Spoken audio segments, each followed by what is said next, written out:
Okie doke. We're just getting underway. Hello, everybody. Anybody who's happens to be happening by.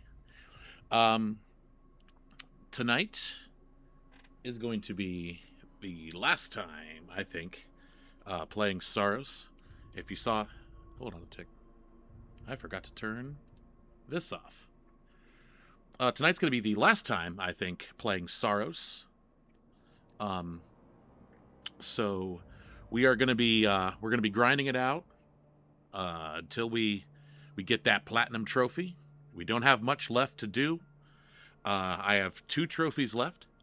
One for going on 33 expeditions with Carcosan modifiers with like the accessibility options enabled. And another one for getting the true ending of the game, which at this point, for me, just means beating the final boss. Crisp Memer, what a delight to see your name as always. Good to see you, my friend. Hello, Deltarune Real, M1K3. Take those 2 halves of the name and then reverse it, and you'll have just the right thing. But good to see both of you. Just kind of giving the lowdown of what we're going to be doing here tonight. I will be finishing up the game, which basically means we're going to just be doing a couple no pressure runs just to get some runs under our belt, because I need to clear 33 biomes in total to get the achievement, to get the trophy, and then to get the true ending. At this point, all I need to do is beat the final boss, and we'll be golden. Troxymere, good to see you. Crisp Memer, let's hear it. Absolutely. Got a Deltarune theory? Let's talk about it.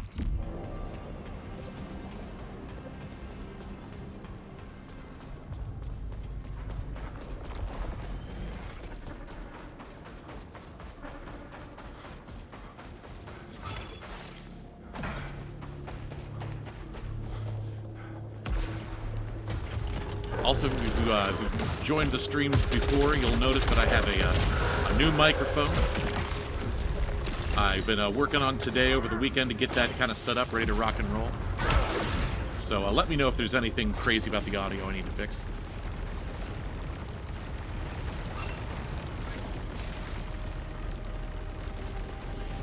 You know what? Gee, I just feel like I've heard something like that somewhere before, Crisp. That video sounds familiar. Like, I feel like I've seen that come up on my recommended, but I just haven't watched it. But I was being a little bit silly when I said that, but it's not out of the question. Guardian Demon Theory, does that like tie into is that at all related to like the Titans then? Like the knight is like a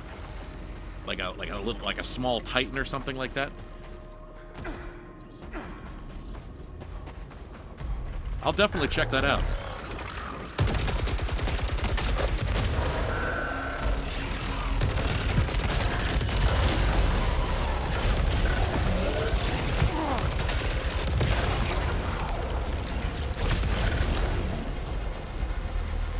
Oh, you know what? I've heard something like that before, but a lot of people say that about Friend. That like Friend was something that Chris summoned when they were trying to summon a demon in the bunker. So yeah, I could very easily be true.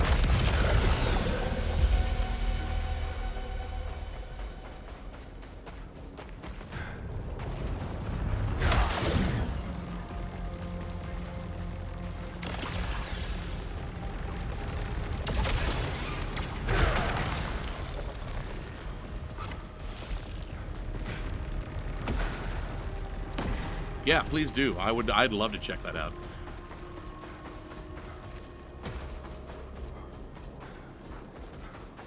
$2,007 Hyundai Tucson, thank you so much for the like. I regret to say that I have not driven that particular vehicle, but I have no doubt it is a fine way to get from place to place.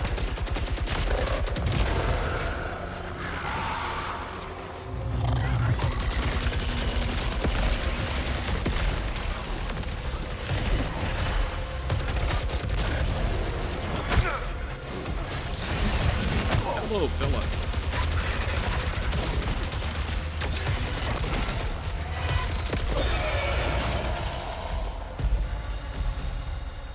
Deltarune and the Occult.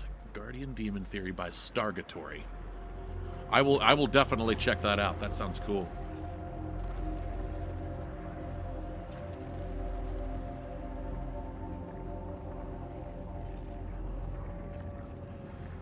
Troxy, your question is, who is the secret boss in Chapter 3, it sounds like, whether it's ERAM or the Knight?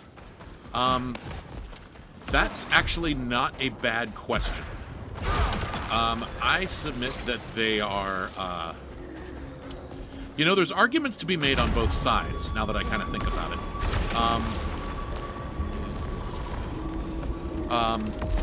Liminal, good to see you, good to see you.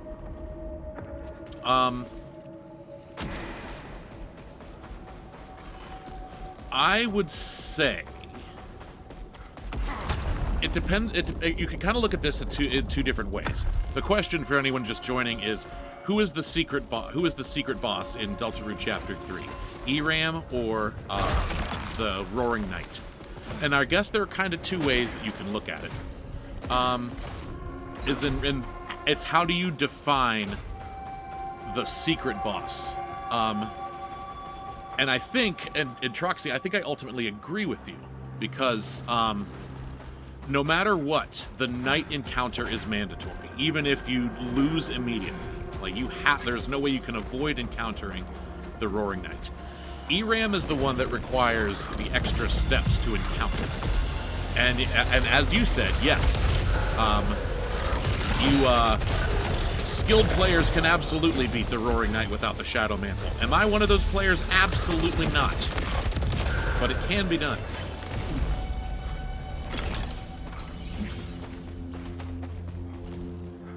Oh, whoops.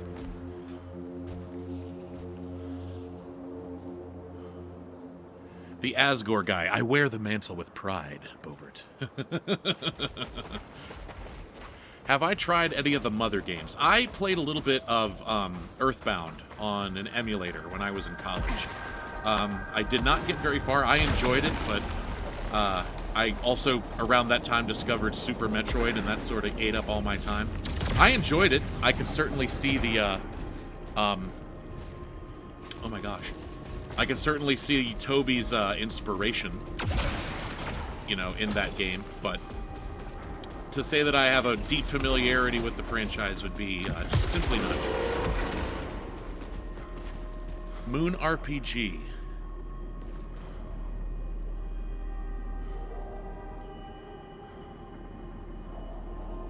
I will check. Well, oh my gosh. Wow. Moon RPG. I have not heard of that.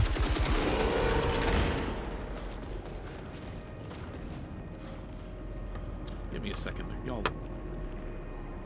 I have my chat set to have like giant text, so I can only see a few of you at a time. We're gonna fix that real quick.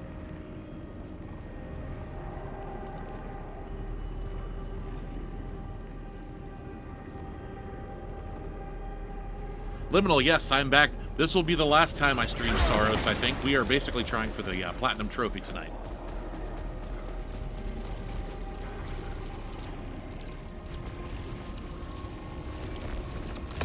So, Chapter 5. I also am crossing my fingers. This Nintendo Direct... oh my goodness, wow, whoops. This Nintendo Direct, even, is happening on the 9th. Word on the street is. I don't know that Nintendo has officially confirmed that, but that would be fantastic. I mean, last time we got the Chapter 3 and 4 announcement was on a Direct as well, so it's not out of the question.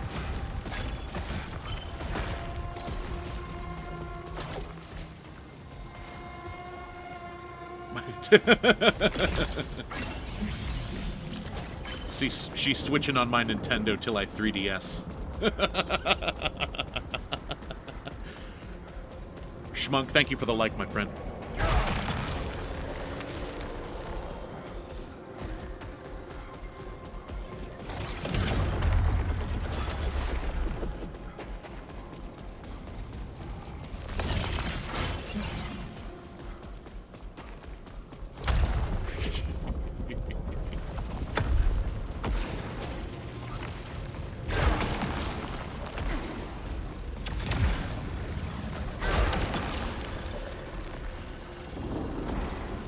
But yeah, Liminal, as I was saying earlier, basically at this point, I've gotten all of the pain in the neck trophies to get. Everything else that I have left to do is just kind of grind out biomes and beat the final boss one more time. And then bada bing, we are done with this one.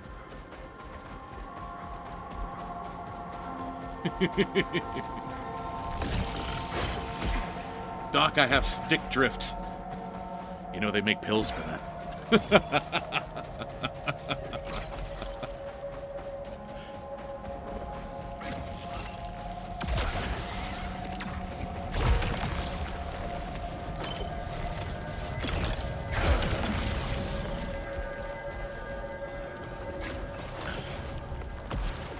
So yeah.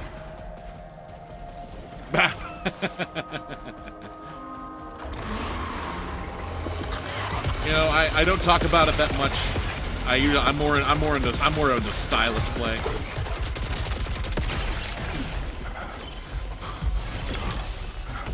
I fear I may have created a monster. Oh my gosh. Playing any of the like Toby Fox bullet hell type games with stick drift would be dreadful.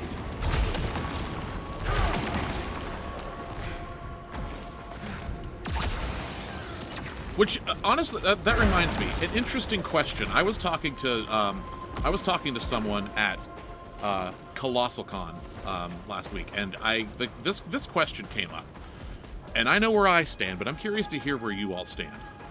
Is Deltarune / Undertale better played with a keyboard or a controller? I would be curious to hear y'all's thoughts on that.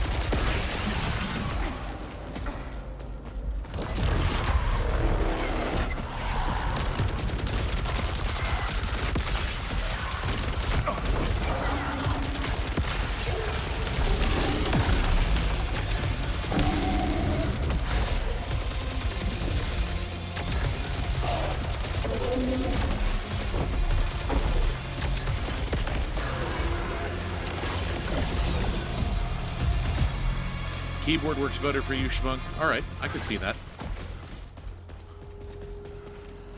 No worries, Liminal. The question is Deltarune / Undertale better played on mouse, or rather on keyboard, or on controller?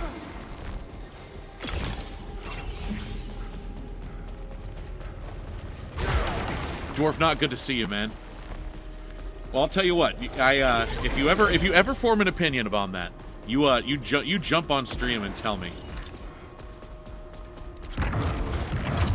You can even DM me that information. I won't even be mad about it.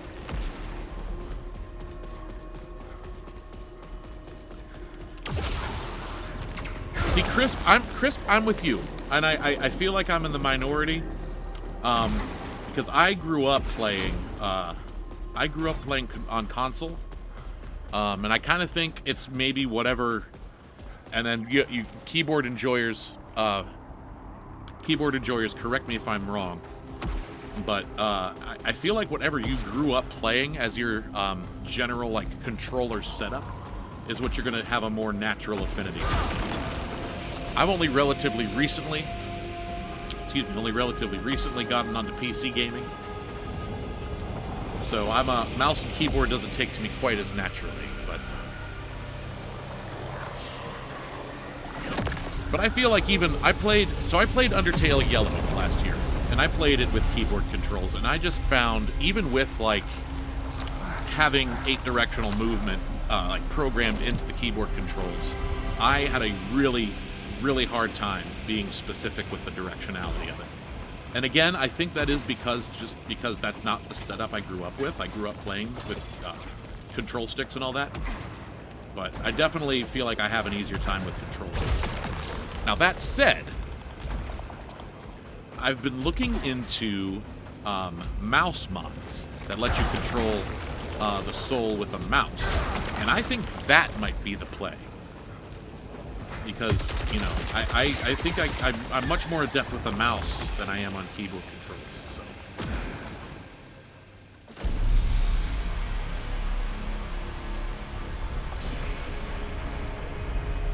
Dwarf, that makes sense. Dwarf, that makes sense. Because I feel like I'm okay at FPS, which, you know, incorporates mouse and keyboard, but just keyboard controls, like, you know, for the four-directional movement like that with no, like, nothing to dictate the Z-axis, or the, you know, the X and Y axis. It's a bit challenging for me.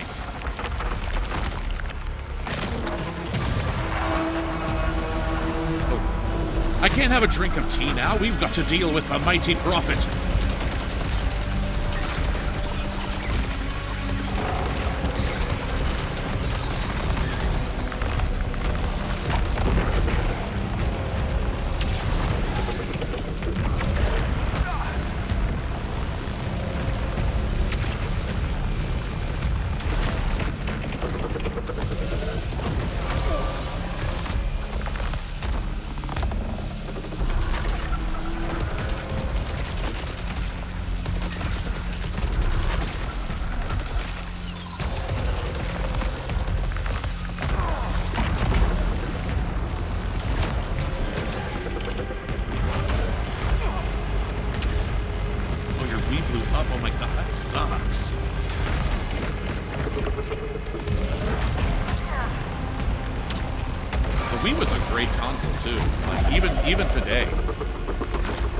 Great games on the Nintendo Wii for sure.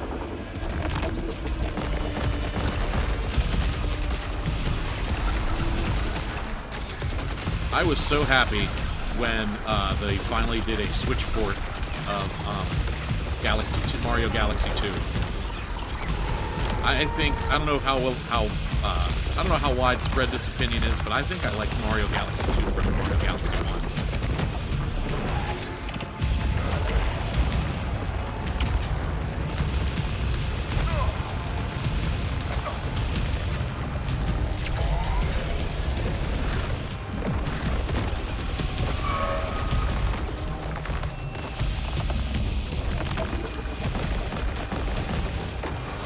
Twilight Princess, favorite Zelda game. I feel like that's a mildly spicy take. We've yet to see that make its way to modern consoles, unfortunately, but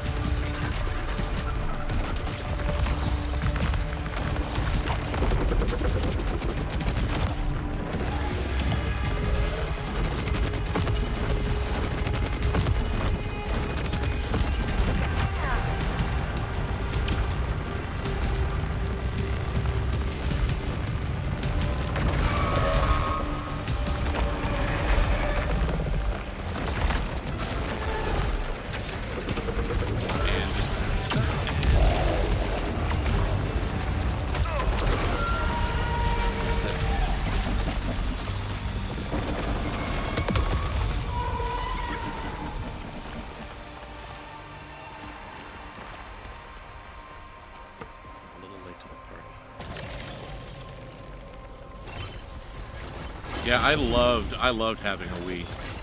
It was my first console that could connect to Wi-Fi.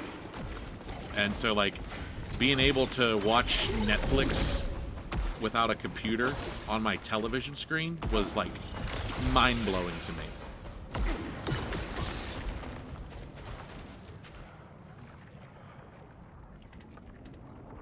Ooh, whoops. Oh, Majora's Mask is a great game. As is Mario Sunshine. The vibes of Mario Sunshine, absolutely immaculate. I adore that game.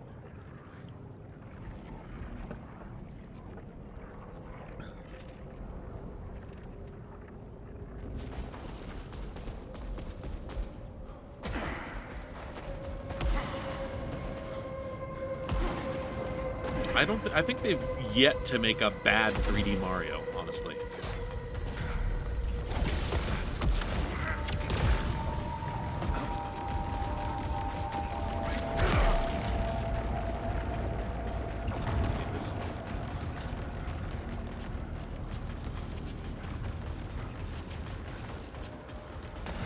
Oh, for sure. Like the creepypastas that bend around and stuff like that. the creepypastas that came out of oh my gosh, Majora's Mask, insane. Oh. And it's such a creepy game too. Like, I'm not surprised so much of that culture came out of Majora's Mask. Like, there's so many like weird and uncanny things.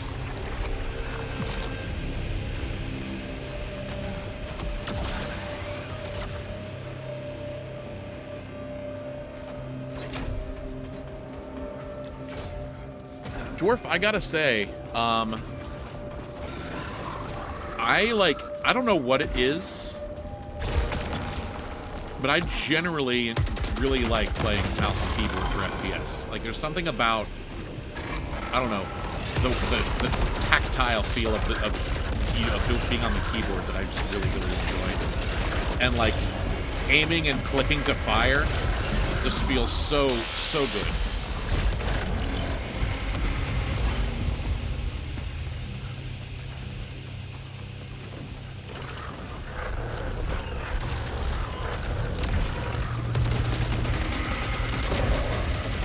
If you've never played Majora's Mask, definitely treat yourself sometime if you ever get the chance.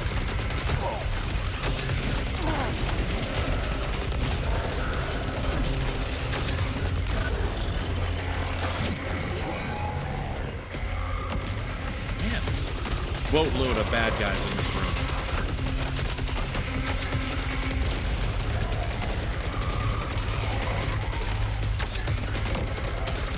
I need a stronger rope.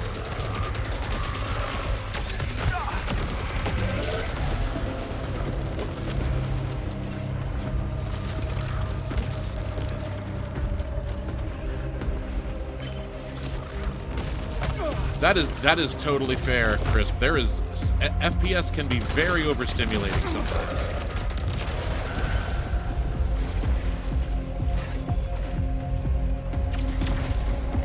Especially depending on, like, I don't know, the style of FPS it is.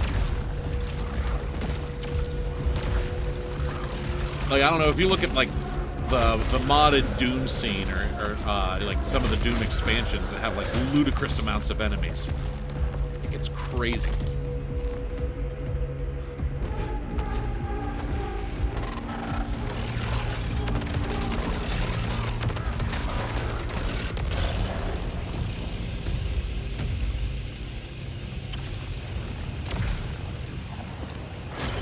Liminal, you were talking about Halo before, or am I thinking of somebody else? Oh, I hate those things.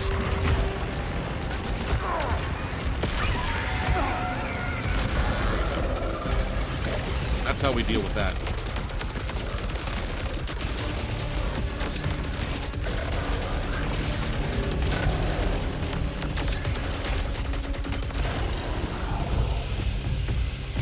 Just a guy, you know, I'm just here playing some Saros.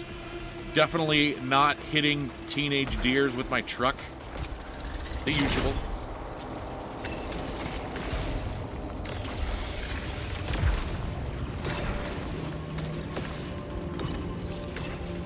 That's right. Okay, that's what I thought, because you were playing Halo while I was doing this.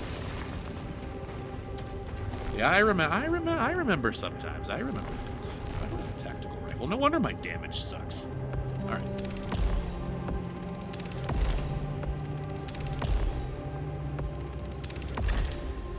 Yeah, I'll take that. Onslaught rifle's kind of not good in this biome because you get little crowds of little enemies that you have to manually aim at, and it's a bit of a pain, but it's doable.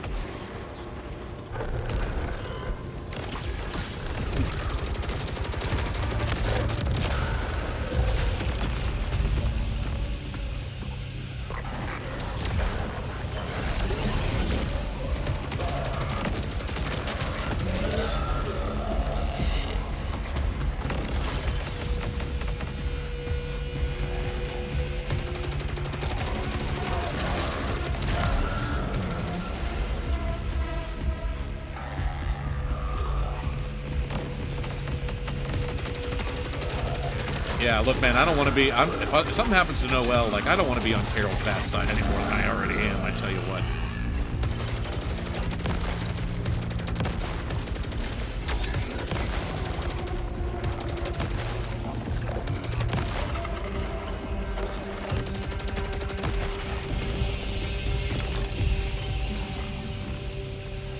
I have tried to play, I have tried playing Monster Hunter. I played Monster Hunter, what's the one that came out in 2020, World?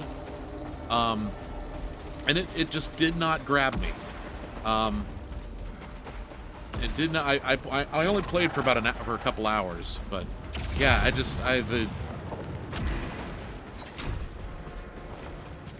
did not captivate me, and I really thought that it would. That said, like, I watched Summer Game Fest last week, and that new expansion for Monster Hunter Wilds looks awesome. So maybe I can be convinced to give Wilds a try sometime. World sucks. Okay, that's good to know. I kind of thought World was like the gold standard. I know next to nothing about the franchise. So.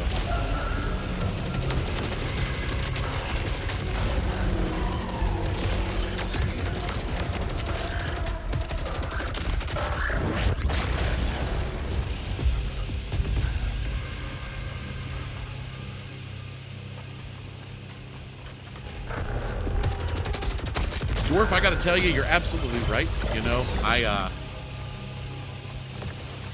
was driving on the highway on my way to work. Or no, this was when I was on my way up to Cleveland last weekend. And there was just right in the middle of, right outside of, right in the middle of a very sort of metropolitan-ish area, there's a deer just standing on the on-ramp. Or, like, not on the, but, like, in the little, like, embankment of grass between the on-ramp and the street proper. Just a deer, chilling out, looking very confused, but also just kind of vibing.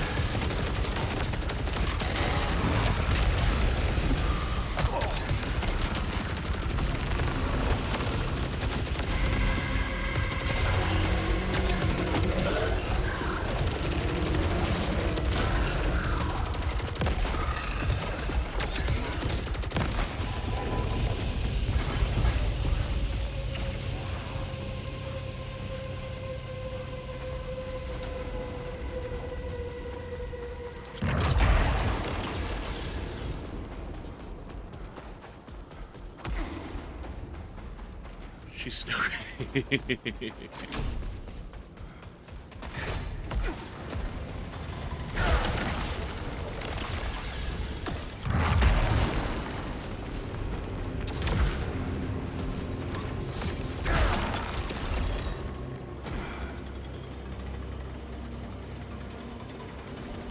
Oh yes, still, I do remember you mentioning that. Still Wakes the Deep is a great game. I played it on a PlayStation, and I picked it up on sale again on Steam not too long ago. I have not played the DLC. I've heard it's very, very good. But, yeah, it is on my to-do list.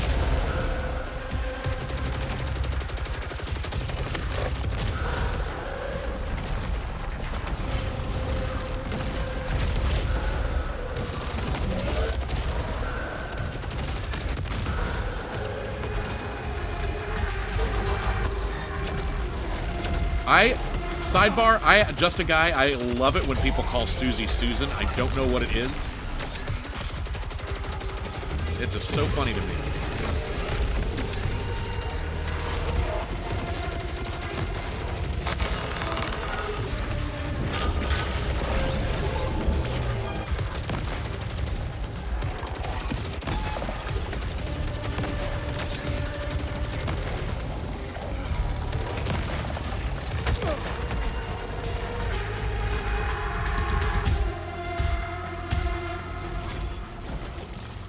I have never played Rocket League before. It looks very, very fun, but I have not had the occasion. I am not by nature a super competitive person, so I tend to, kind of distance myself from games that are inherently competitive. But it does look like a lot of fun.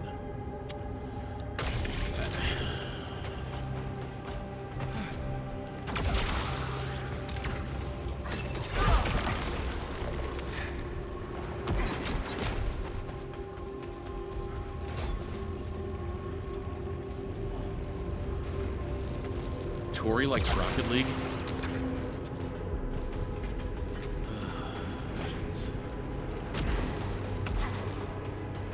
I don't know. You think that's what she's doing with that grocery store owner? Maybe you got a point. Maybe that is something I should learn.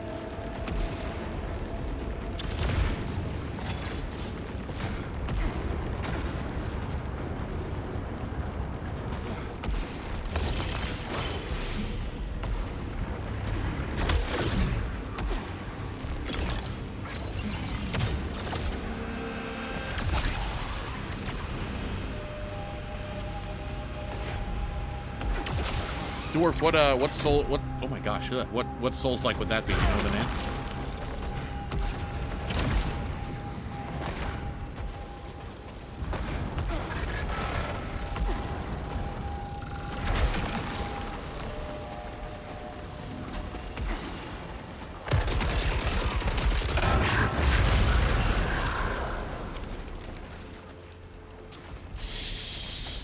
Yes, Crisp. That is exactly what Crisp would do in Minecraft. No question.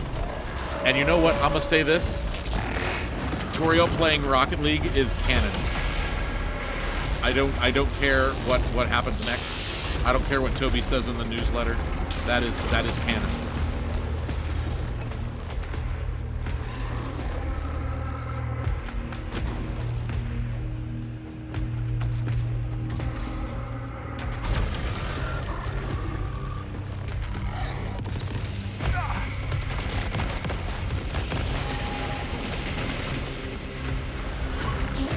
What are you doing here? Who invited you to this birthday party?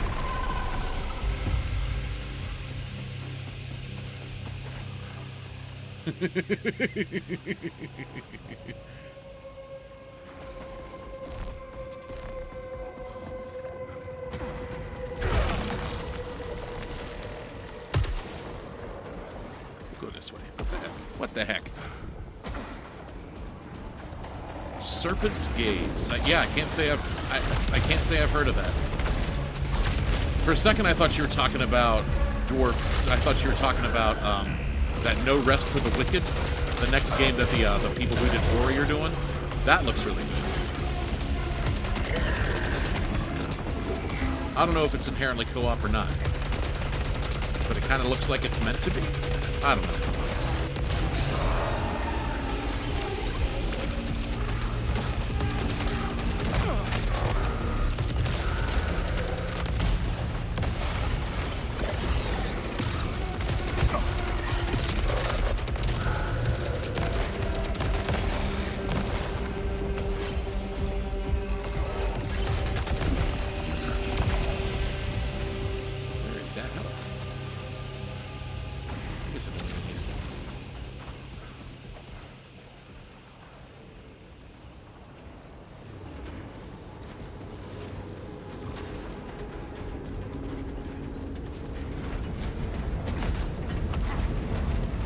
Kind of makes me wish I had the friend laugh as some kind of alert noise.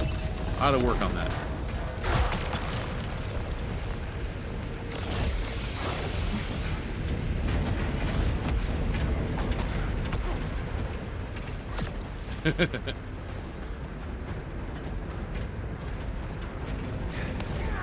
I really do hope we get more information about Friend in Chapter 5. Like, I don't know what it is, but that thing, that Cheshire Cat looking fella is the most interesting thing going on in the Deltarune story for me.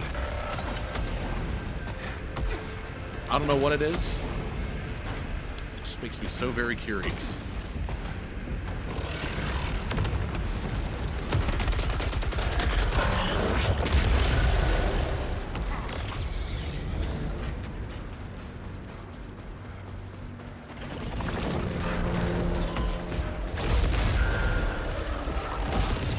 You're just saying that because Asgore is probably connected to Friends somehow. Which is something I do believe is very, very likely.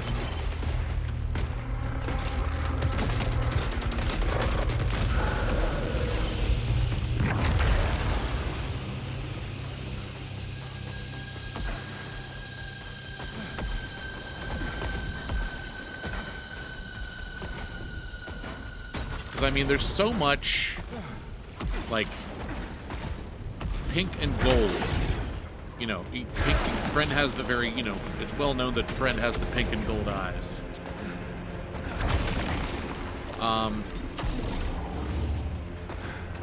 And, you know, Asgore's color palette in Deltarune is very clearly based on pink and gold, so... And there seems to be such, like, consistent correlation with color in Deltarune. I don't know. It just seems very likely to me that Asgore is connected to Friend in some form or another. But we will have to wait and see.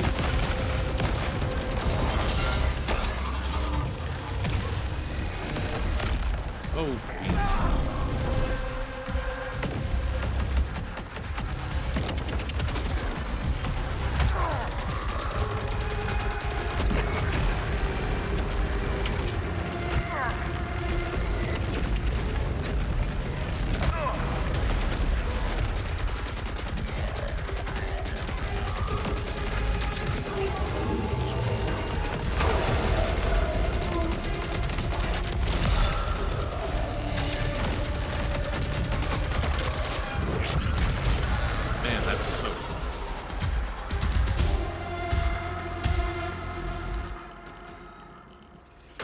That one just because it has power generator. Oh yeah, I feel like there's definitely some connection between Friend and the Knight. Like,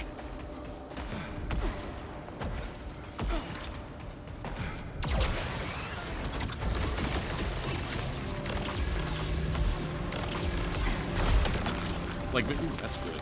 Yeah, we're taking that. Yeah, I feel like there's definitely gonna have a connection between the Knight and Friend, like some, I don't know, it all probably ties back to whatever Chris and Des were doing in the bunker. I mean, that's obvious, but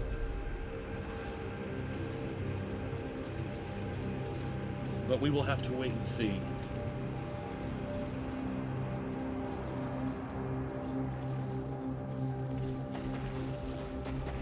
Vikings, guns meets future. That sounds awesome.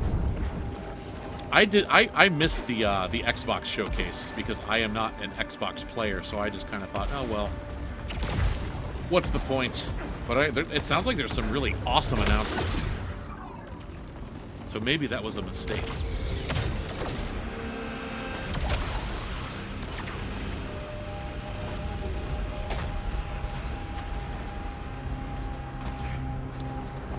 Yeah, no, for, like, oh, old Xbox? Okay.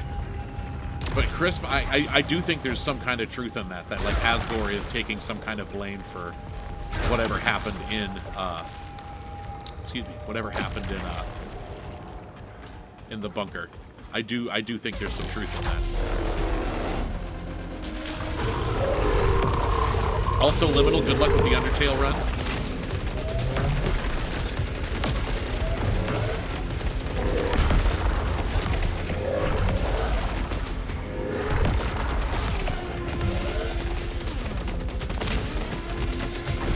Me, I just gotta shoot this robot. But it's no thing.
too easy.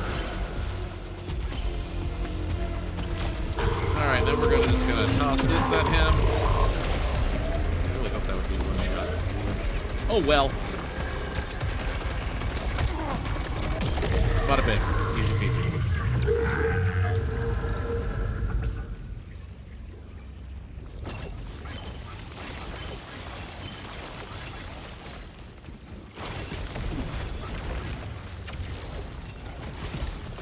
Well, golly, Crisp, if I didn't know any better, I would say that you're the one who made the video. Just kidding, just kidding. No, I'm sure that is a very good video. I do plan on watching that once we're wrapped up here on the planet Carcosa.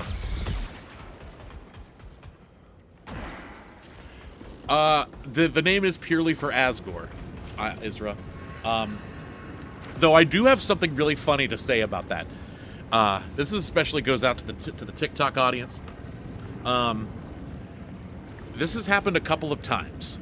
Is some account will make, and it's probably bots, but some account on TikTok will make some like generic video about divorce, and I will get tagged in it alongside a bunch of other creators or accounts that have the word divorce in their name. And I just look at it and I think, did you even look at the profile picture? Did you look at the content? Like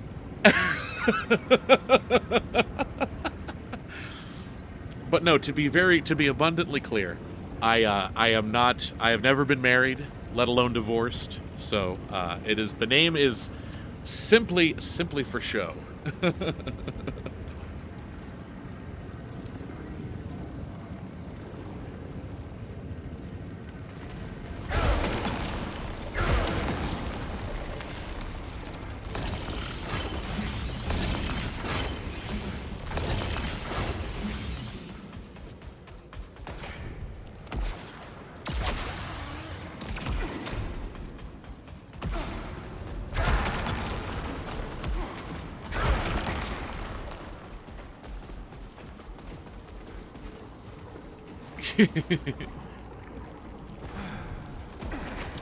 I'd be willing to bet there is a real-life flower shop called the Flower King. In fact, you know what?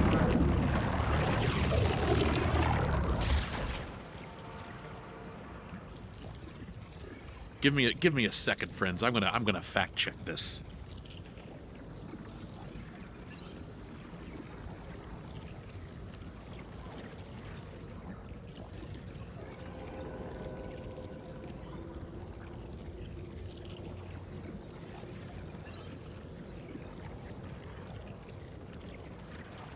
The way I wanted it to. This is the thrilling content you all come here to see, is me playing on my phone.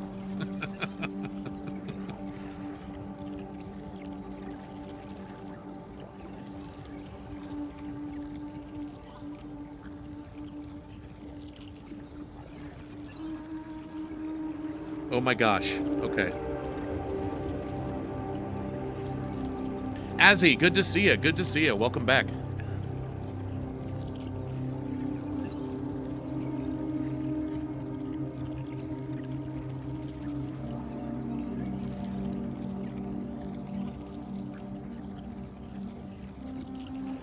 So it's in a city called Shankar Nagar. I have no idea if I'm saying that correctly, but check this out. It does exist.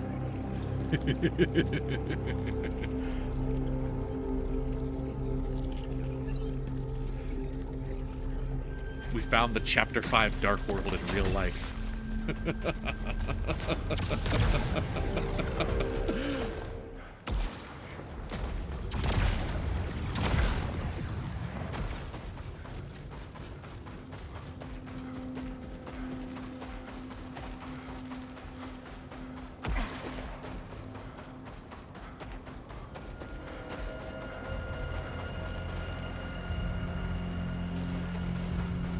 Yeah, you know what, Crisp? I was just thinking that. Like, is Chapter 5 actually going to be in the Flower King, or is the Chapter 5 Dark World actually going to be Flower King?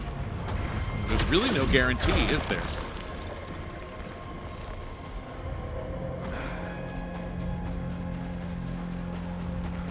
I've heard some people say that Carol's Mansion is a likely candidate for the Chapter 5 Dark World.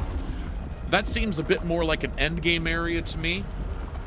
Either Carol's Mansion or Town Hall.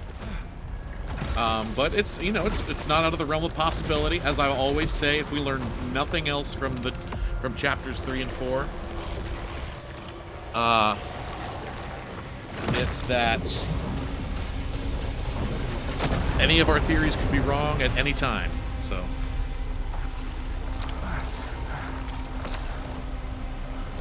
Yes, absolutely.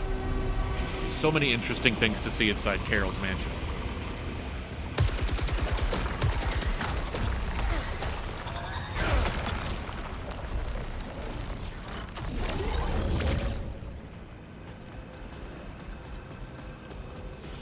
No, folks, I don't want you to get nervous. I don't want anyone to get nervous, but it looks like the Roaring Knight has entered the chat. I hope you all brought your shadow mantles and your mad dodging skills.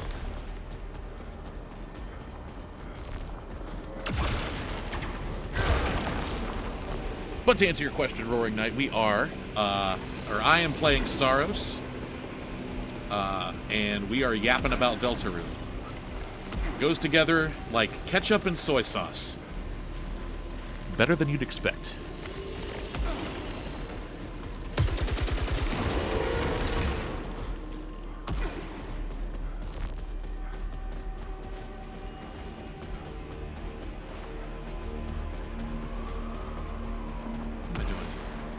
Oh, we gotta use the magical thread, that's right.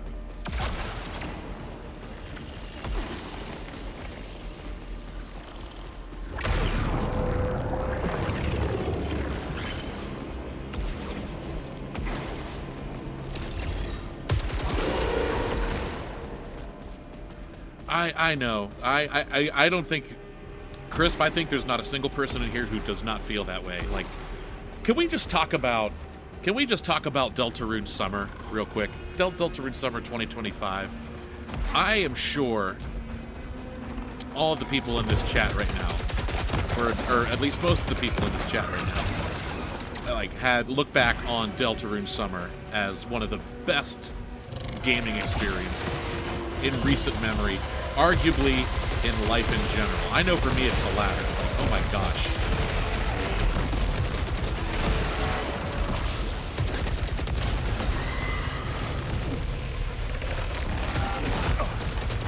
I remember it so well. Let me deal with these clowns here, and I got a little story to share with you. Okay. So go on a journey with me to it's April 2025. 2024, dreadful year. In one of the lowest places I'd ever been. At the end of 2024. And we go into 2025. And things kind of seem to be starting to take a turn. I start a new job. A really, really good job working in the field that I actually want to be working in. Which is to say being on stage and being a music director instead of just sitting and rotting in an office job. And that job started on March 31st, which was a Monday. Fast forward to Wednesday, April 2nd, a day that many of you may remember quite well. I had my first music rehearsal. I led my first music rehearsal with the ensemble. I was nervous as all get out. But it went really, really well. They were a very skilled group. They were very welcoming, very receptive to the things that I had to say. And that day, I just knew that I had found my community. This was in the morning. This was like 10 a.m. to 1 p.m. And I'm getting specific because I want to set up the scene for what happens next. So, as many of you will likely know, on April 2nd, 2025, there was a just a little Nintendo Direct, specifically about the Switch 2, a console that I did not and kind of we'll see, and still not really sure I'm going to be getting. So I was not upset about the fact that I'd have to miss that Direct that day. So imagine my surprise when I go on lunch and I open up Reddit, and one of the first things I see is the Deltarune Chapter 3 and 4 announcement. I was beside myself. Like, I was still meeting people, but I was just like desperately like walking up. I was like, "Hey, do you guys play video games? Do you guys know Deltarune?" Because I was just desperate to like offload this excitement onto someone. But man, like I had tears in my eyes. Like I was a mess. I was so happy. And I still go back and I watch that announcement trailer from last year. Yeah, it's so, and then going right into Delta June and having it just be exactly as good as we thought it was going to be. Like, man, like 2025, chef's kiss of a year. No notes, no feedback.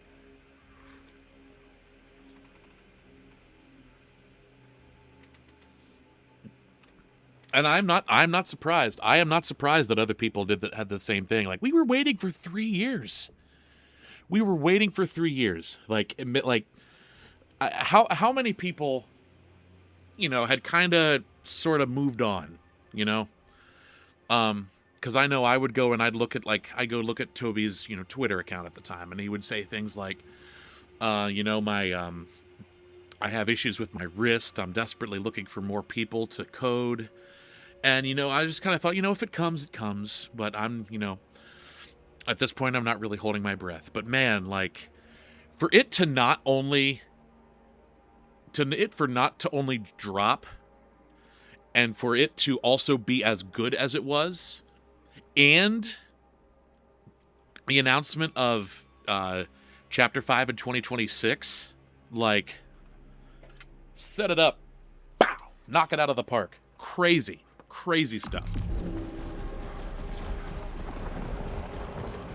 And I mean, on a personal level, if it weren't for Delta Summer, or Deltarune Summer, I wouldn't be on here right now. It's how I met all of you guys and gals. I was just kind of a video game generalist TikTok maker. Just kind of making whatever I wanted, just, vibes based. Started making Deltarune videos just because it happened to be the game that I was playing at the time.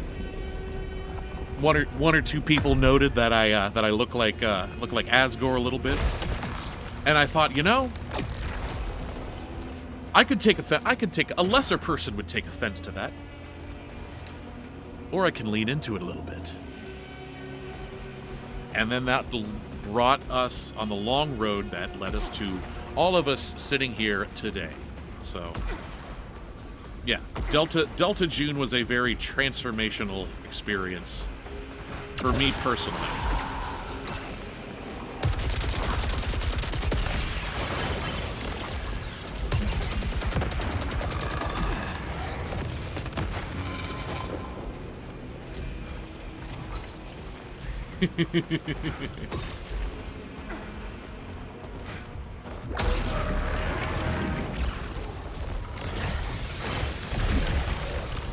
But yeah, I was not expecting that at all in some random Nintendo Direct in the middle of April.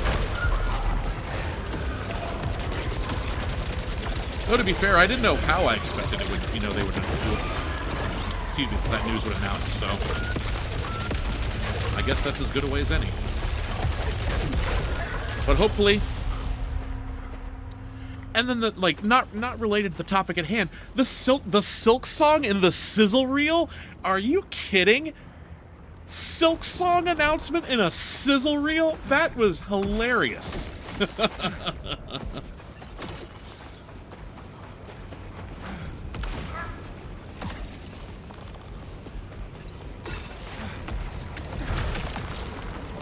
Yeah, that was such a what a wild direct that turned out to be. It's always the shows that you plan on missing.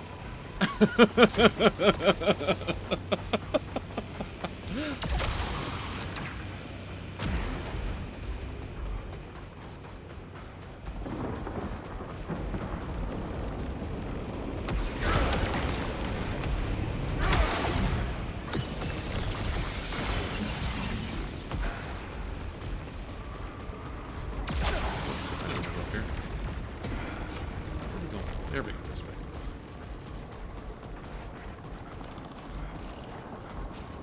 Yeah, I hope, hopefully this direct, it actually, A, happens, B, actually has a release date.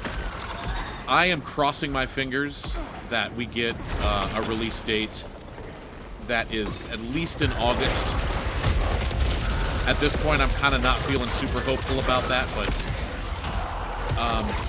as anything that's before mid-September, for me, for personal reasons, my job is going to get appreciably more busy mid-September, and it will not leave me with very much time to really, like, sink my teeth into the game, not in as focused a way as I might like. So, I'm very, very hopeful. I am very, very hopeful that we get at least, like, a Delta August, even if it's, like, Delta August 26th.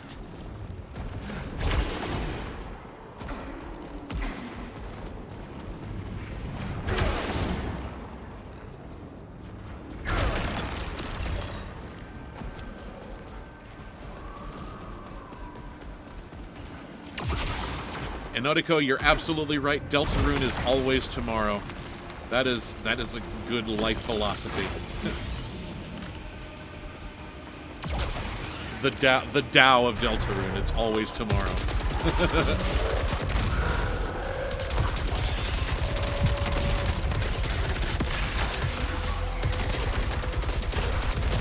The Zen Masters always say, live your life like Deltarune tomorrow, and the Zen Masters say, live your life like Deltarune is tomorrow, and one day it will.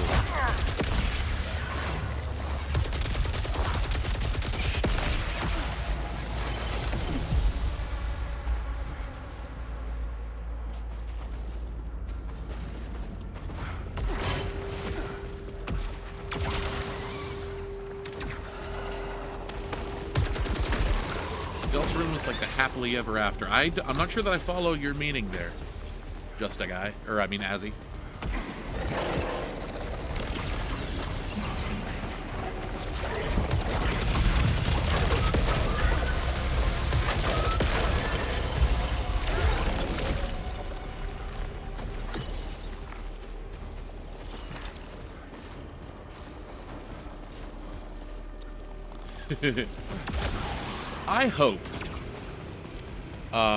I hope that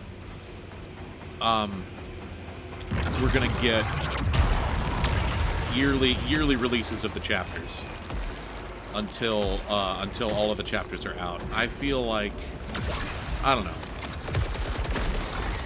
I'm not a game dev. All I know about game development is that it takes a boatload of work.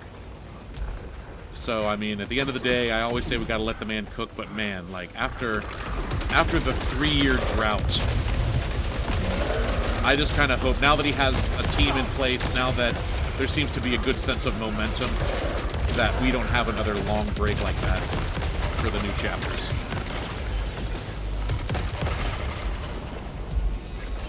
But I did have that thought, too, like,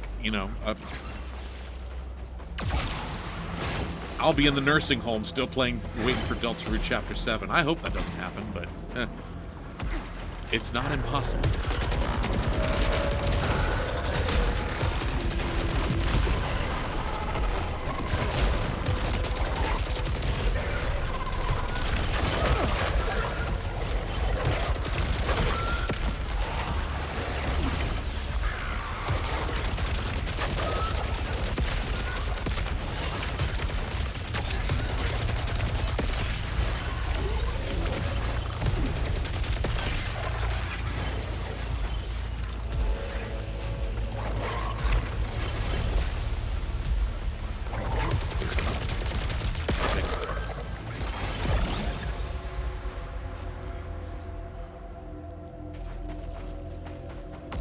I mean, I can't speak for the general population, but I'm willing to stick it out as long as it takes to get all the chapters.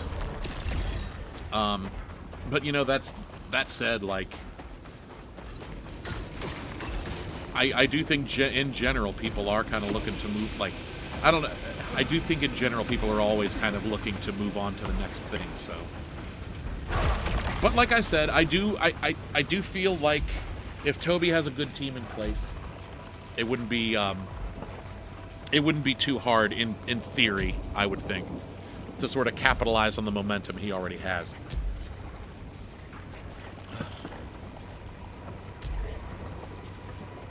I'll tell you what the move would be.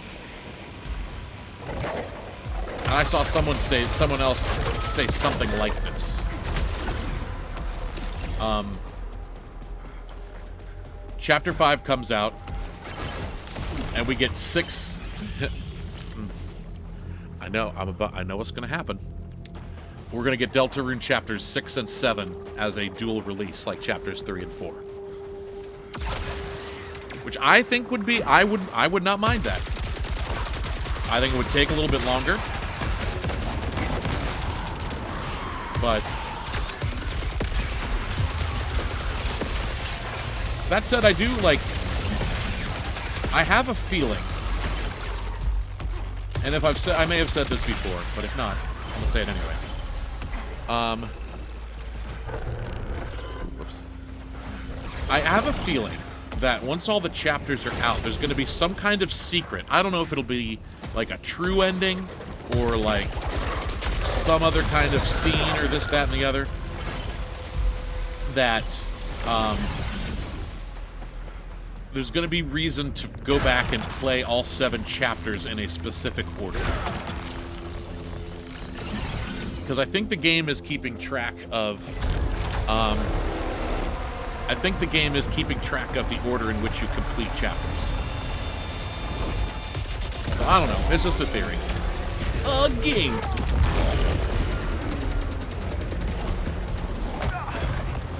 Well, this guy didn't like that joke.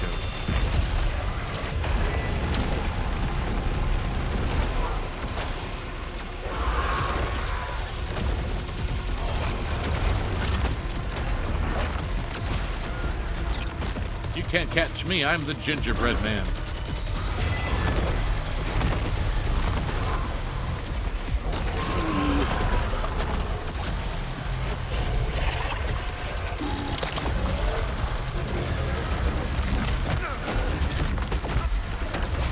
That could have gone better.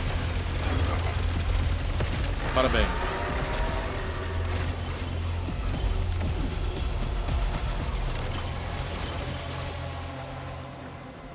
Yeah, exactly, Liminal. Like, I feel like it would be, unless he makes that, like, blazingly clear, I feel like it'd be kind of shady to hide, like, the true ending of the game behind something like that, but I do think there's going to be some kind of secret that's locked behind the order of chapter completion.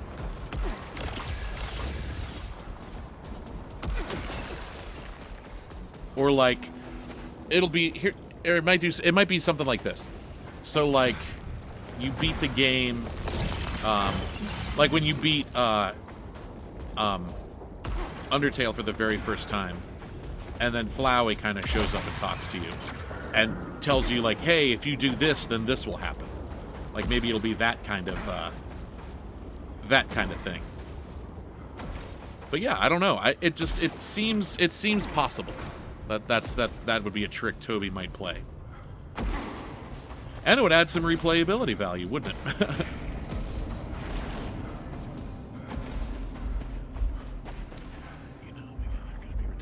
Dwarf, I was thinking about that. Like, when we get old, like, there's going to be people, making SpongeBob references, playing GoldenEye on emulator. Like, it's definitely going to be a thing.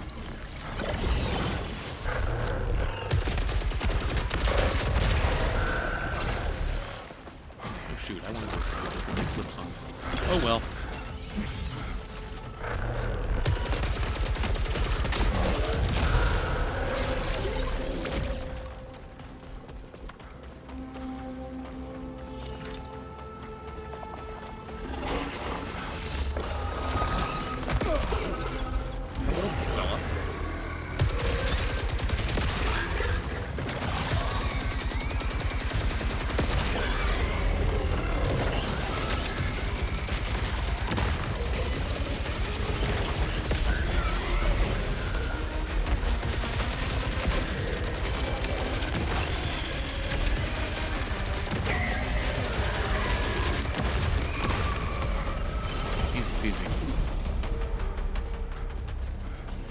Inotiko, thank you for the follow, my friend. Much appreciated. Ugh. I've been yapping a lot. Need a little sippy.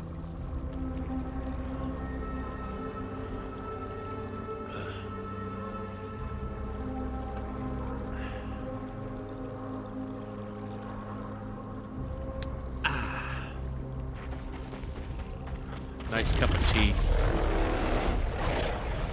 Not birdly flavored tea or anything, just regular kind. Ooh, hello.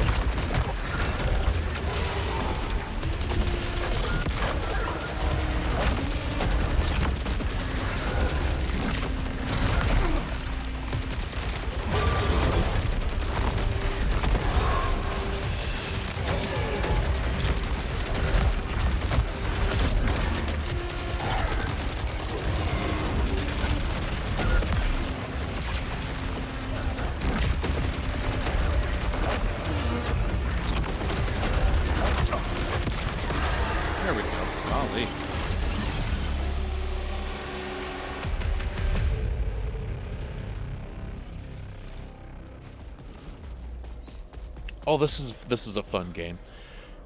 Since Liminal's only played chapters 1 and 2, is there anything to say that they won't understand until later chapters? Let me think about that, because yes, certainly there certainly are.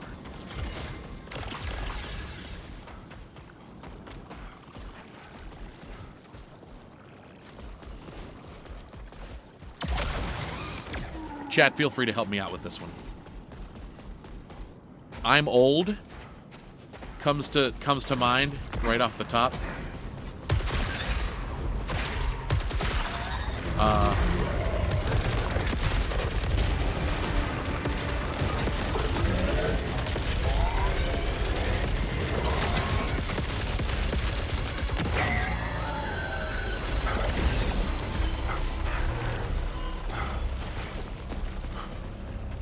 Let me think.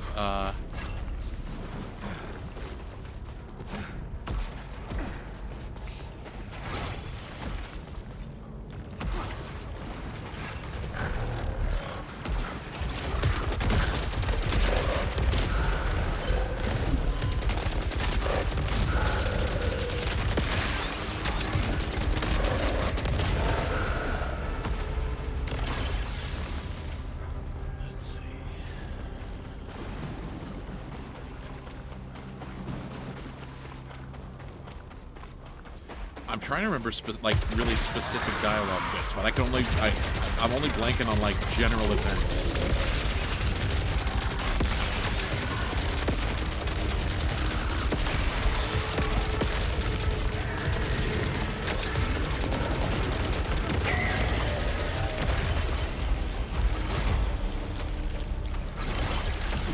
That are as unspoilery as I can muster.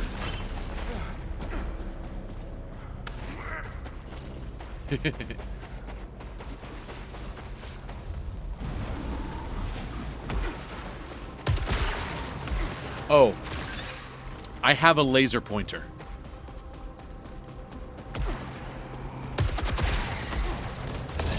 That's another very good one.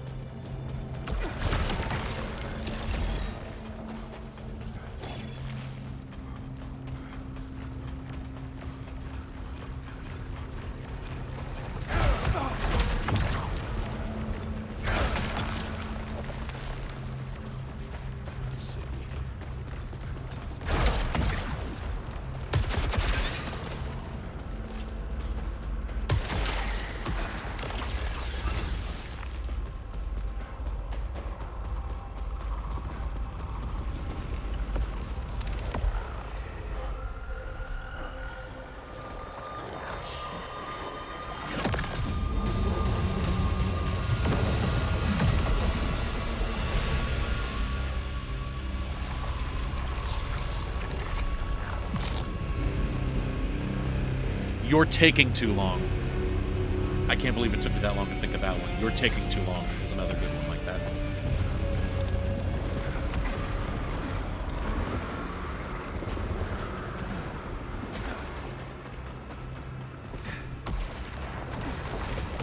if I seem quiet, it's because I'm mentally going through, like, the events of the game in my head.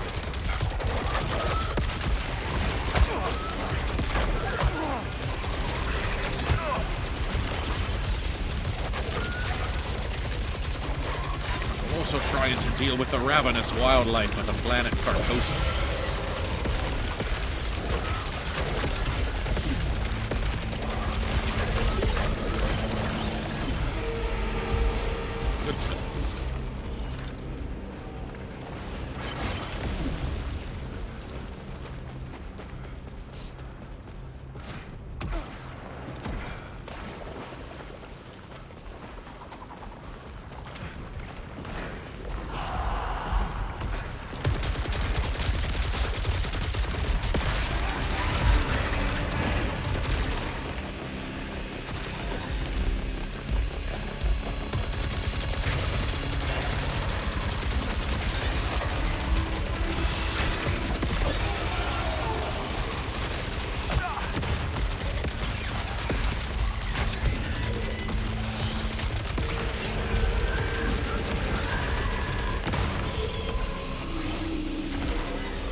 Yep, those are the ones I've got. If I think of any more, I will let you know.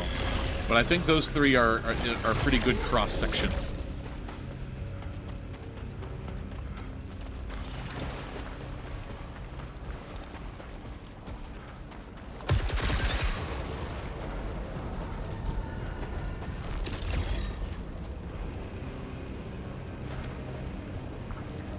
Dr. Gaster, hello, good to see you. Welcome, welcome.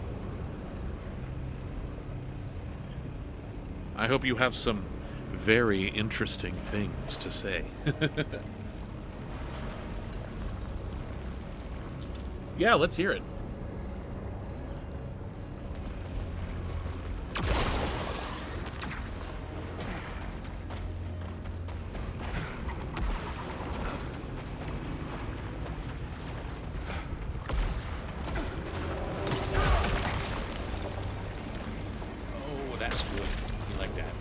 We like a good smart rifle around these parts.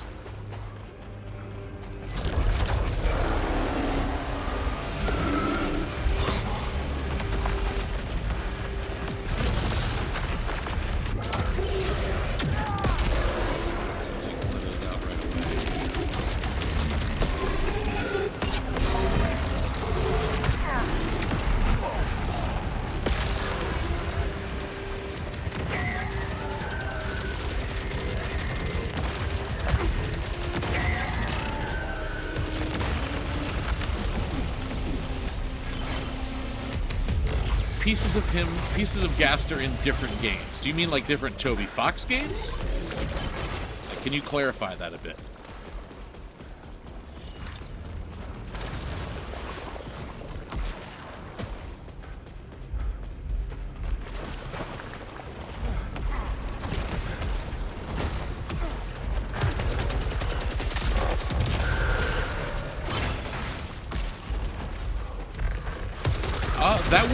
That would be cool if they did that, or if Toby did that. I think first, before I go like whole hog, you know, saying that that's one way or the other, I think we need, and I might catch some flack for this, I think we need stronger confirmation that Gaster is actually in Deltarune. Like, I know a lot of people say that. And I personally feel this way. I know people say that it's all but confirmed that Gaster's in Deltarune, but all but confirmed and confirmed are, you know, very, very different things. So. But I will say this. Gaster. If they did that, that would be a really cool way to tie everything together. Hey, no worries, Liminal. We'll see you. We'll see you soon.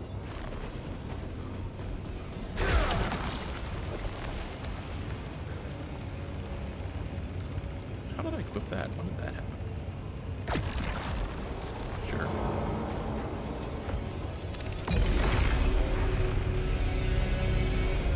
Well, like I said, that is There are in fact those noises in the cell phone. I still think that stops just short of confirming that that is a character in the game. I think the only thing that's going to really well and truly confirm Gaster's presence in the game is Gaster's presence in the game. Like, named, no coyness, just like, hey, I'm not like this, but like, hey, my name is Dr. W.D. Gaster, and I am here to go do some stuff.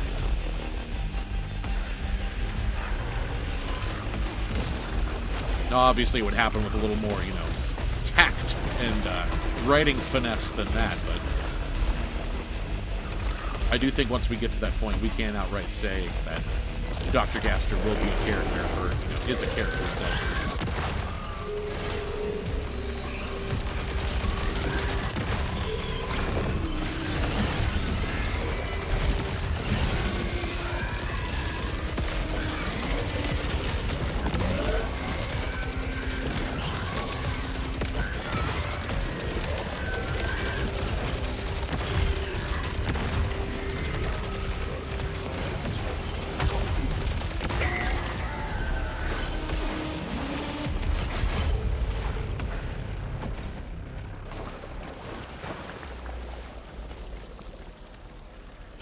I'm Wing Gaster, the royal scientist.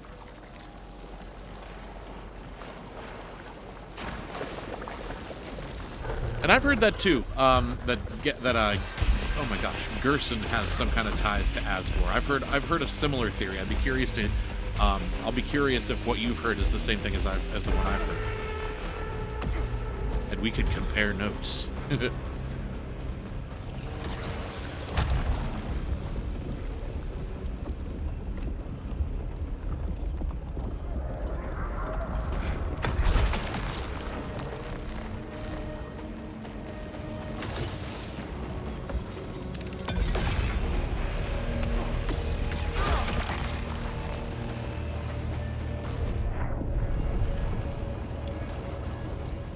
Golly.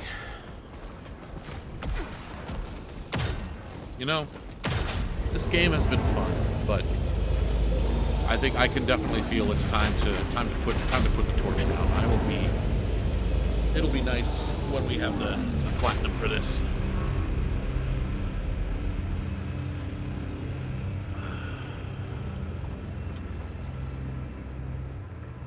Pirates of the Night because I asked Toby and he said yes. Well, I mean, there it is right there, folks. That's, I mean, the speculation's over. We got a letter from Tobias Richard Matheson Fox himself.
I be streaming Chapter 5. I've gone back and forth about that a lot.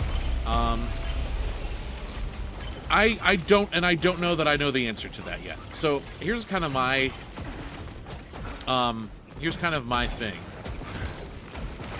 And it might sound a little corny, but it is how I feel. The Deltarune games are really, really personal experiences for me. And one of the reasons I like to play this game, Saros, that I'm playing right now, is I don't really have to focus on the story all that much. I don't really care that much about the characters. I could just, it's something that I could play and have y'all watch, and I can interact with you. Because that's where my focus is really trying to be, is, you know, trying to talk to you all, this, that, and the other, and succeeding to varying degrees. I know I go quiet sometimes, but in Deltarune, I feel like I'm going to be really wanting to kind of drink everything in and focus and, you know, really trying to absorb the experience in a way that would be much, much more difficult if I also had to worry about being, you know, being a host, so to speak. So, but that said, you know, the other side of that coin is anybody that would be watching a stream of Deltarune Chapter 5, especially at launch, would probably be in kind of the same boat. So I think it would be a lot more sort of reaction-based content rather than, like, you know, me trying to dynamically have, you know, dynamically interact with the chat and tell stories and, you know, talk about things like that. I think everyone would be kind of locked in on the experience in and of itself. So I don't know. It's So I think the answer is, once we get a release date, and as I get more comfortable doing these kinds of streams and talking and gaming at the same time, that I might start to feel differently about that.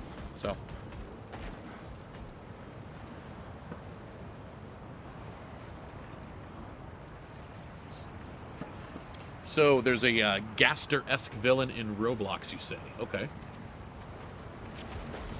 I'm not surprised. I know there's a lot of, like, user-made content in Roblox, so I'm sure that somebody wouldn't be that, you know, it's not that surprising somebody would put a Gaster-like in there.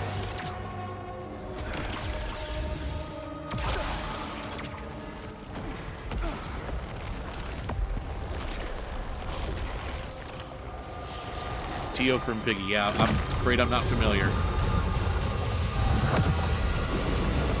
We were talking about Roblox at work earlier this week, and I was surprised to learn, and maybe some of y'all could confirm this because I'm too lazy to look it up for myself. I didn't realize Roblox first came out in 2003, because I only really started hearing about it in like the mid-2010s.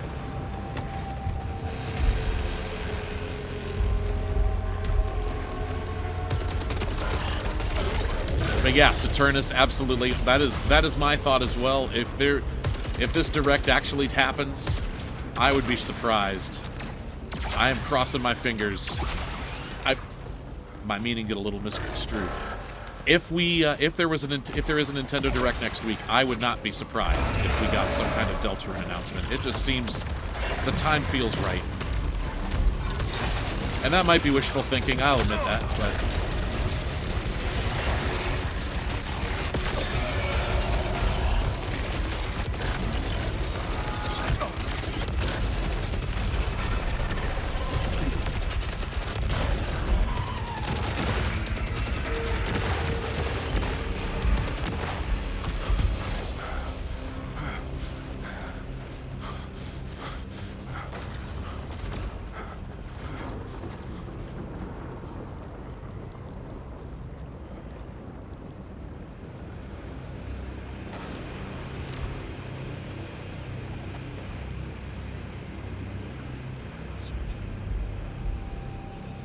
Yeah, that character does definitely have some Gaster vibes. I can see that.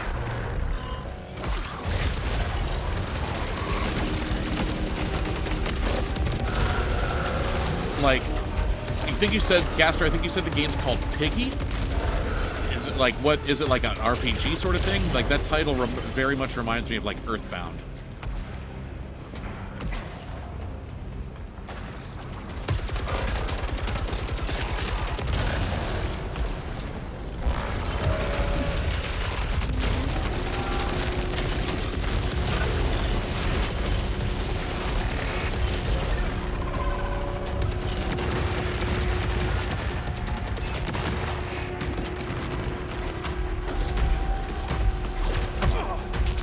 Get back here. You can't hide from the laser beam of death.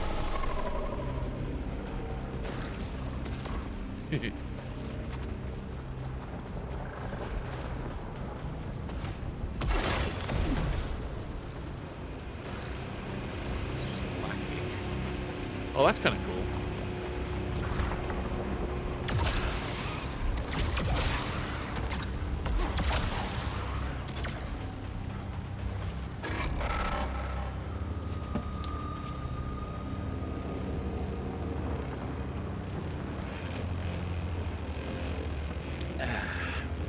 All right.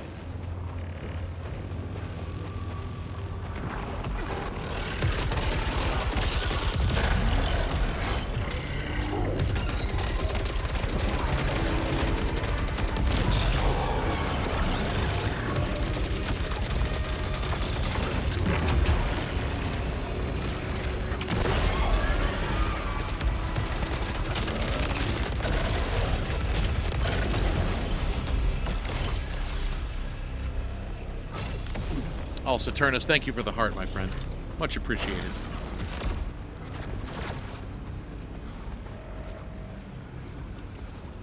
And I'm guessing, Gaster, this, the giant black ink version of Tio is basically the game's final boss. Because that sounds awesome.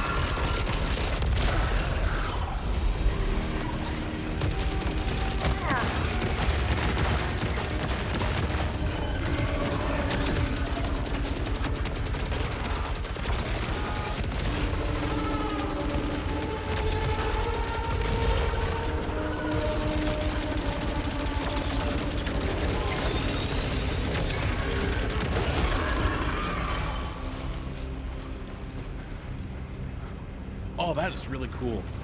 Crisp, thank you for the heart as well. Oh, okay. How many different endings are there? That seems like a lot of time to put in. Which, I mean, I'm sure is worthwhile if you enjoyed the game, but man.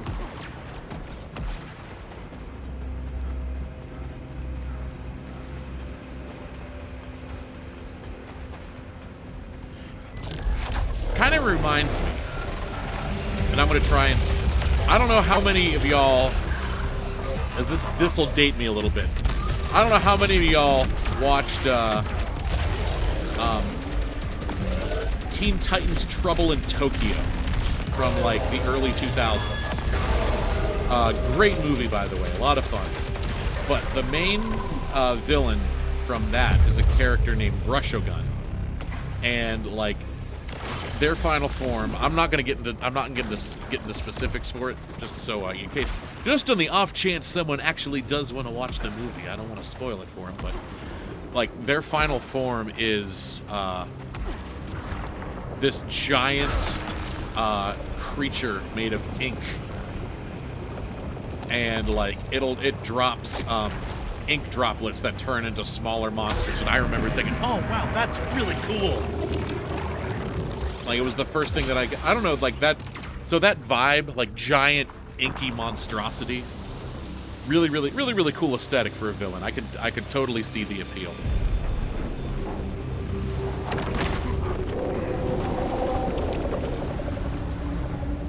Saturnus, Delta August, please. I really hope it's August.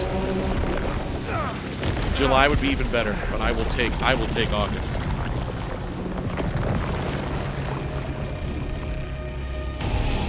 Don't mind me, friends. I'm just gotta fight this giant squid.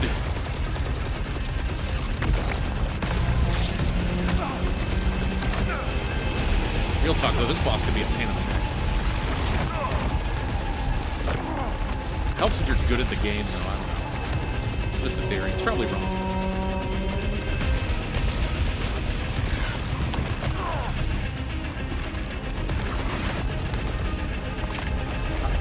Boys, we are off to a rough start.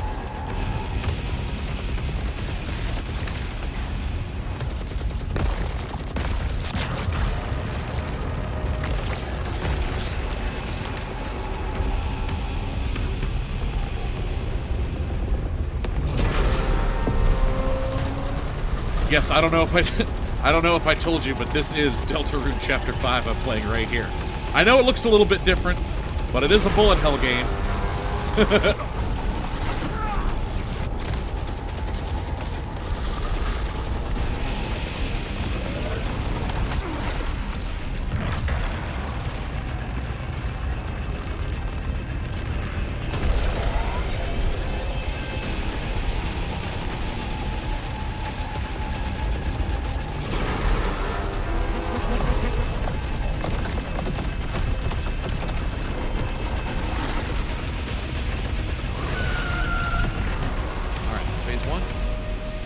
Deltarune if the budget went up by $1.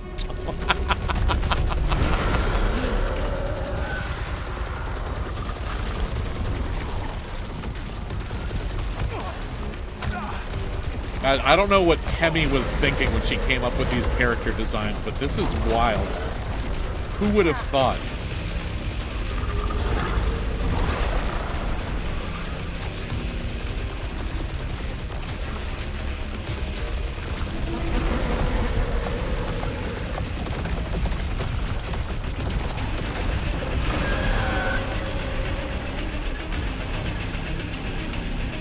You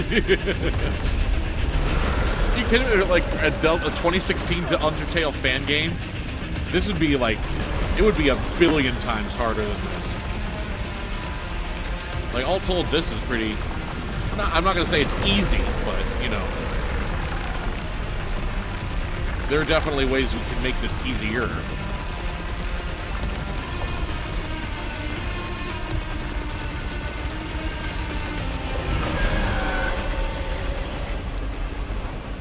Carly, welcome, welcome, welcome. This game is called Saros.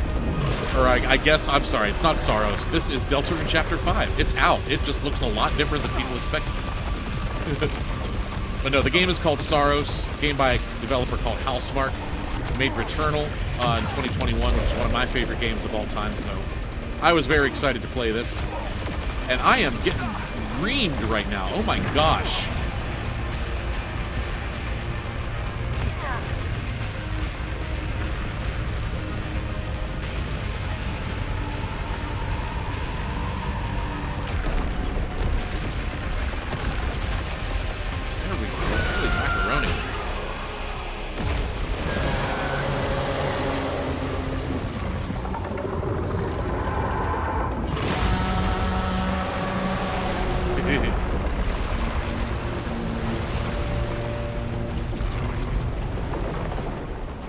Carly is a seasoned player.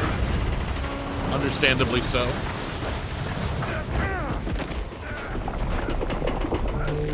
Arguably the main character of Deltarune.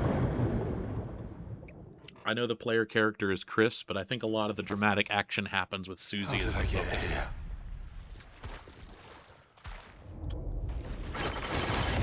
All right. The mighty Kraken is down.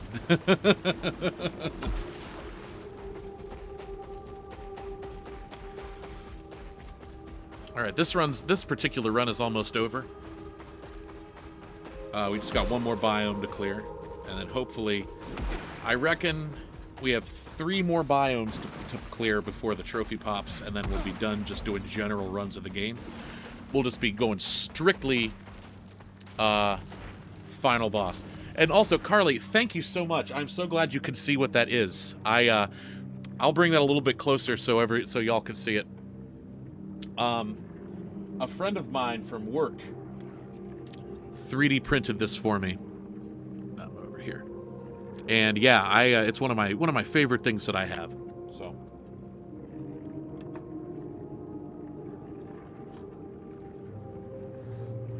I know, right? Dude was awesome. We still talk sometimes. We've been texting back and forth during like Summer Game Fest and all that. He is also a Deltarune Undertale fan, as you may have guessed.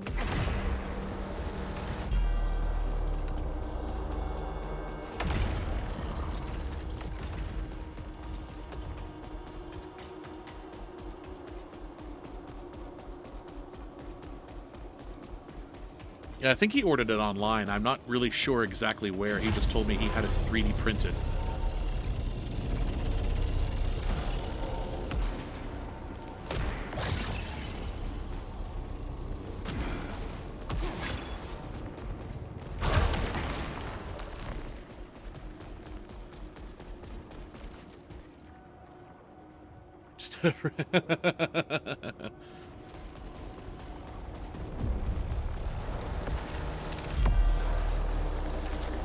You know, I will say, you know, he lives in Missouri now, but no matter what, I'm always going to keep that friend right in here. I'm always going to have a friend inside me.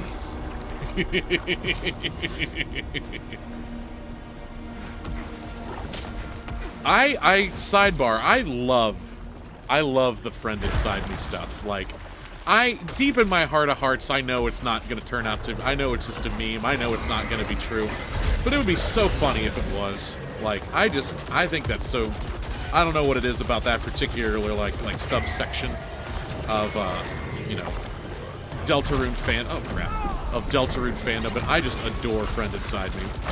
Like, I am here for it. Give it to me all day long.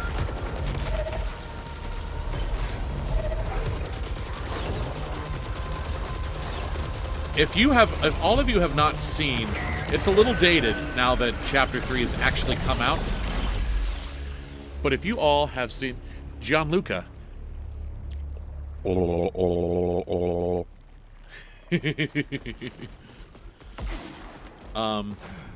you all have not seen Pootstabluk's animation on the theoretical Chapter 3 boss, what a theoretical Chapter 3 secret boss could look like, definitely check it out. It's obviously, it doesn't quite work so well anymore now that we actually have Chapter 3, but it's still a really, really fun watch, and really, some really, really clever insights on what the friend inside me boss would actually look like. I think it's called One Hell of a Ride on YouTube by Pootstabluk. I did a video about it in like March last year. But if you have not seen that, highly recommend.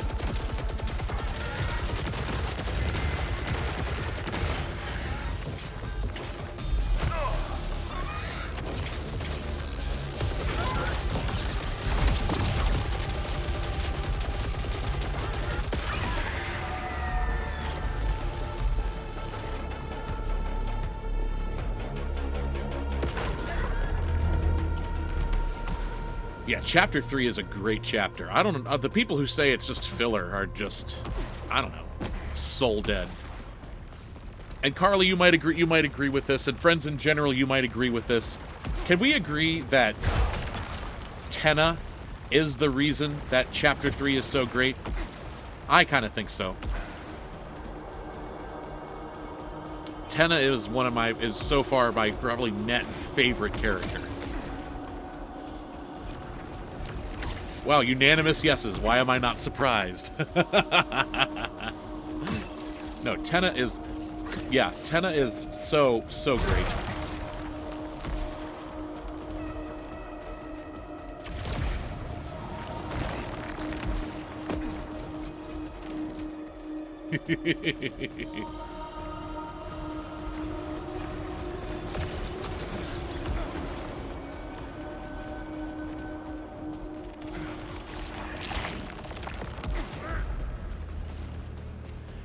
Any thoughts on Everyman? I'm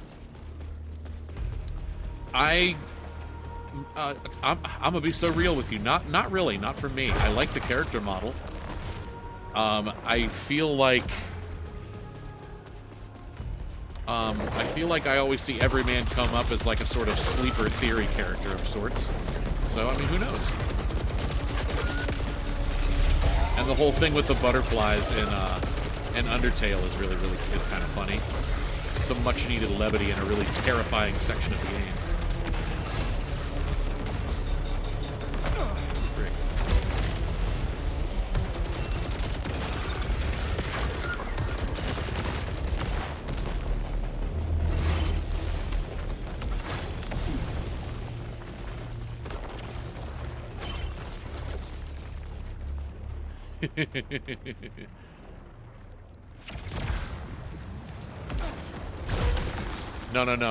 No worries, Saturnus. If I'm being real, like in one of my when I was the king of the underground, I may have deserved it a little bit. I came on kind of strong.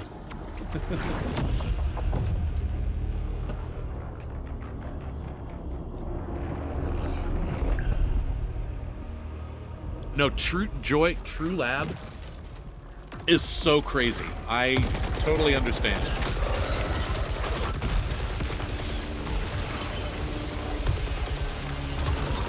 Like, I remember going in, trying to get the true pacifist ending for the first time, and, like, not expecting, like, outright, atmosphere like that. That was such a crazy switch up. It was awesome.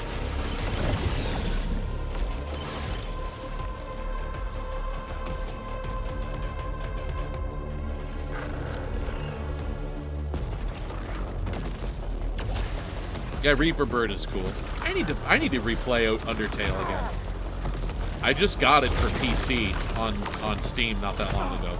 So I mean, I feel like I never got the true Undertale experience since I played it on PS4 originally. But yeah, that's gonna be on my to-do list at some point. Maybe that's the game I'll stream.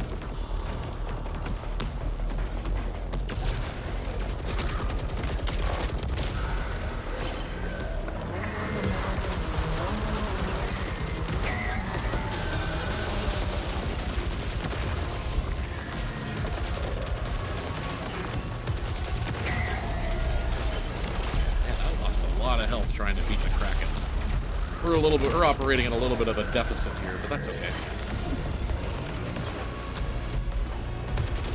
Do my eyes deceive me, or is that Captain that just joined the chat?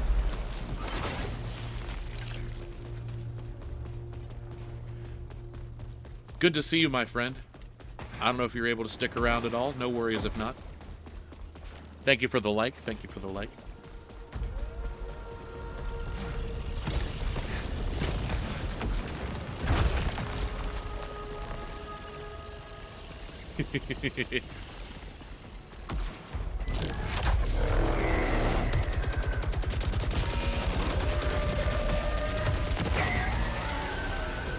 Yeah, this is like prime Deltarune theory making time. I don't know what I've been kind of sleeping on that side of the fence, if I'm being honest.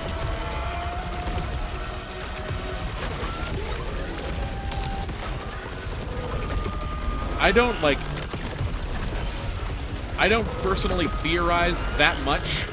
I kind of come from a thought of like, well, at the end of the day, like, whatever Toby does is what Toby's going to do, and we can, you know, I feel like anything that I say or come up with is going to be infinitely less cool than anything that he actually does, so. But it is interesting to see the thoughts that people, it is interesting to see the thoughts that people come up with. And also, yes, for sure, like, that enemy makes some really interesting looking attack patterns, those big glowy planets.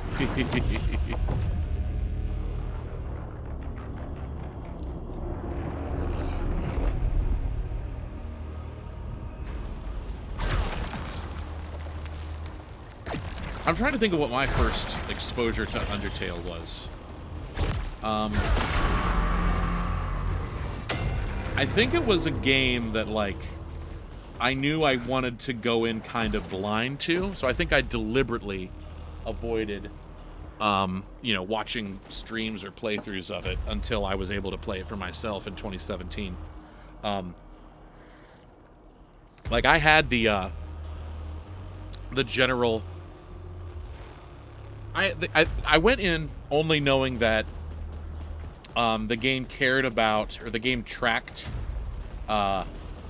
whether you chose to be violent or not, and that there was an ending for, you know, sparing everybody, and an ending for killing everybody.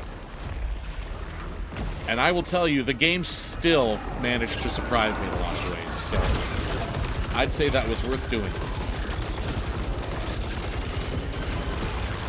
I watched a little bit of Markiplier's infamous playthrough, once I'd had some context.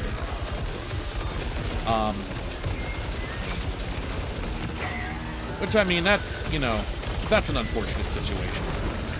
The way all that shook down, if you're not familiar.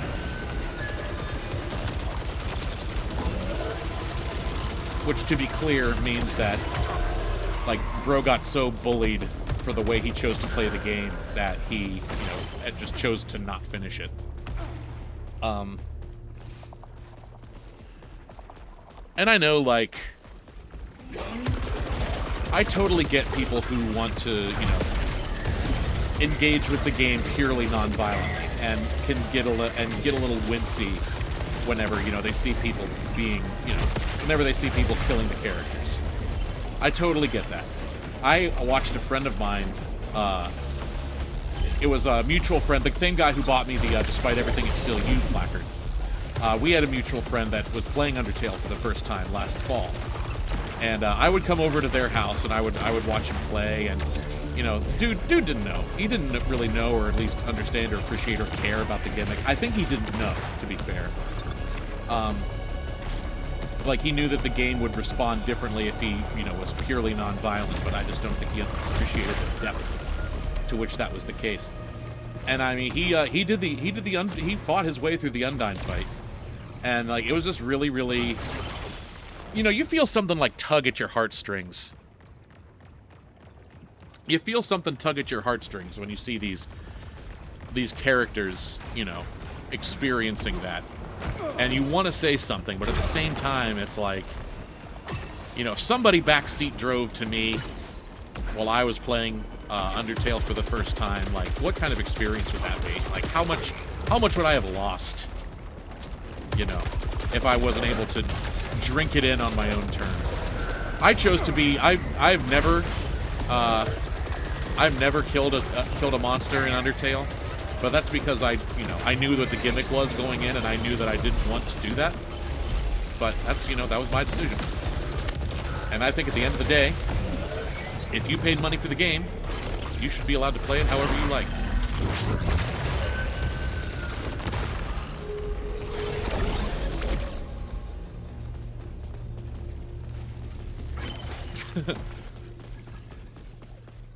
No, like, for real though, the Metaton fight, pretty tough.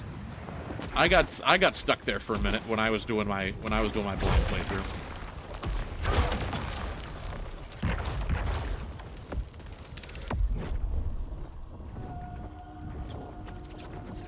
Pretty tough. Banger soundtrack though. Like, there were worse places to be stuck for an hour.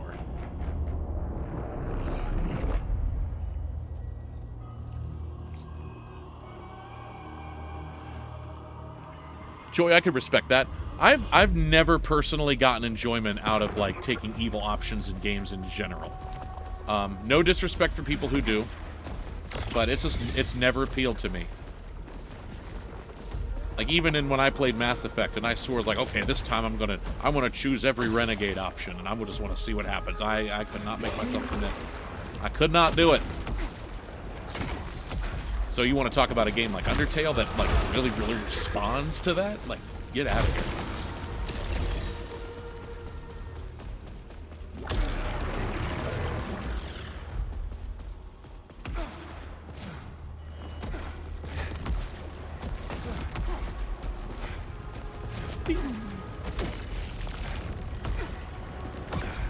Oh, I did not get hit.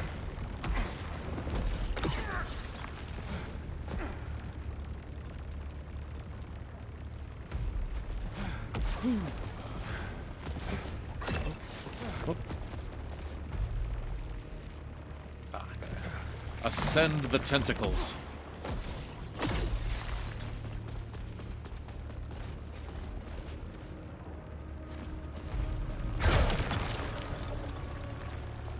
Dwarf, that's fair. Like, if you're trying for a specific roleplay experience, then yeah, that totally makes sense.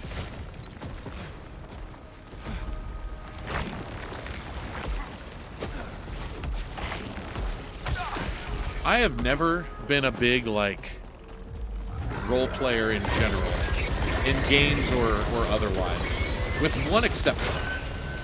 Let me deal with these clowns, and we'll do a little story time again.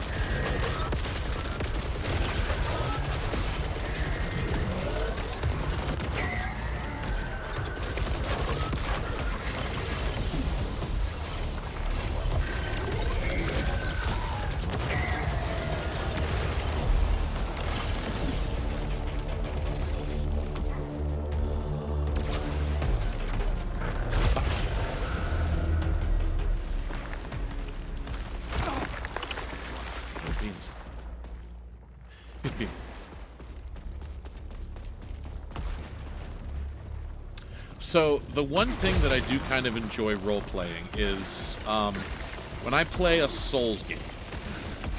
Elden Ring, Dark Souls, this, that, or the other. I really like the experience. I always specifically go pure physical damage. At least for my first playthrough. because I like the experience of, or at least like the headcanon of, there are all of these like gods and demons and monsters and stuff with all these crazy powers, and I'm just a really strong dude with a sword that's just handling business. Like, that's a very attractive power fantasy to me.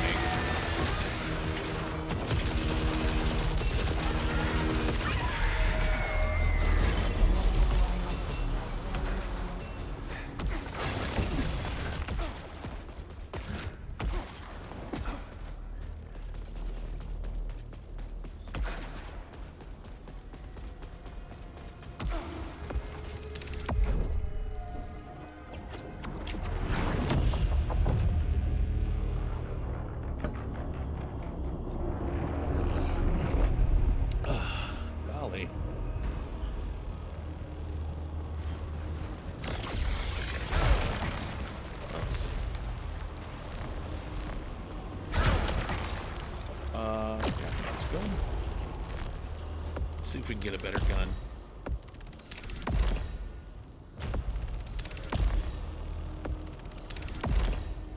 Oh, yeah. That's pretty good.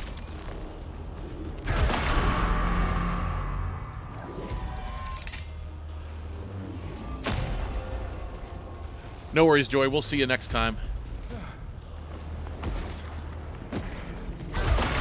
Why did Toriel divorce me? Well, that's a very personal question, and I can't believe you just come in here and ask me to answer that in public. I'm hoping at the end of the day it's just a temporary thing. Like, I'm sure she'll come to her senses at some point, but she keeps talking to this guy who runs the grocery store, and it makes me real nervous. It makes me real nervous. But I'm sure someday she's gonna see it my way. No worries, Captain. We'll see you when you get back. I'll probably still be here playing my shooty bang bang game.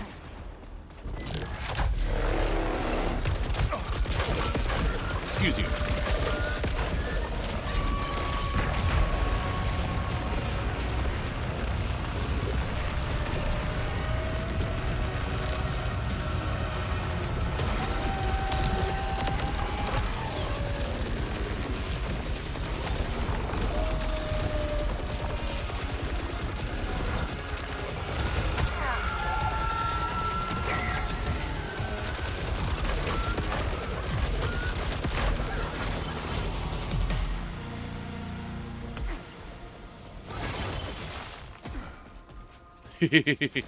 Yeah, kinda.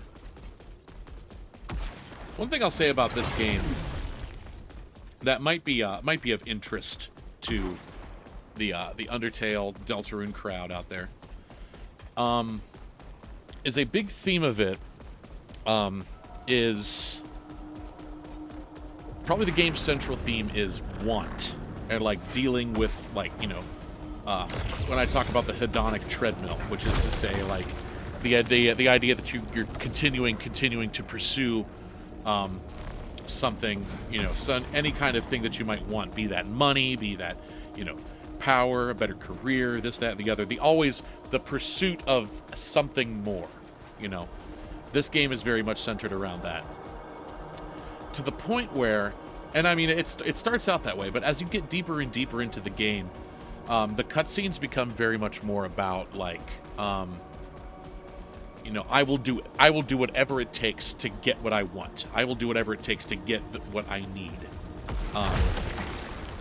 And it makes me think of, like, the dark side of determination. Like, how is it possible to be so determined that, you know, you end up making things worse for yourself and the people, and more importantly, the people around you?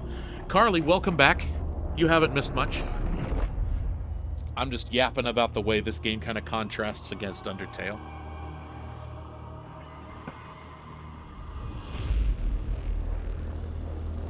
Yeah, no worries. Do it. Y'all do what you gotta do. I'll be here yapping for at least the next couple hours. I don't take one bit of offense.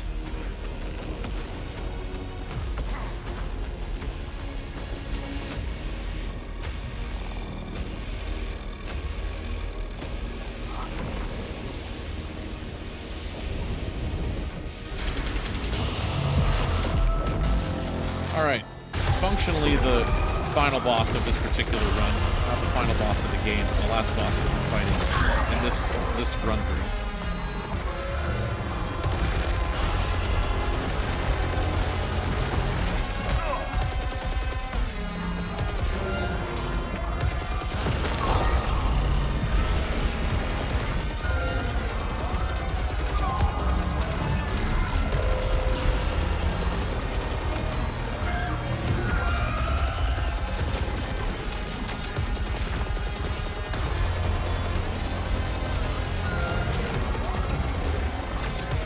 This will require a modicum of focus, so bear with me if I go a little quiet.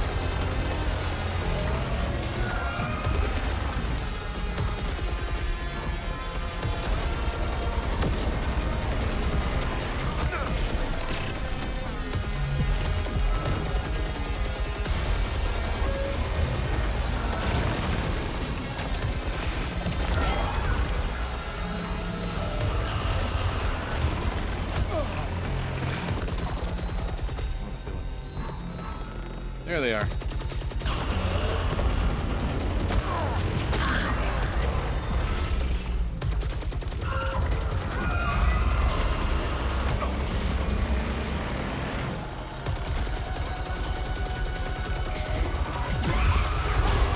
Phase 1.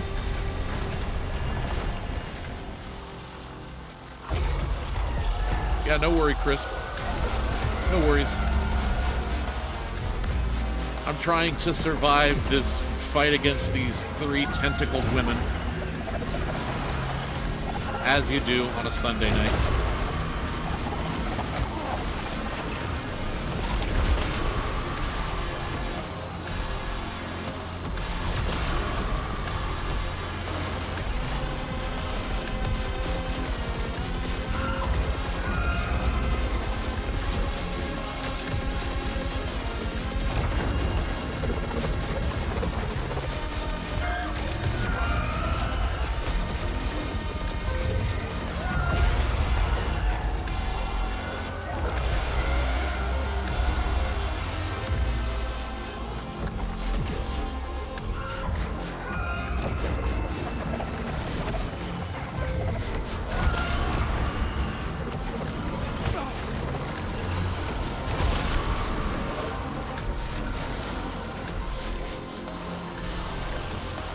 There we go.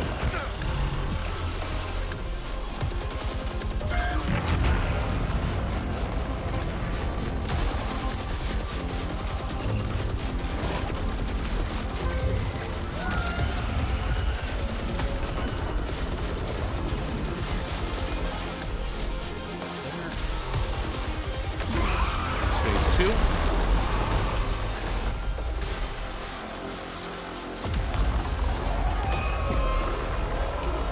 Once more with feeling.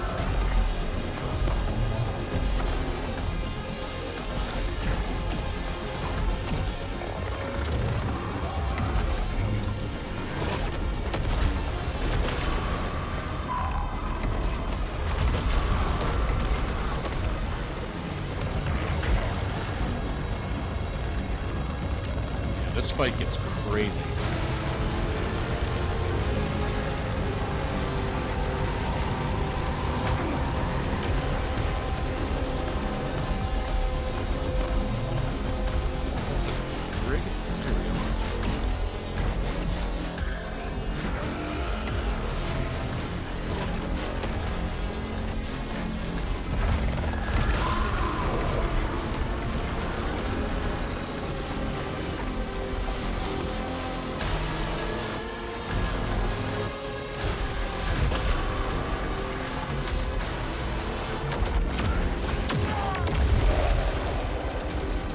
Shouldn't be much longer. And we're good. Woo! Yeah, it certainly does have a lot going on, doesn't it? Oh, Jimbo, good to see you, man. Welcome, welcome. You are so close now.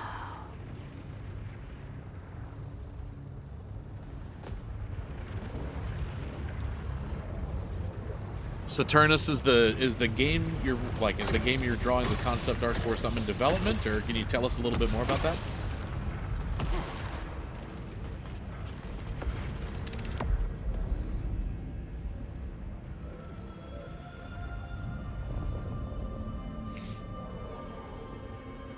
Oh, jeepers.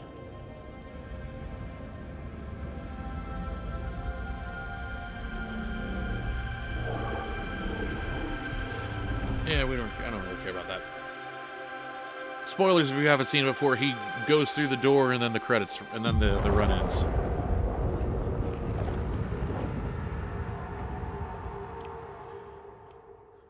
I promise you we did not miss much. And here we are back at home base.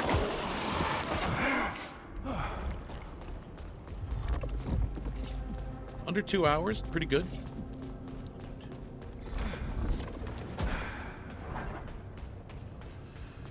Okay, let's see. I'm gonna do some numbers here.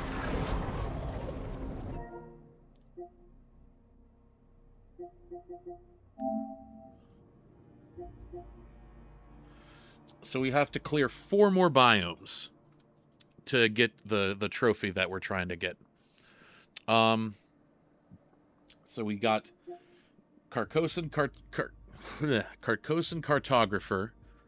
Use the Carcosan modifiers to embark upon and survive 33 expeditions. 33 expeditions? Golly, I wonder where they got that number from. We have to get this, which I can tell you I'm 99.9% sure is the trophy for getting the true ending of the game. And then, of course, the Platinum, which is the ultimate goal of tonight's purpose. So, 4 biomes would be... So let's think. I think we're going to go for the Citadel. I think that's the plan. You'll see what I mean here in a little bit. Yeah, I thought of it like we could go and make it to the planning phase. Well, I wish you luck with that. Anything that you feel like sharing, be my guest. But if not, that is also fine.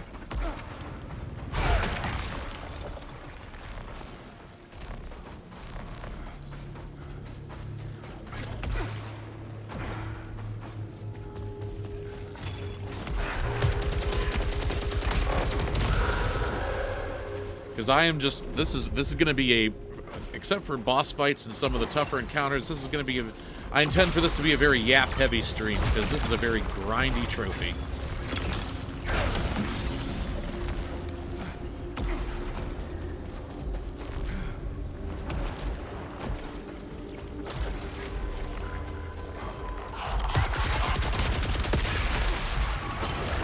I will share with you all. I made some vague allusion to this in my videos and my posts on social media, but I went to Colossal Con in Sandusky, Ohio, last weekend. It's one of the reasons. No, it's not one of the reasons. It's the reason I didn't stream. I've never been to a convention before. A friend of mine is really, really into that sort of. Really into the scene. Convinced me to go, and I figured since I have such a natural Asborness about myself, that seemed like it would be an easy thing to kind of put together. And what do you know, it was.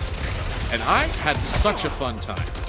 I did not expect to enjoy, like, I knew it would be fun. Like, I knew I wasn't going to hate it by any stretch of the imagination, but I enjoyed it a lot more than I thought I was going to.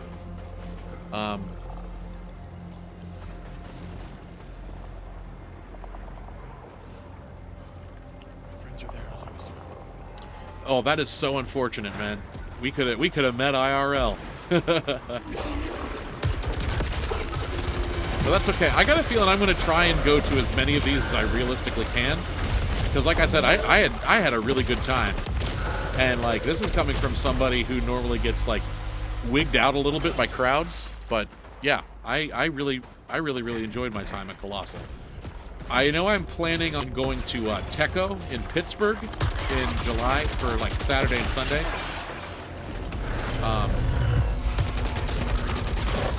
So not sure if I'm going to do Asgore again, or I might try and do something different, different cosplay for that. We shall see.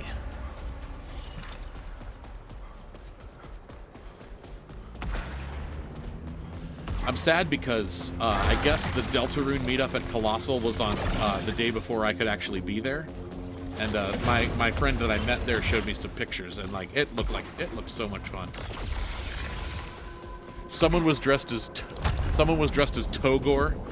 Like I saw a Togor cosplay, and that was just very, I don't want to say unexpected, but you know, it was a nice surprise.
This has been a fun. Saros has been a fun game, but at this point, there are just no more mountains left to climb. Like, you know,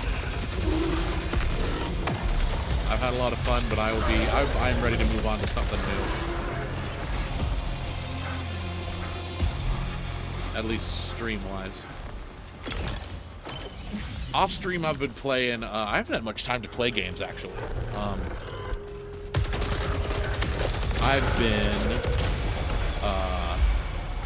I've been getting into Risk of Rain 2 a little bit because somebody made a comment on one of my previous streams that this game, Saros, is kind of similar to that. And I can see why they say that. I'm not very good at Risk of Rain 2 yet, but we'll get there. We will get there. I had a decent run this afternoon.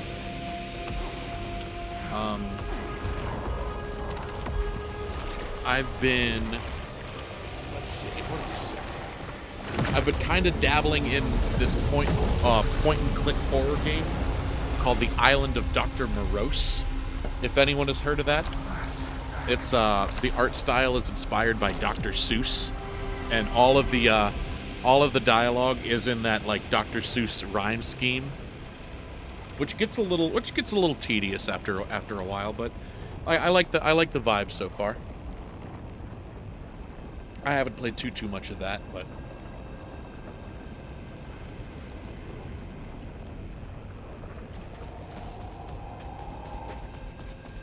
I think the next game that has a concrete the next game that has a concrete release date that I'm excited for is probably Control Resonant. I was just beside myself that got announced in State of Play last week.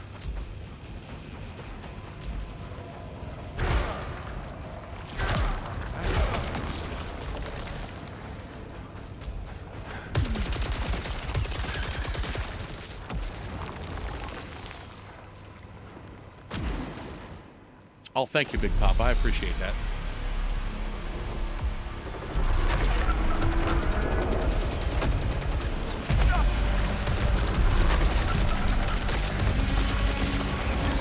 We'll deal with this clown again.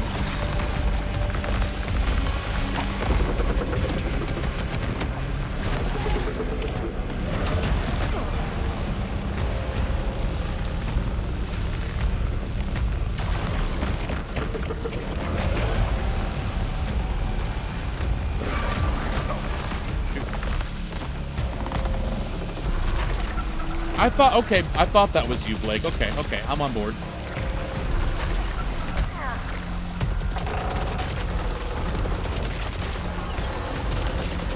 I remember you from back in the day.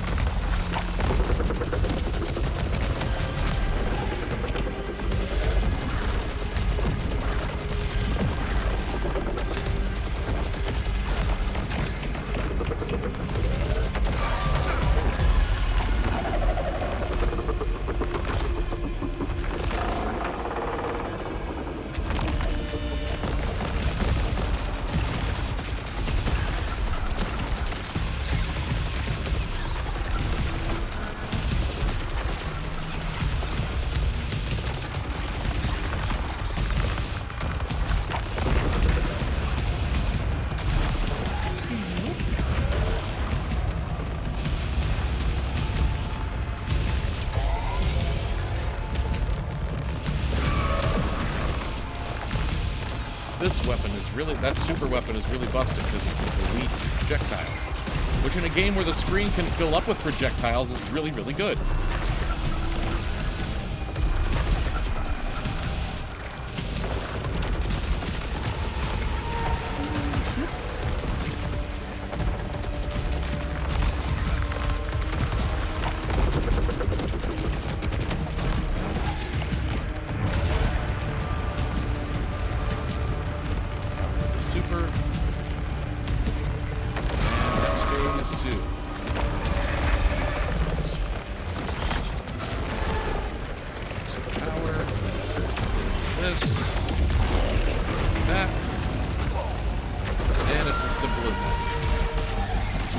Easy peasy.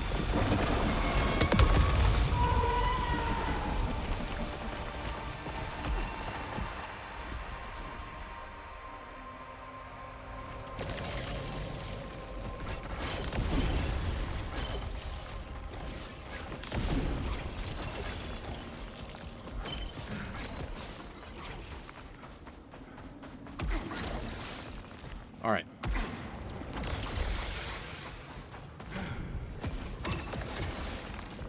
Emma, good to see you.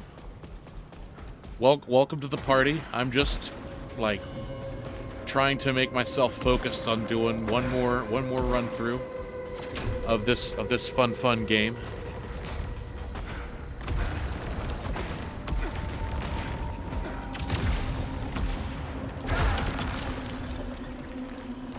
I am gonna keep the smart one. Oh no, it's gonna get underpowered real quick. Let's go ahead and get the let's get that onslaught. Oh, I know I've got this. I appreciate that. The problem isn't that I know I've got this at this point. It's that I know I have it so well that like my eyes just kind of glaze over when I play it. Which makes it a great game to stream in a way, I suppose, because it means I can, you know, I can yap and play, but weird to the point where I'm just grinding biomes for a specific thing. The trophy I'm going for, I have 2 trophies left before I get the platinum. One for beating, for clearing a certain number of biomes with the assist modifiers turned on, which is what I'm working on now. I am at 30 out of 33, and another for getting the true ending, which is what I'll be focusing on next, as soon as the trophy pops for Carcosa Cartographer, or whatever the heck it is.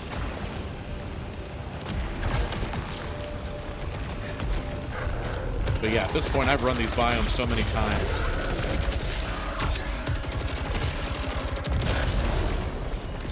You'd think I'd be better at the game over that, but I can't quite do a whole run hitless, but I'm getting pretty okay.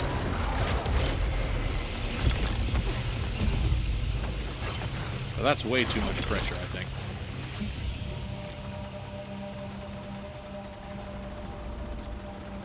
Happy Pride, yes, tis the season.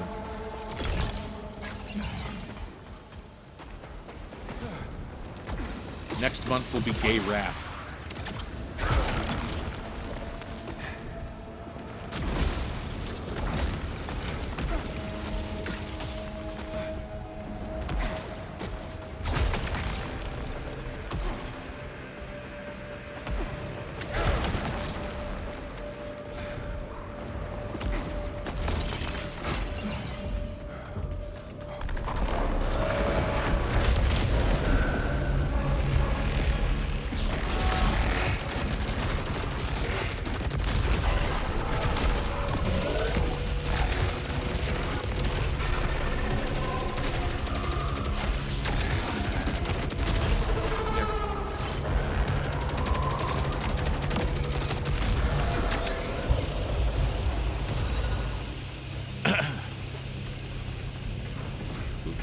Oop.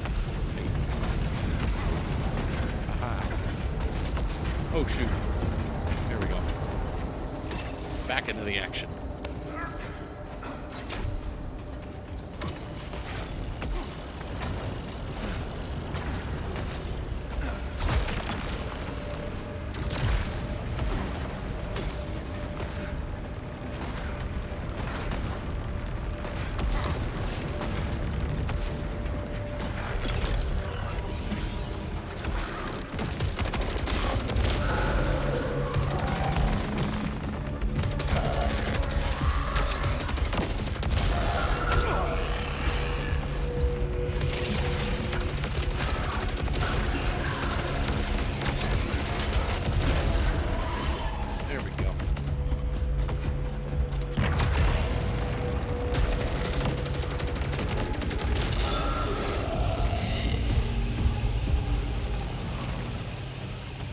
Good enough. Oh, whoops. Oh well.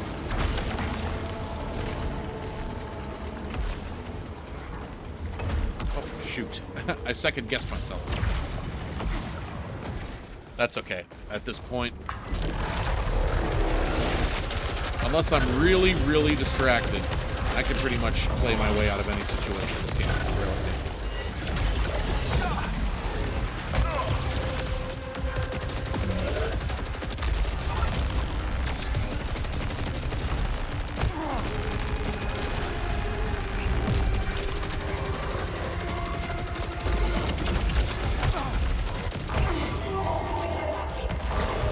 To varying degrees of success, as you just saw.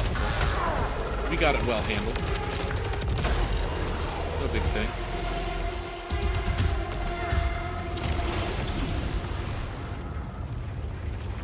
Pulse discharge is too good. We don't want to get rid of that.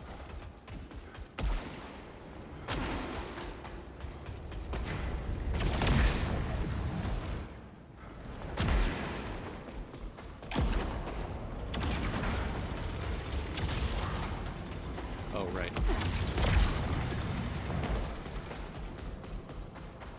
Welcome back, Captain. You haven't missed much. Still grinding out biomes, trying to unlock this trophy before we beat the final boss, and then I don't have to ever play this game again if I don't want to.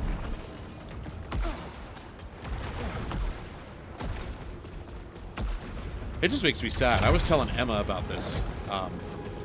It just makes me sad because this game has been such a fixation for me for such a long time, and now I'm at that stage where it's like, well, it's run its course. It's time to move on to something else, and I just don't know what that something else is. And Carly, to answer your question, I am also currently streaming on Twitch and on YouTube. My handle is different on those other two platforms because I go by my original handle, Professor Skadad. But this game is also streaming on those platforms. So if TikTok is giving you some pain in the neck, probably the best place to catch me on that's not here is Twitch, just because I don't have OBS set up for YouTube very well yet. I can't see YouTube chat because of the multi-stream tool that I use. So until I get that figured out, I really just stream on YouTube so I can have consistent access to VODs. So, welcome back, Azzy. Good to see you. Good to see you. Yeah, and Dwarf, you're absolutely right. Dodge, shoot, dodge, shoot, dodge, dodge, dodge, shoot. Melee sometimes. There.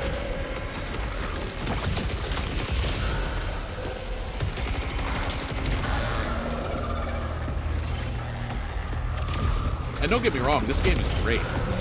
Like I would definitely recommend this.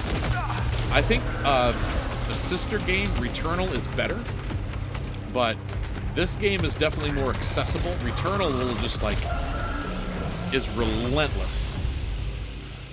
Whee! Returnal could just be relentlessly difficult.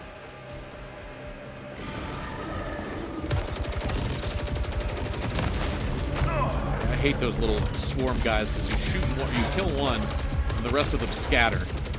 And when you have a gun that has auto aim, it's not that big a deal. But when you have a manual aim weapon, it does not. It can get a little frustrating.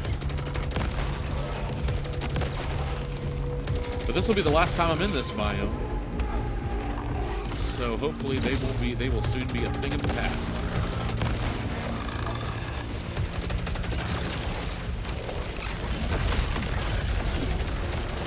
I mean, technically, I don't have to fight them at all. The only, unless the game throws you in a solar cage, you can really leave any time. There we go. That's how we do it.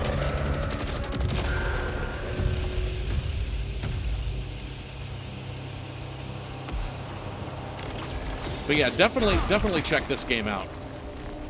If you think it looks cool, I do recommend it. I've just been playing it so much, I kind of burn myself out. I looked at my playtime on the PlayStation app this afternoon, and I was very surprised to see I've clocked 60 hours in this game. It'll be like 65 by the time I'm done with this stream, which is about that's how long it took me to get the Returnal Platinum back when I was doing that. But man. Just to give you an inkling, and I recognize that for some people, 60 hours is like chump change. For me, that's like 2 days, 2.5 days.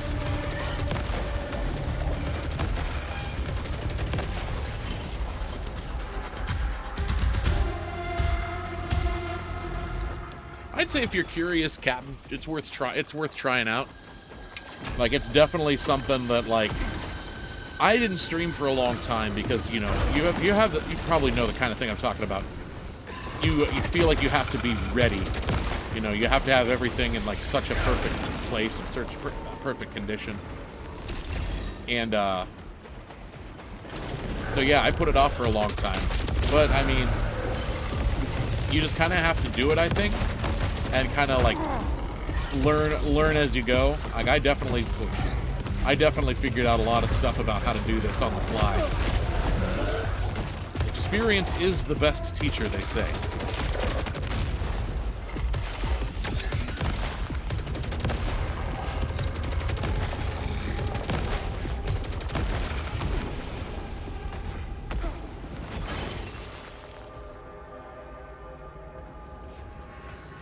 Yeah, that's a good point, Emma. It does sort of depend on the game, doesn't it? 60 hours does feel like a good threshold for this, but like I was watching Risk of Rain like beginner's tips video today, and the dude on that video said he's played Risk of Rain 2 for 1,300 hours, which is just wow. That is so much time.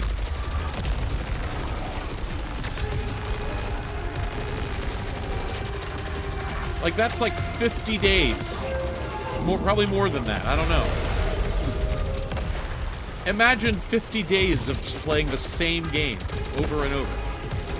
Which, hey, if you love it, you love it. I'm not saying I'm not knocking that. Don't misunderstand. But like, wow. I don't think I can play one game for that stretch of time.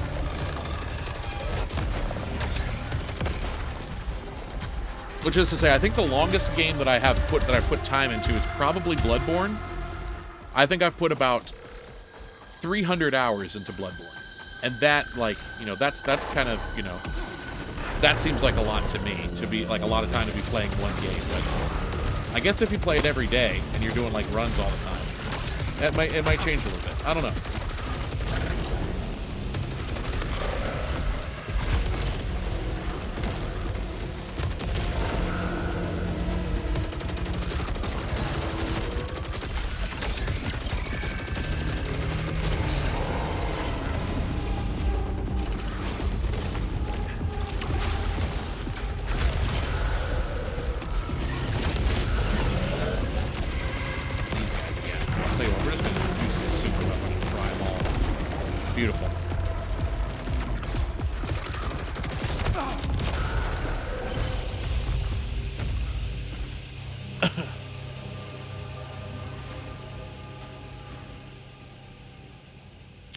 Wow, I have not been looking at chat as much as I'd like.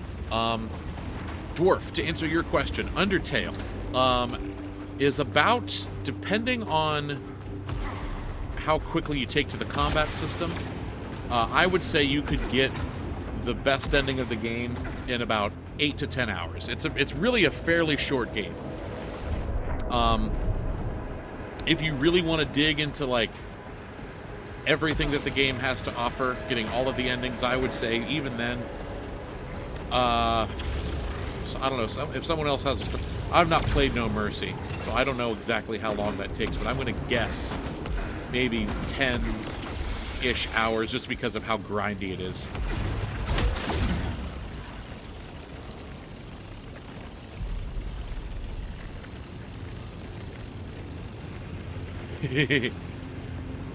But at least Dragon Age, you know, has a lot of, like, unique content. Like, there's different ways you can play conversations and scenarios. Like, with a game like this, it's pretty much like, you don't even get, the bosses aren't even randomized. It's just, you know exactly what's coming, you know exactly how to deal with it. The tools you get along the way can kind of change, but for the most part, you know, you're kind of just doing the same thing over and over.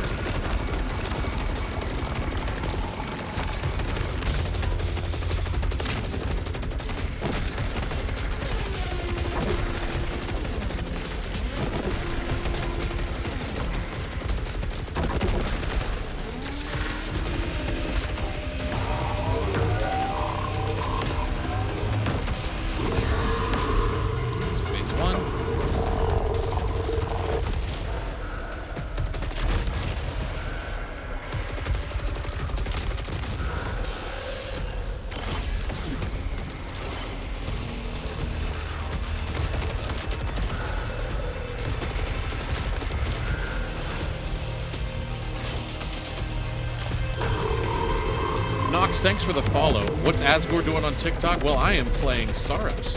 What else would Asgore be doing on TikTok? But let's be real.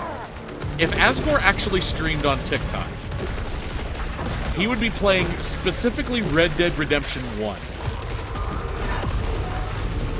How do we feel about that, Chad?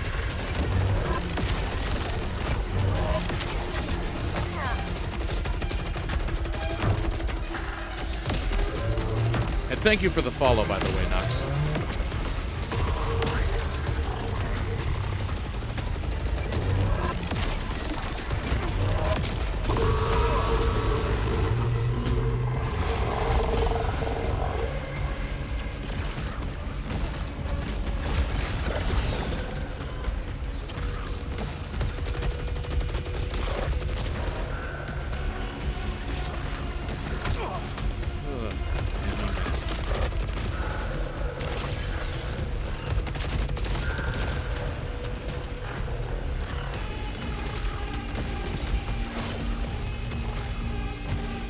Oh, you're talking about Pressure Washer Simulator. Oh my gosh, yeah, that's so true. Or like something else really soothing and repetitive like that, which I guess this game kind of is in its own abstract way.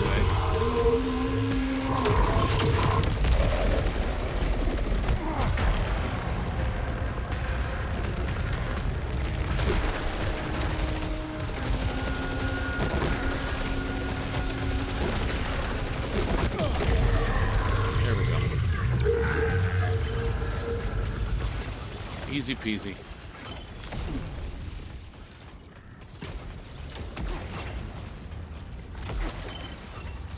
Not gonna lie, I've never played Power Wash Simulator. It looks very fun, very soothing.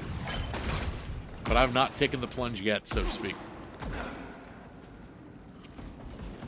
But yeah, Dwarf, if you are interested in Undertale, definitely, if you wait till it goes on sale, it often goes on sale for like $2-3. So yeah, definitely wishlist that.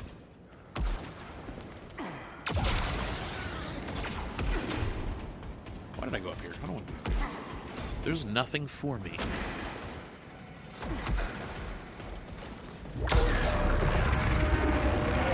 Man.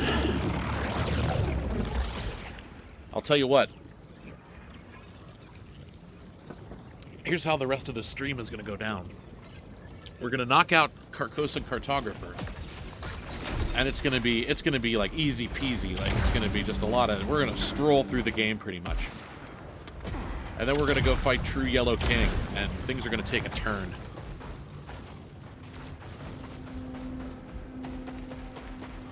Saturnus, I don't see why not.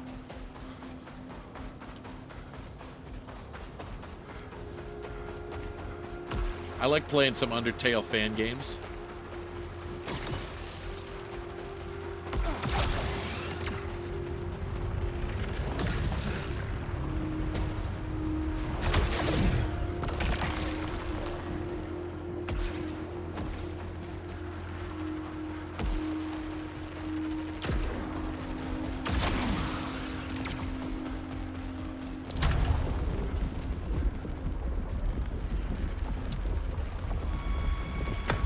Yeah, if y'all ever make that happen, let me know. I'd be down to give it a try.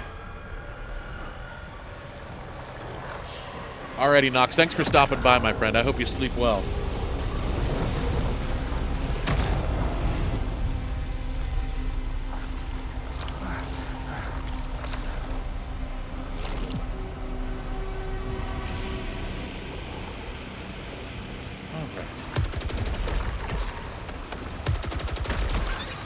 I think we have 2 more biomes left.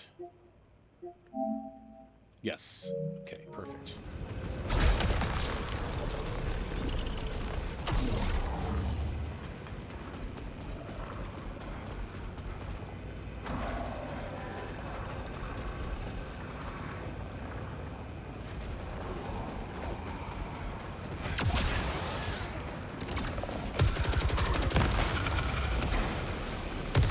Yeah, Dwarf, if you ever get the opportunity to play Undertale, whether you have it or not, I definitely would recommend it.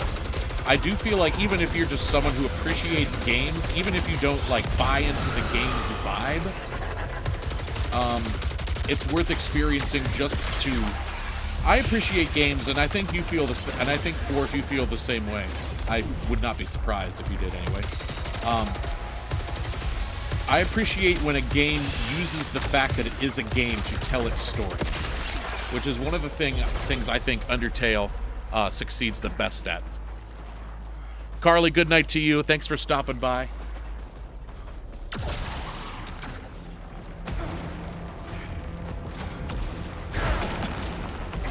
I didn't want to come this way. Just muscle memory, I suppose.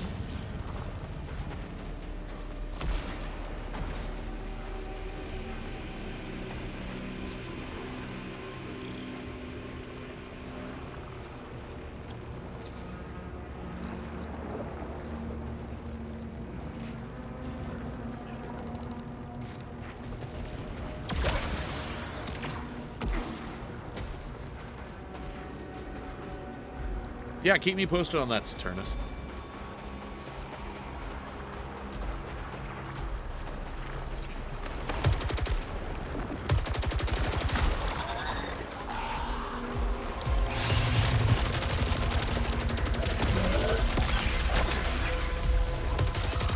Let you out? Yeah, but I'd have to get up and go to my flower garden for that. That's just not. It seems like a lot. It's getting late around these parts.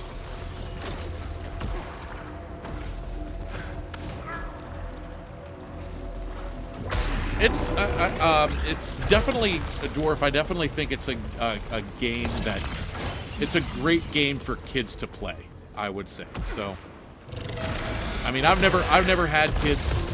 I can't really speak to that, what that experience is like, but it is a very wholesome game, and I think it teaches. I think it has good lessons to teach while also being kind of realistic about the nature of the world, if that makes sense.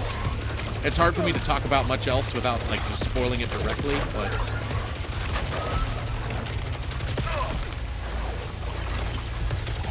but if your kid is curious about it, I would say that there's no reason to say no outside of just, circumstance, not having, not being able to buy it or for one reason or another. But yeah, as far as content goes, very, very, very good game for kids.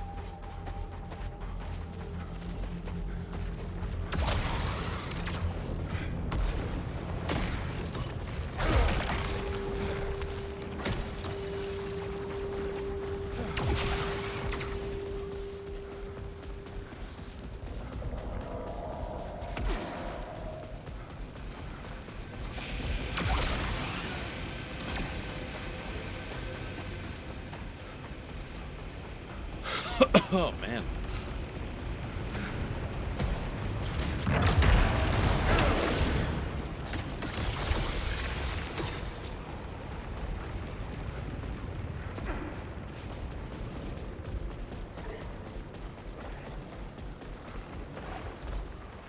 How would you update me? Well, I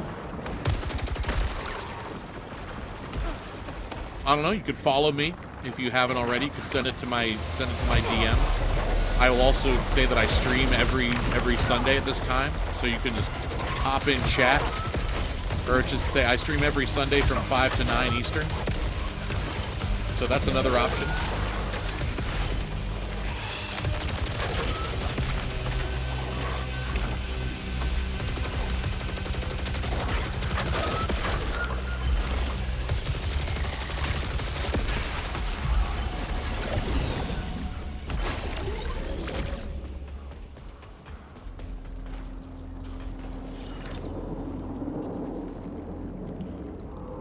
Oh, you know what, fair.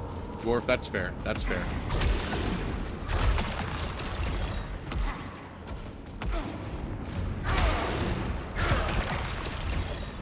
The youngins do be flighty, don't they?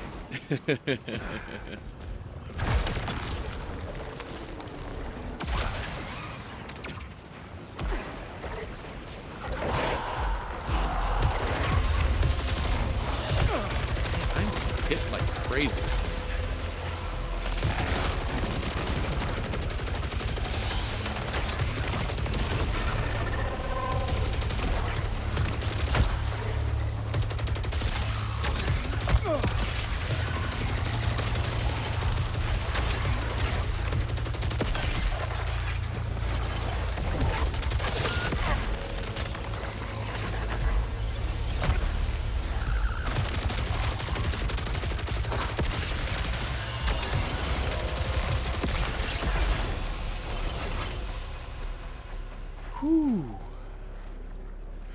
Oh, yeah, okay, I was like, I saw something in one of the game shows that made me want to say something to Cap. And I finally remember what it is. Yeah, I bet you're excited about Black Flag Resync. That looks awesome. Black Flag was my personal favorite Assassin's Creed, and I'm glad to see it's getting a little bit more love.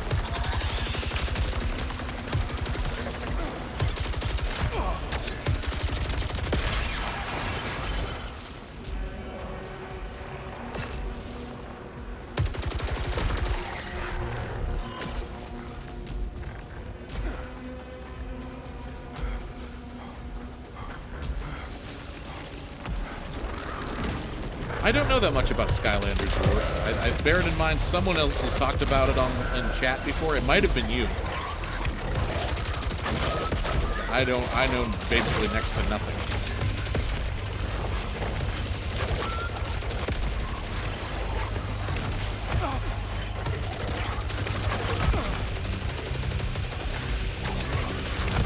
I need an auto-aim weapon.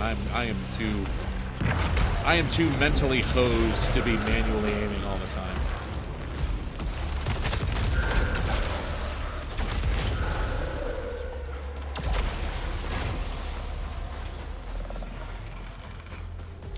That does not surprise me, Cap. That doesn't surprise me one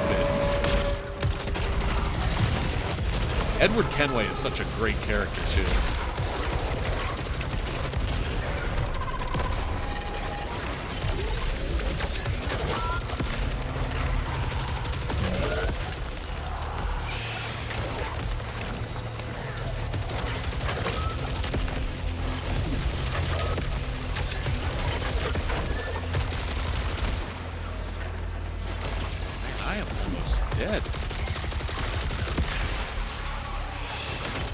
I am getting careless. But I'm not that worried about it, and I will tell you why very soon.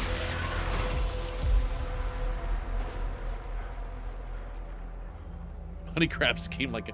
Yeah, that doesn't surprise me. That makes sense. I feel like any game that I hear kids talking about a lot is probably has some monetary incentive. Some like microtransactional action going on.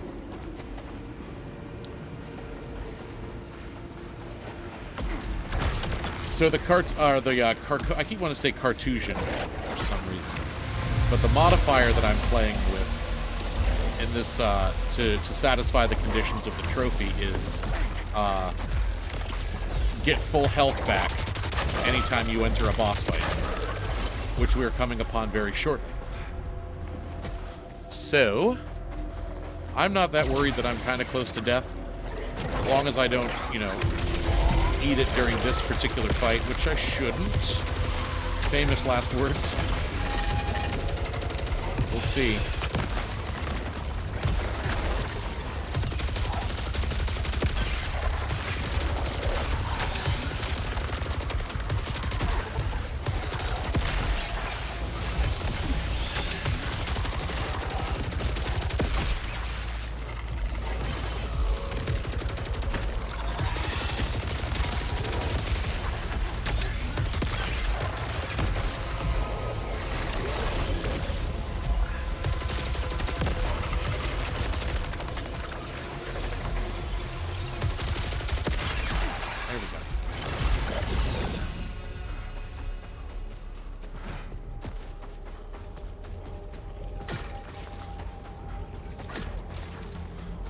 Oh, boy.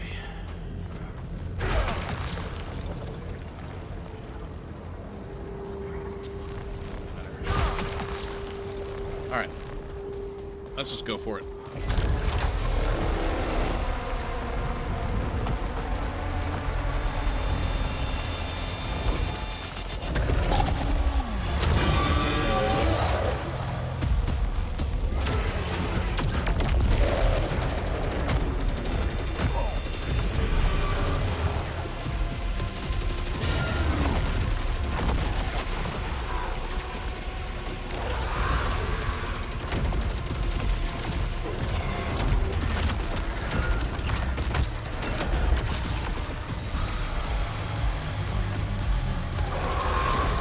Dang it, now I've got that Lever Johnny Lever sea shanty stuck in my head.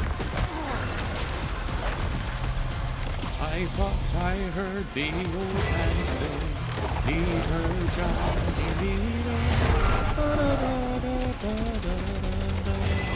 and it's time for us to leave. I don't really know it that well.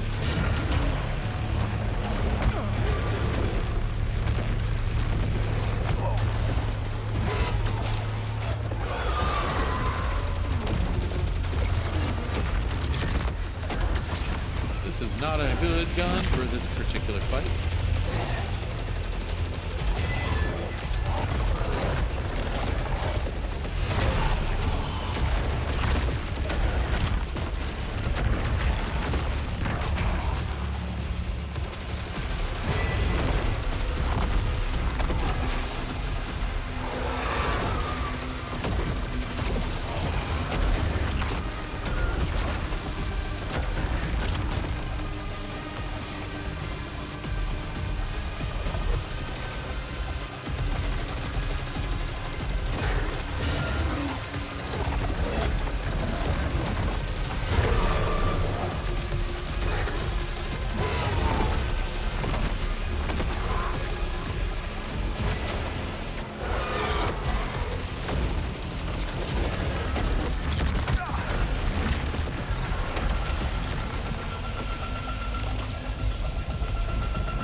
Yeah, my uploading's been pretty light as of late. I still continue to blame the nature of my work. I'm usually out and about doing stuff from around 10 in the morning till about 6, 7 at night, so. And then by the time I get home, I'm just so, like, beat up. The last thing I feel like doing is sitting down in front of a camera, which I need to get on top of that. Like, with a new chapter coming up, people are hungry for Delta Rig stuff for sure.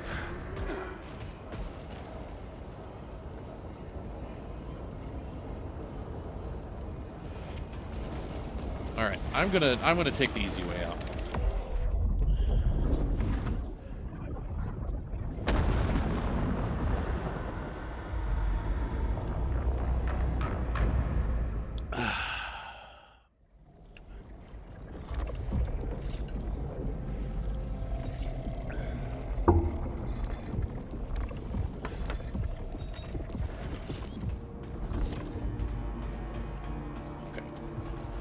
verify some information here.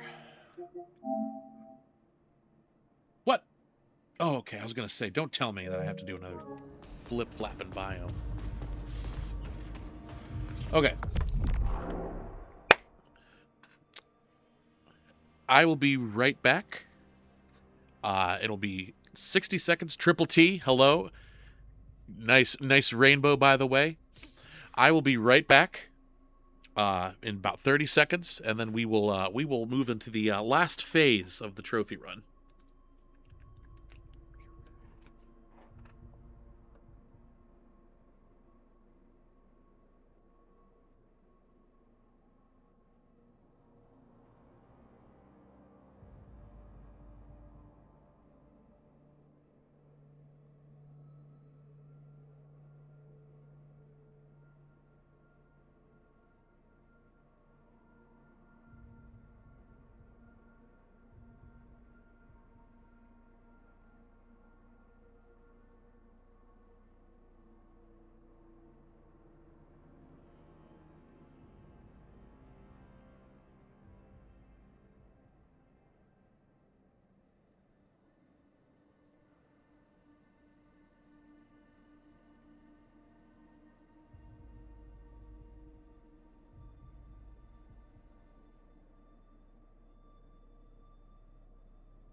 I hope you all enjoyed the chair content. I know that's why y'all came around.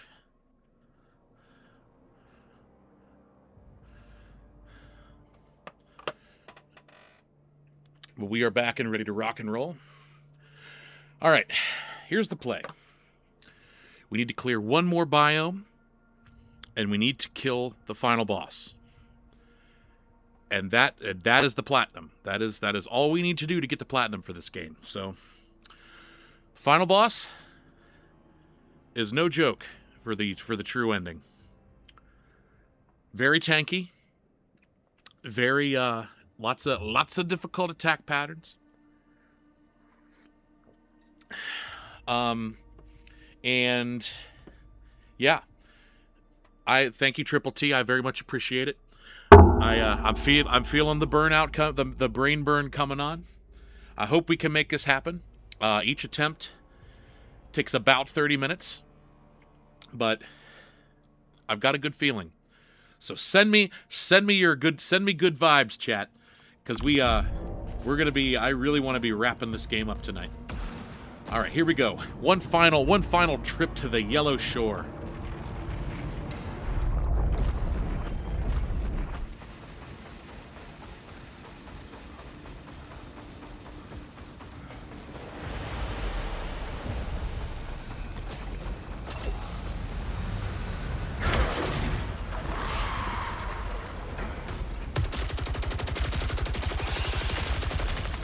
Not gonna lie, onslaught rifle is kind of bad for this biome, so we're gonna try and fix that quick as we can.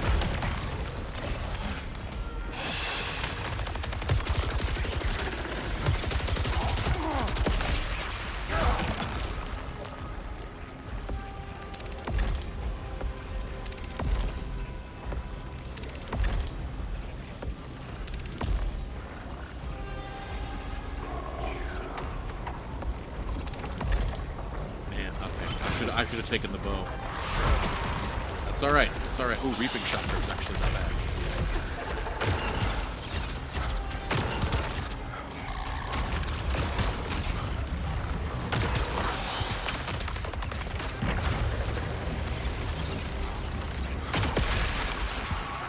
Is what I would like to say, except this particular iteration of it seems to be kind of crap.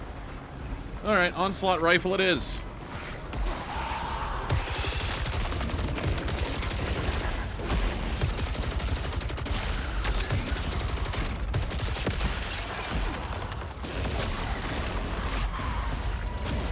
I'm gonna be real with you, chat. I am not. This run does not feel like we're off to a great start.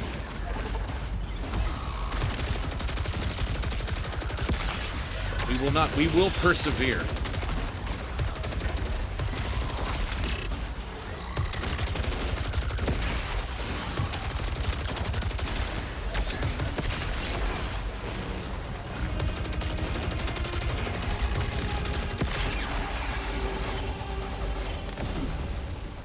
So the thing that makes Yellow Shore and Yellow King difficult is, so one of the ways you can make Returnal and, well, both games really, Saros and Returnal easy, or easier, is to run a whole bunch of biomes before you get to the biome you're actually trying to clear. Because then you could grind a lot of proficiency levels, you can get better weapons, you can like actually have a build, you can actually have a true build going. Yellow Shore does not give you that option. Yellow Shore, you have basically one kind of long-ish biome to get all of the tools you need from like your base start to get ready to fight the final boss. So you're not going to be walking into that fight as strong as you are maybe used to. So, because if I could get up to like proficiency 100,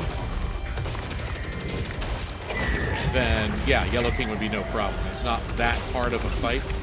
We just can't break the game as much as we can during the normal run.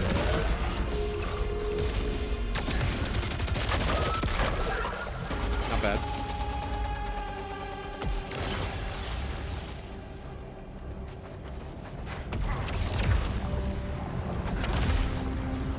Hopefully there's some good stuff up here. A smart rifle would be great.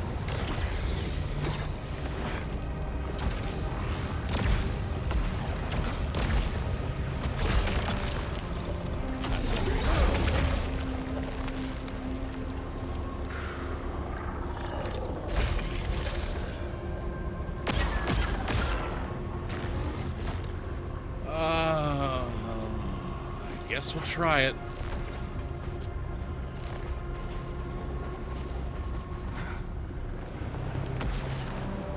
It's gonna be better than the Onslaught Rifle. I hope. I've said that before, but this time I mean it.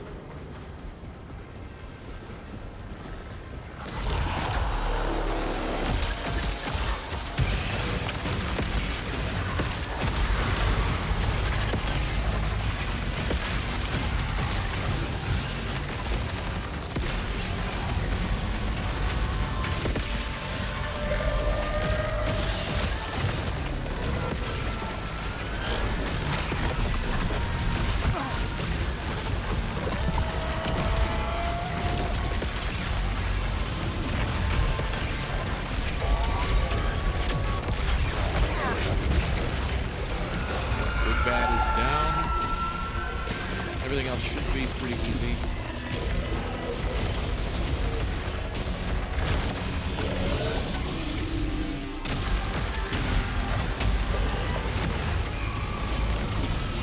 Okay.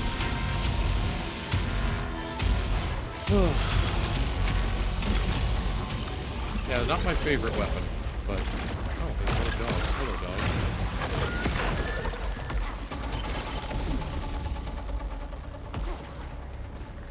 What I got.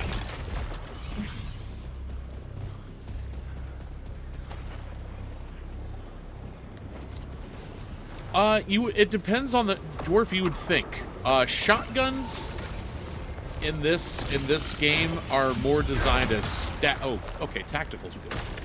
Shotguns in this game are more designed as stagger weapons rather than like pure DPS.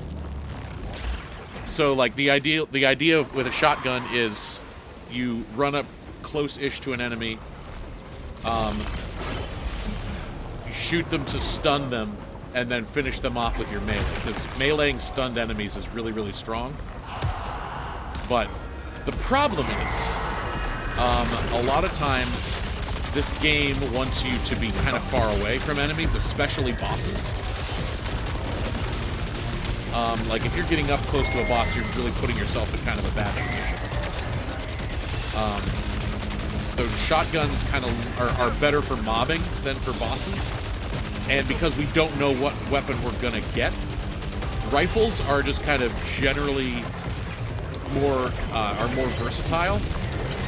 And so, like, for that reason, I would say a rifle is more consistently good than a shotgun. Because, like, we don't want to be in a situation where we pick up a really good shotgun, get all the way to the boss, don't find a good rifle, and then are stuck with a shotgun for the boss. That is not a good situation. That is not a good situation to be in. So, that's my TED talk on the shotguns in Saros.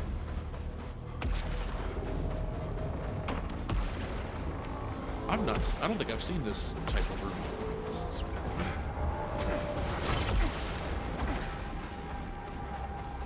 Let's see what's out there.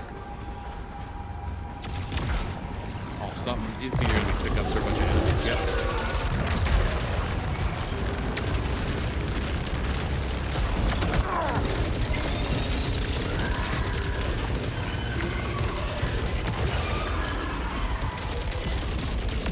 The problem with tactical rifle is that it's also kind of more of a stun weapon than a DPS weapon.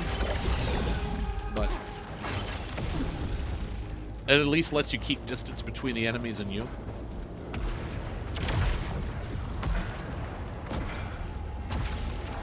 Okay. I forgot I can't put my tea on the table, or it'll make the microphone make a weird noise.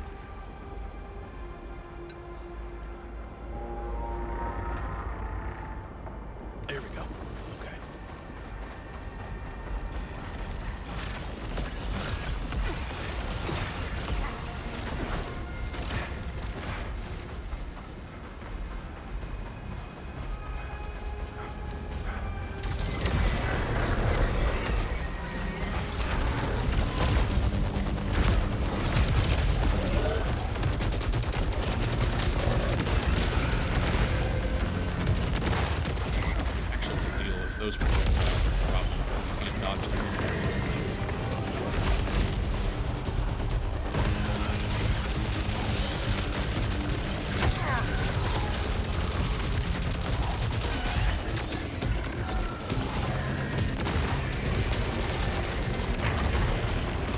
I need to be using my super more.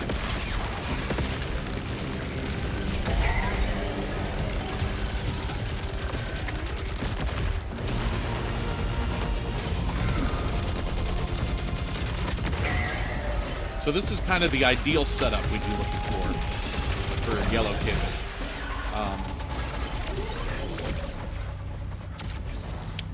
Smart rifle. No, not with it. Smart rifle, a relic that paired with a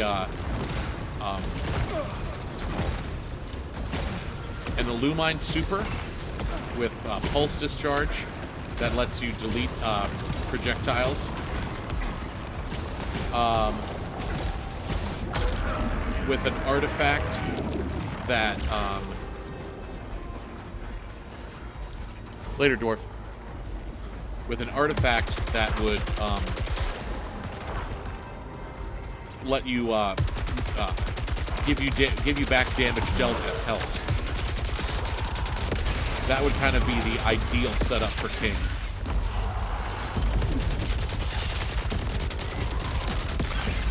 haven't had that yet. And it doesn't really look like I'm going to get it in this one either. But man can dream. Welcome back, Dr. Gaster.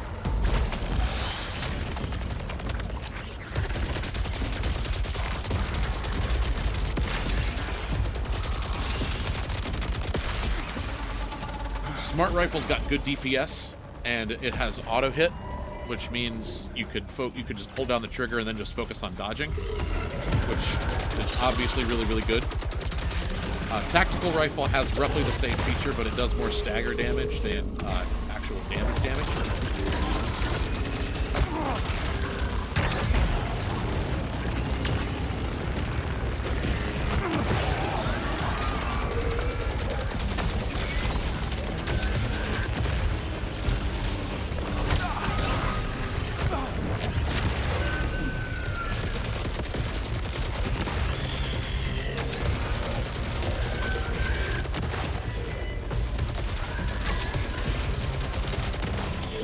Not doing great on health, which can be a problem. We've got one more. We've got to fight a mini boss before we get to Yellow King.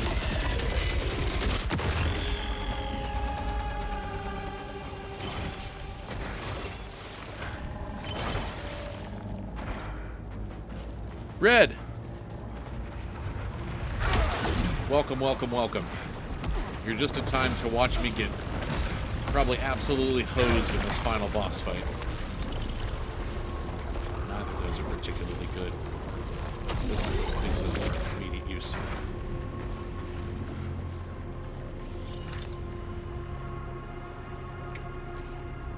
Gondiad. Okay, I will keep that in mind.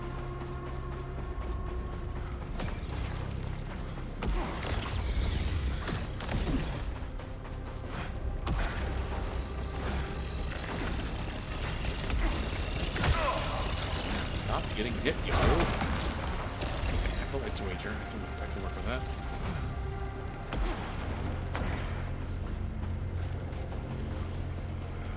Okay. Really, all we need to do is not die during Yellow Consort, and we should at least have a workable setup for Yellow King.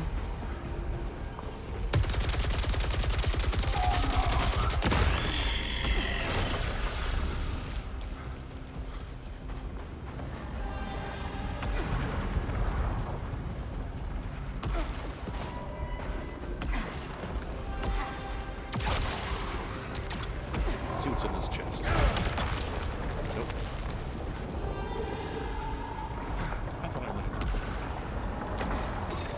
I thought you only had to do one of those to trigger the fight.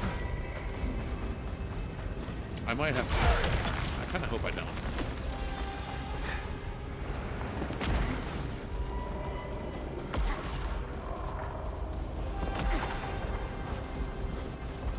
Oi, oi, oi. Okay.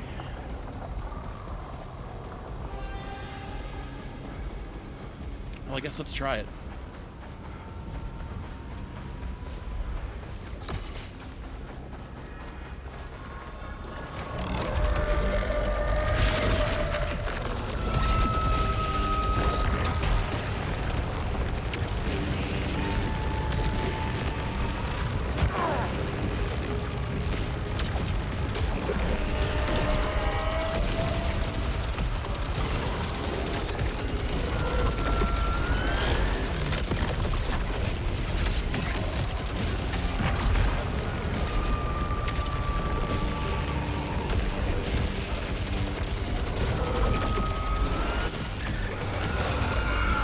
Is down.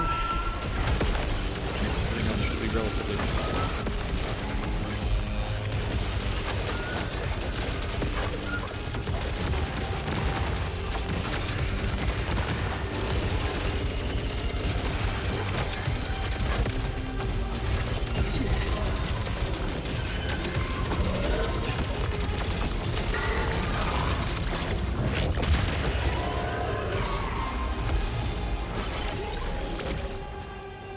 It's going good, Red. I'm feeling a little peaked, a little tuckered out.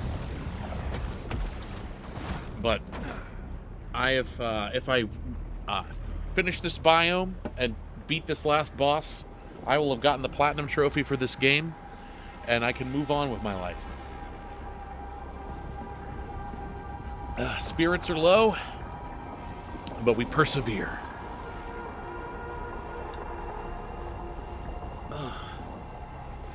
All right.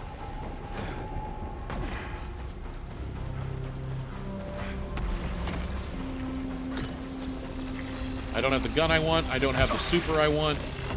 I don't have any artifacts. Other than that, the run's going great.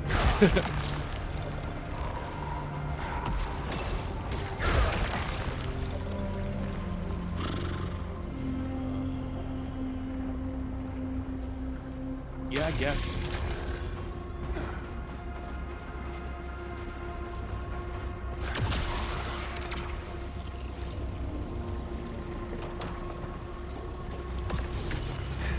Captain, I hope you're right about that, my friend.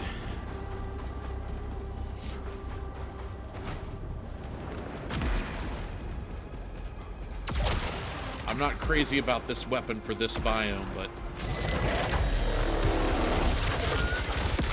it should at least have really good DPS.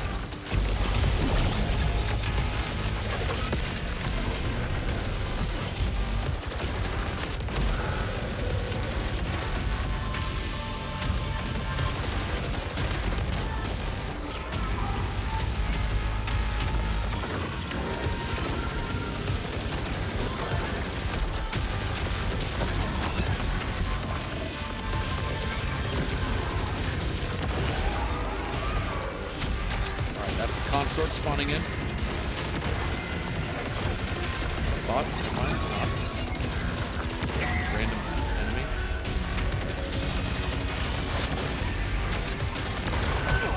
There's Consort.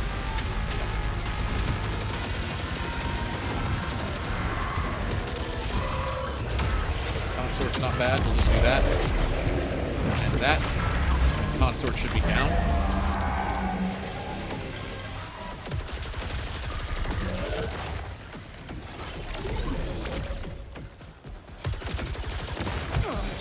Up.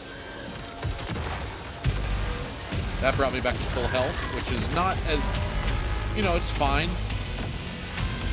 Consort's the last real threat before we get to the boss. Everything else is just, you know, kind of trash cleanup.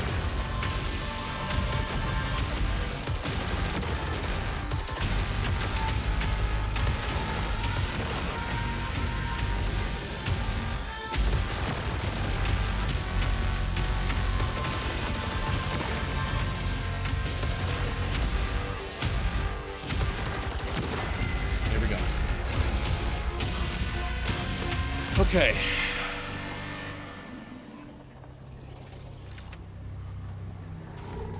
We should be on a good trajectory.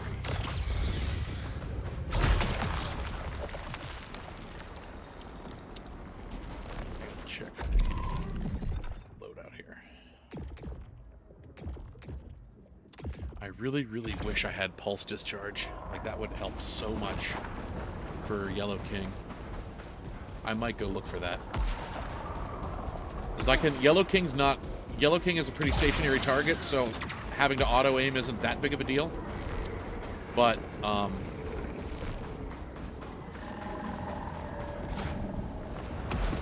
having Illumine with pulse discharge would make things so much easier. Cross your fingers. Nope.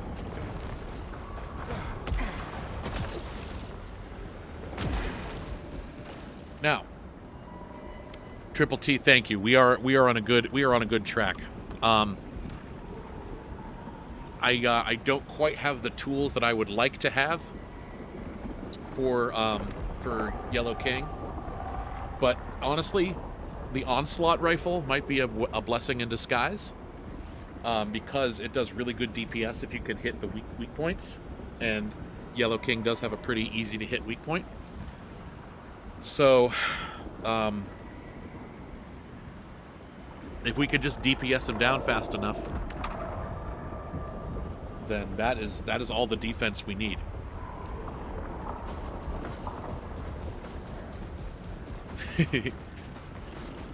Crab, I have indeed been told to have it look like Asgore a couple of times. Alright. Let's do this.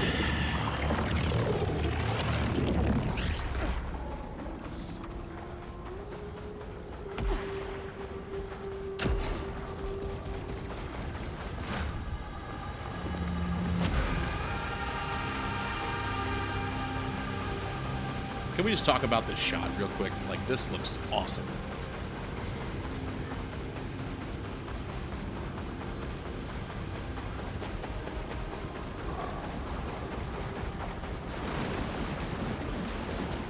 All right. Gonna let the cutscene play out. Take a deep breath. Another sippy for good luck. I'm here.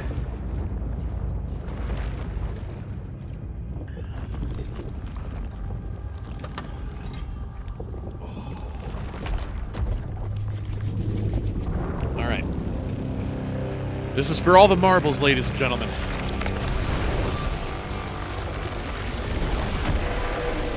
Let's go.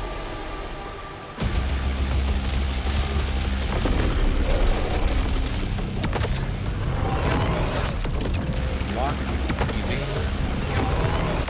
Block, easy. Block, easy. Run in, shield, jump over the rings. Back off, block.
Done. Phase 2 is the hardest phase, unfortunately.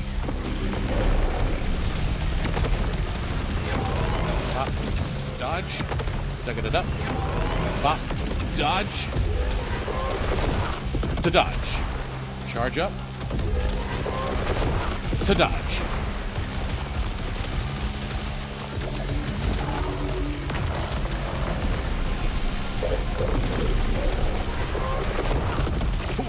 That audio cue. Clutch.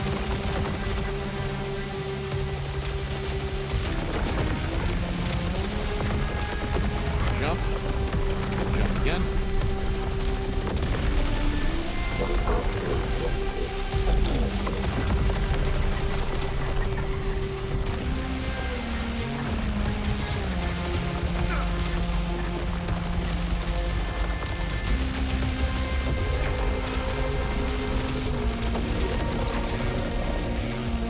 Underneath him.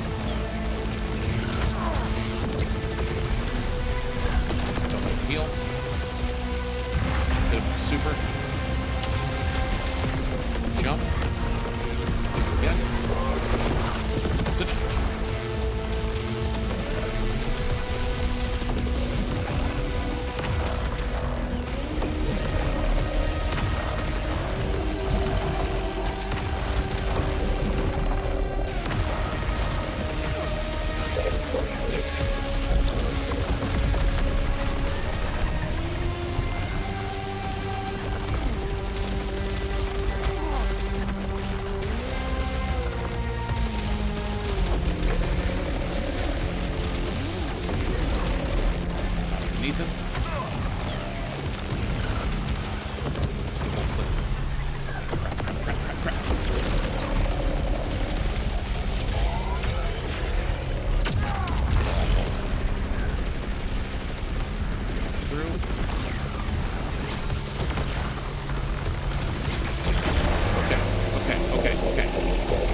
is still doable. At least in phase 3, we could go back to using a shield to dodge projectiles.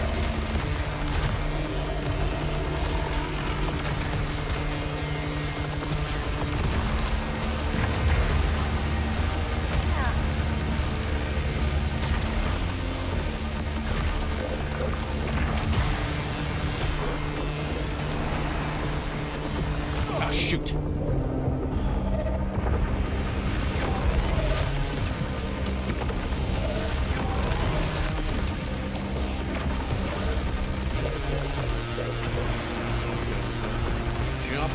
Ah! Man.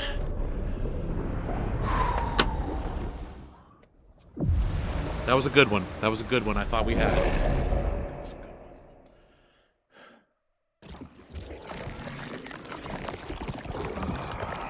one. That's okay. That's all right.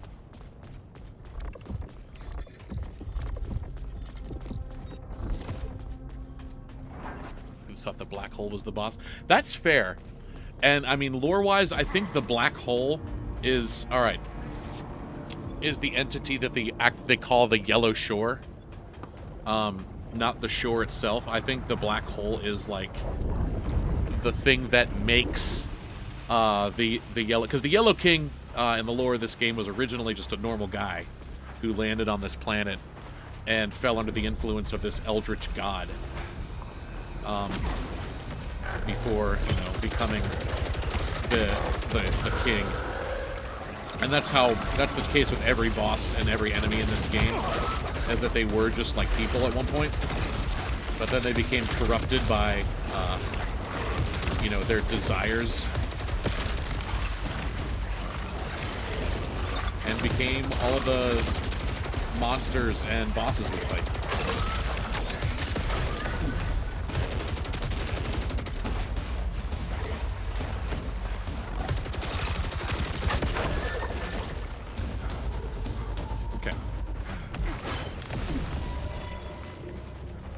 So what we're looking for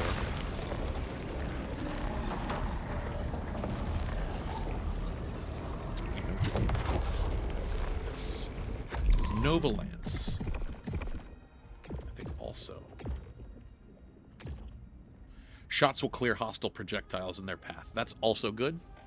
I might roll with that. We'll give that a try. In that fight, anything that can clear away projectile, I think pulse discharge is better, because you could just kind of, you know, park and set and forget. You don't have to do a lot of moving around. We'll give it a taste. We'll give it a test.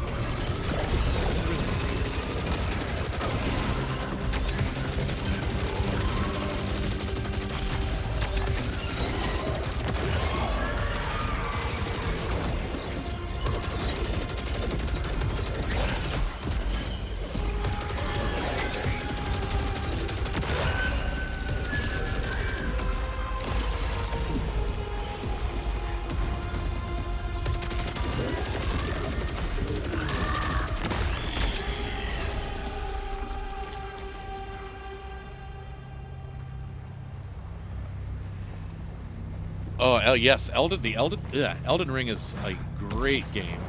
The DLC, also great. Red, have you played the DLC at all, or you just never finished it?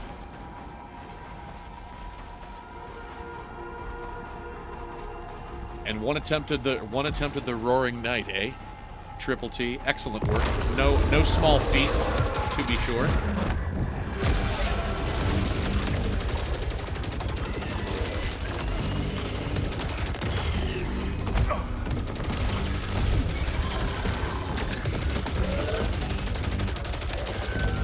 one of my gaming like bragging rights, of which I have very few, is I did beat the Roaring Knight free patch.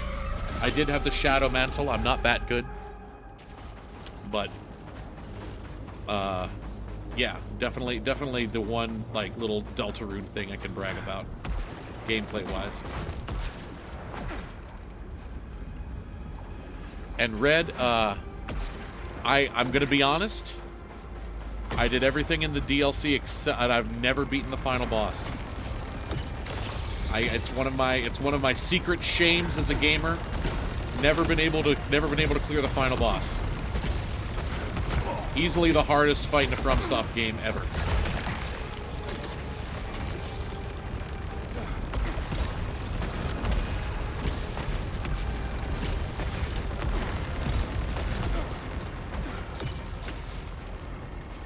I've tried 3 different builds. One was dual katanas with bleed and arcane with hella buffs. One was pure strength with just greatsword, and one was kind of a mix of the two. It was a Great Stars build, if that means anything to you.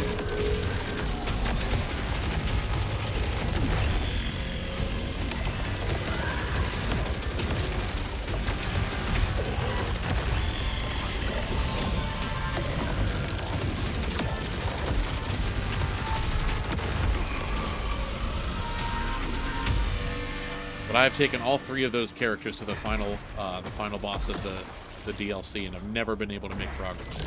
I've gotten close a couple times, and I imagine if I just stuck with it, I'd probably eventually be able to make it happen. But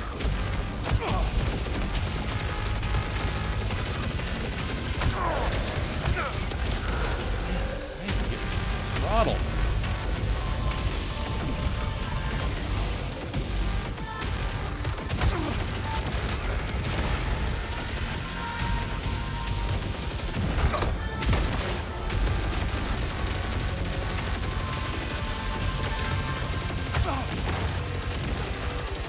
These enemies can be a real pain to deal with without a homing weapon.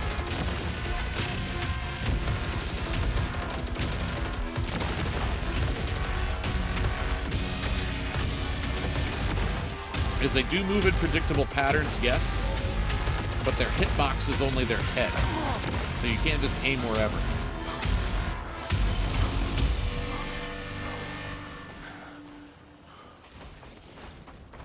I've never been big on magic in Souls. I've tried. Like, if I do spells, it's usually to try to complement like a pure physical damage build. I know that magic can be pretty broken in Souls, but I've just never had an interest in trying it, I guess.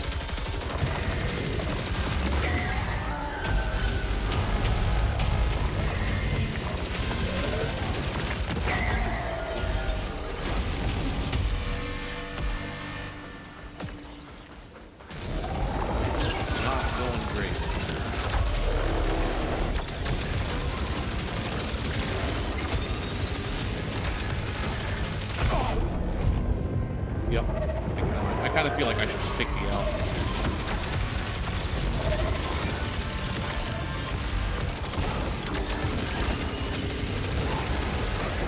Yep. That's fair. That's fair play. That's fair.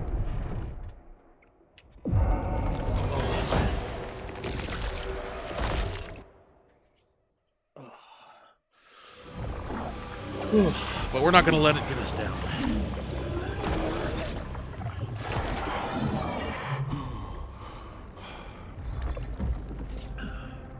I need to get myself a good...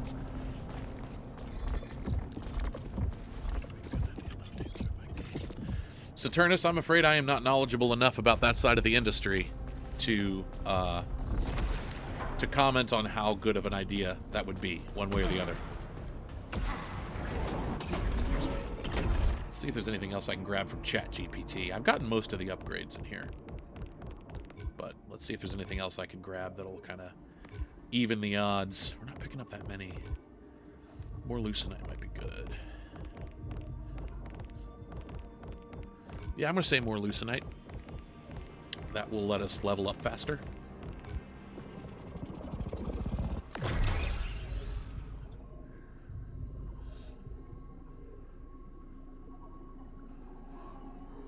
Oh yeah, there's Red. There's some rough moments in Elden Ring's story for sure.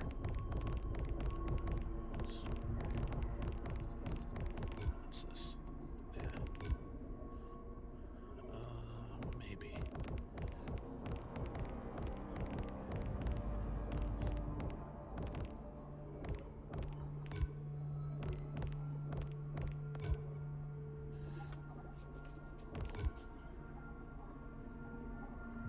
That's not bad. Okay, we'll see if those two little things make a difference. Being able to get more Lucenite from enemies is good. The other thing is, will just let us have a little more health. Okay. This is the one. I feel it.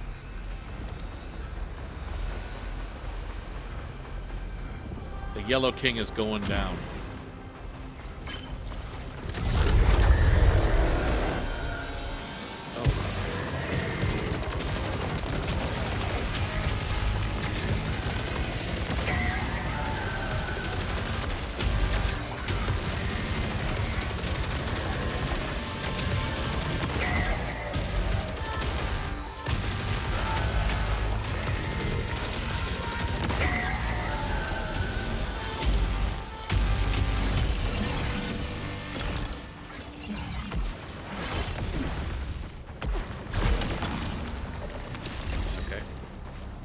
I'd rather have a weapon, but an Acolyte's Wager could still be handy.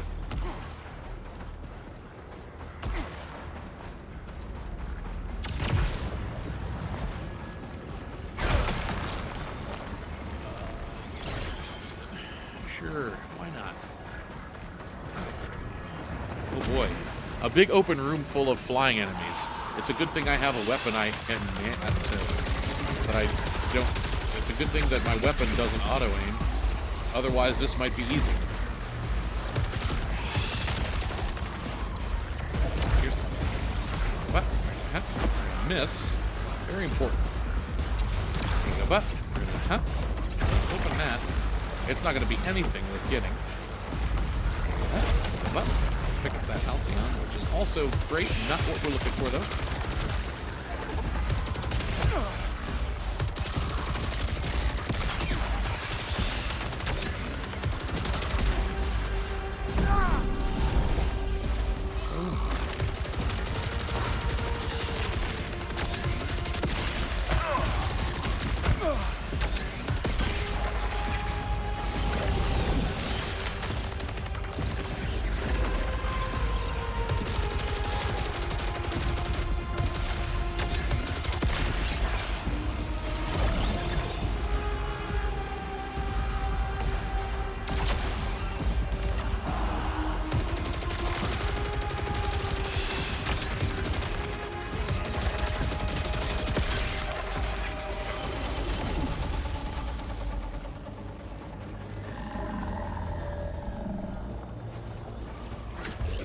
Favorite Elden Ring start, like starting class?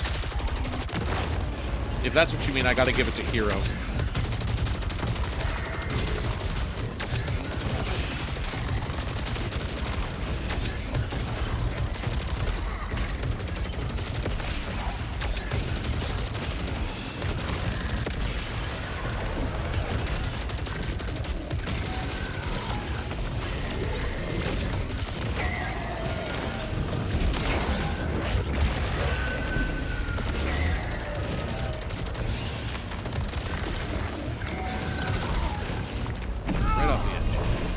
Beautiful, beautiful.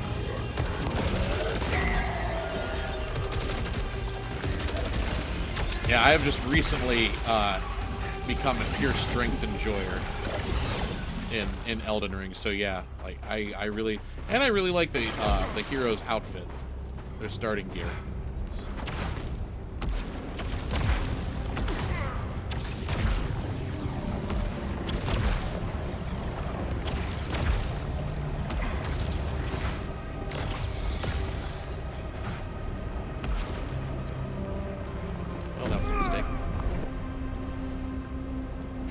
Twinkle Enjoyer, thank you for the like. Much appreciated.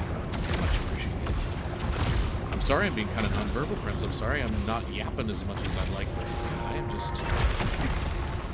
Pulse discharge. Okay, bada bing. We are so back, ladies and gentlemen.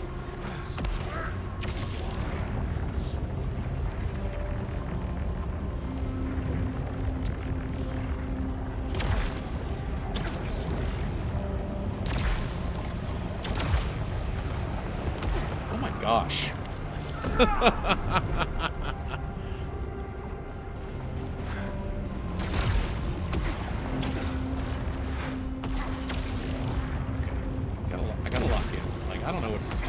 I don't know what's going on, but it is not conducive to beating the Yellow King, I'll tell you that much.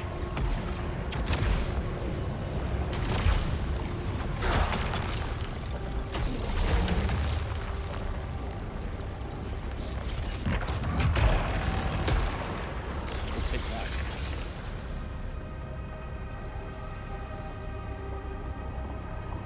Okay. Do you know if Tarnished Edition is going to be Switch 2 exclusive?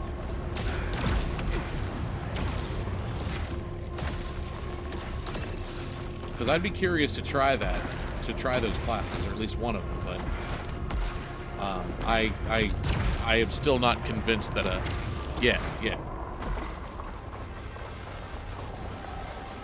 I am not convinced that a Switch 2 is a thing that I want to have.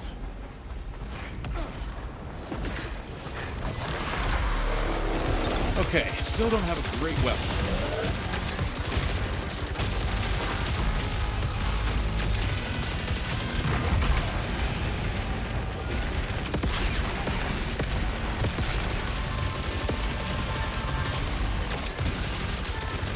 It does have power generator, which is nice.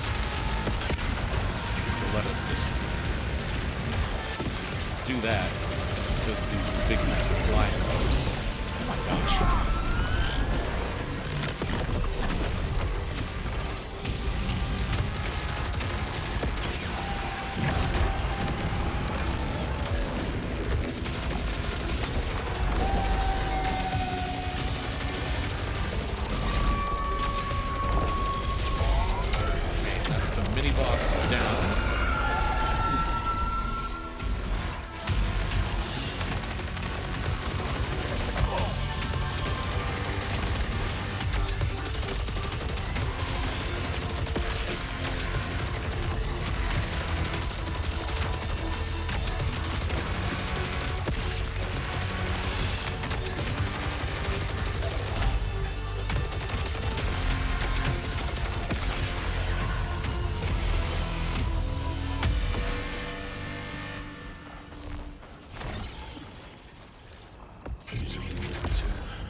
Well, I guess if we're going to have an onslaught rifle, it might as well be one with better damage. Okay. As long as you can buy it as a separate DLC, I can live with that. I don't mind that.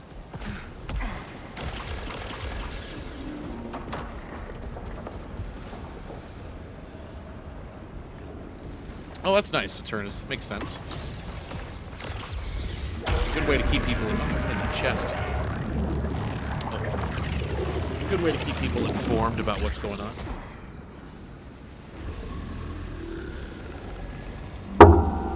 Okay.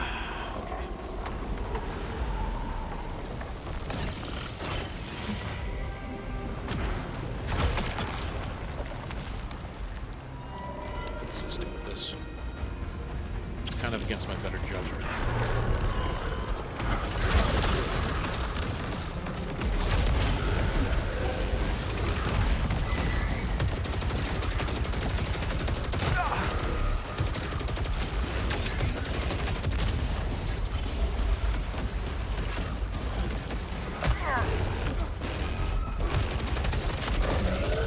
I swear this game knows, like, what situation, what weapons I have, and, like, specifically spawns in enemies that are, like, hard counters to it.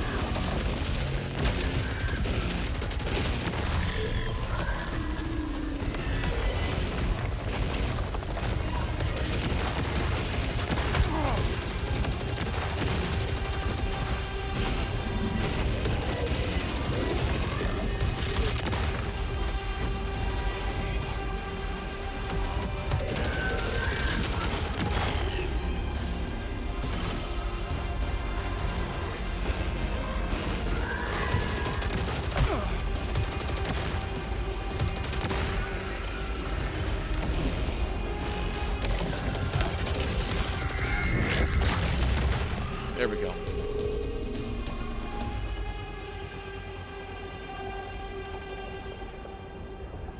Thank you, my man. Lurk away. Lurk away. 'Tis the season.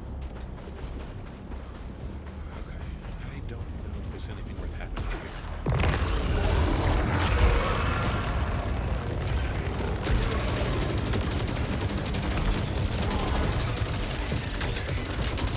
And what do you know? There isn't.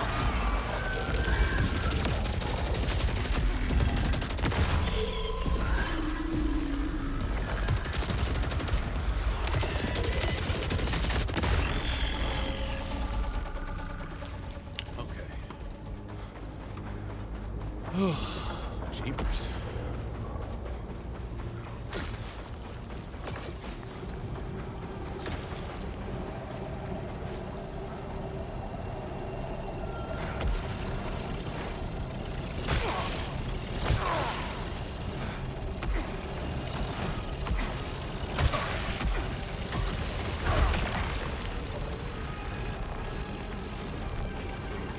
That's good.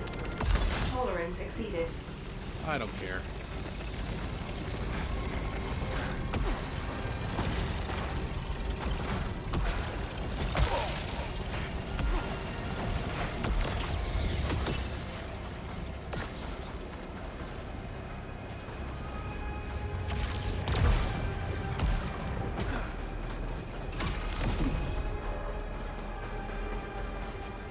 Corrupting drive just means you lose all Lucenite on death. That's really not that big a deal. Oh, an audio log. Haven't seen one of these in a long time. I don't know why I did it. I knew it was wrong, but I couldn't stop. I can't change what I've done. I just want this to end. Well, that's blessed. I have never seen. I've not seen a genuinely new room in here in a long time. Okay, I can't come back here. I might as well.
Excuse me.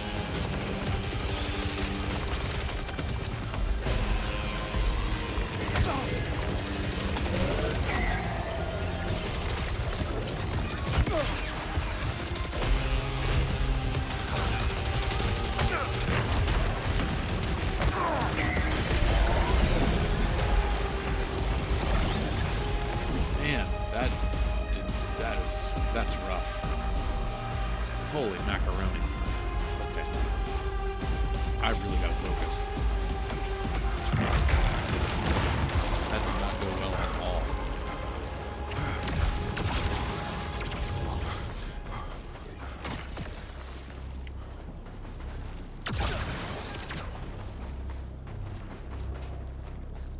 Okay. I'm trying my best, man. I am fried. But we are going to give it the old college try, nevertheless.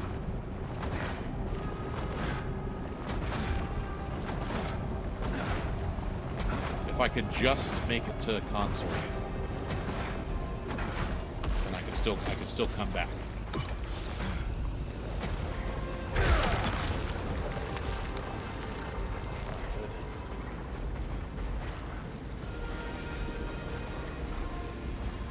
Oh, okay, so quick shot.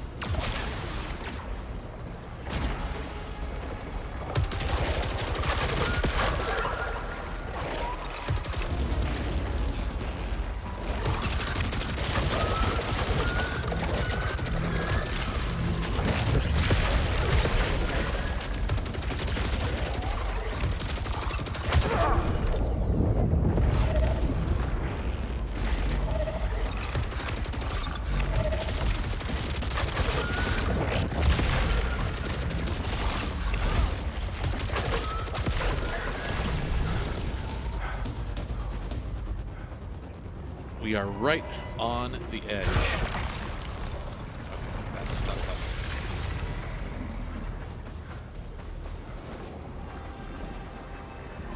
Desalem, okay.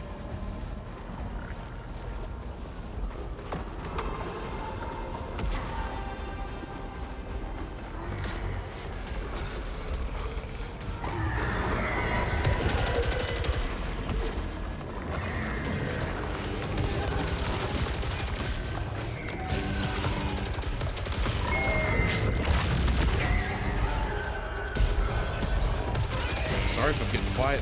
It's supposed to be end of the night. I am just I'm determined to get this dealt with. All this Yellow King nonsense.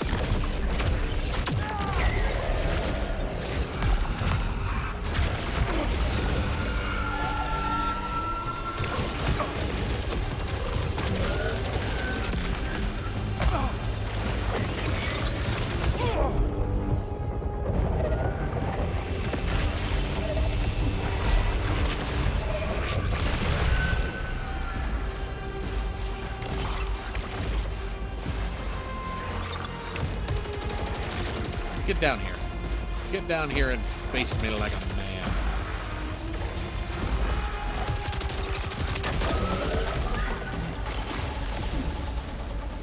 Okay, Myriad Chakram, I can actually make that work. Okay. We're not out of options yet, folks.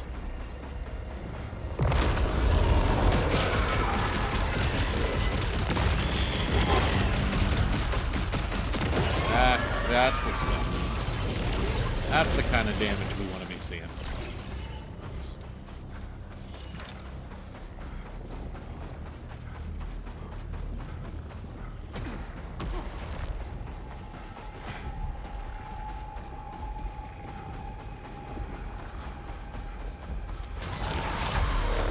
Not ideal that I had to use my overdrive, but the mobbing should be much easier with this gun.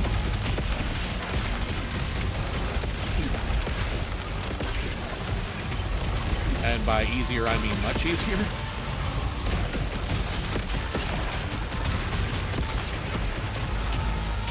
And hopefully we can kind of make up the difference. Or we could just, beat everything in the room so fast that the consort doesn't even spawn. That's also cool. Okay. We're going to try and get a smart rifle with power generation. In a perfect world, that's what we'd get.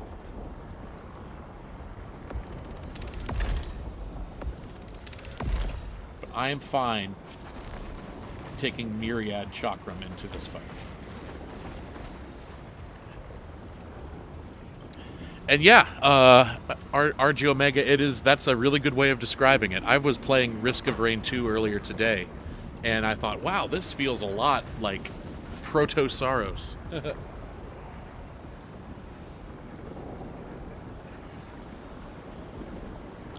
Okay. Ladies and gentlemen, I once again ask for the toppest tier of good vibes as we once again make our way to the Yellow King, and hopefully we'll be walking out of here with that plat. Let's go.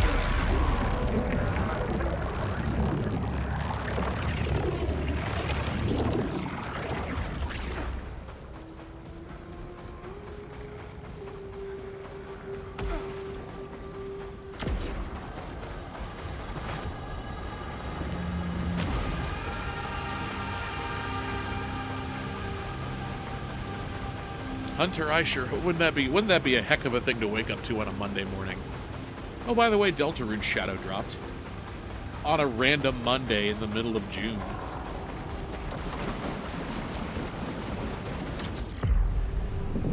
Okay.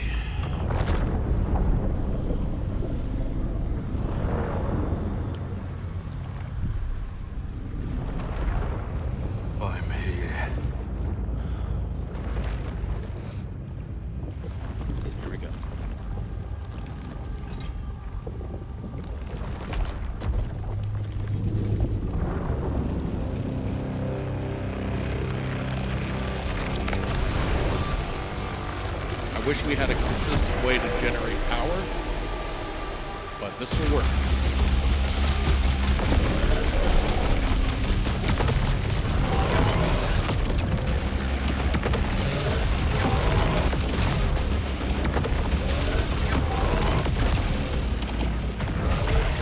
Get a shield. Back off. Jump. And jump again. Power. Overdrive. Ah! That's really annoying.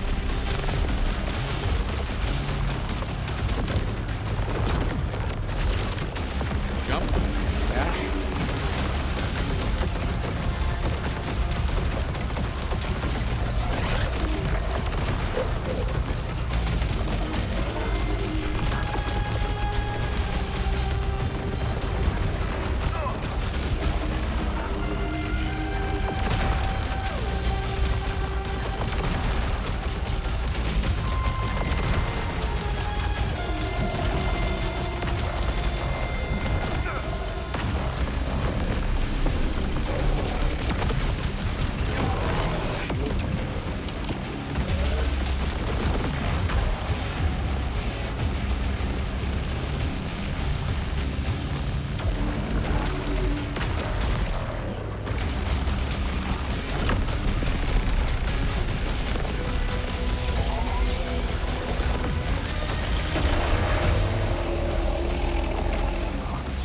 Done.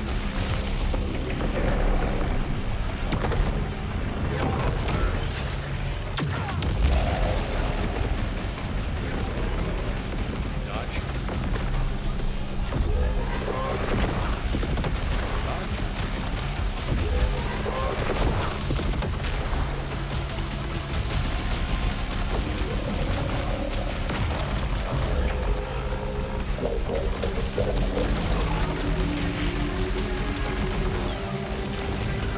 That attack gets like a truck. Priority advantage.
it.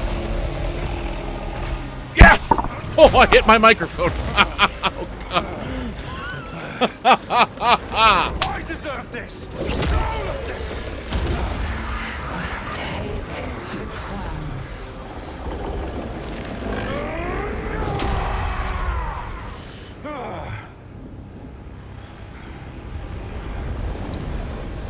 Oh. I'm the king.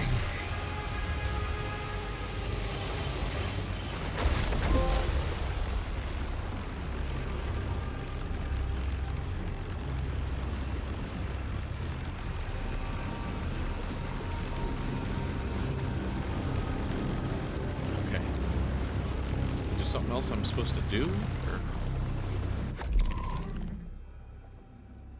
No, I really don't want to have to do that again.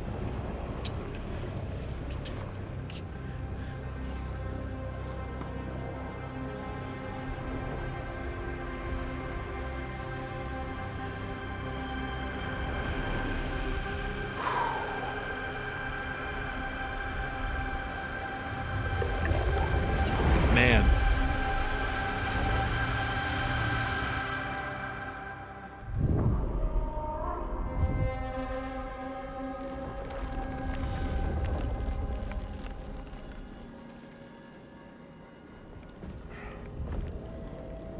Ladies and gentlemen, I present to you the true ending of Saros. Where are you? I hope.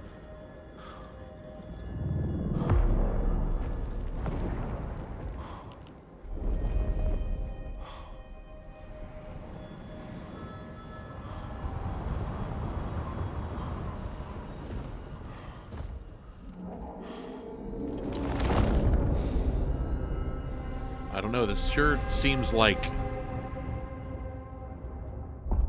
the regular ending to me. I really hope I didn't screw something up somehow.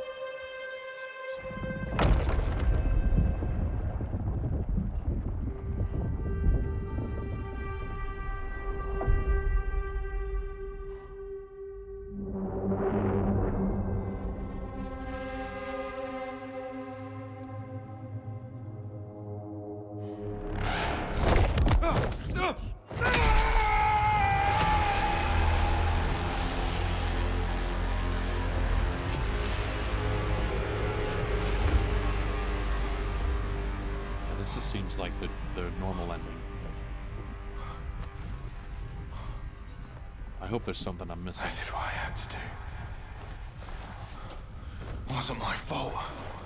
He's acting like I had to have done something wrong. What did I do? No.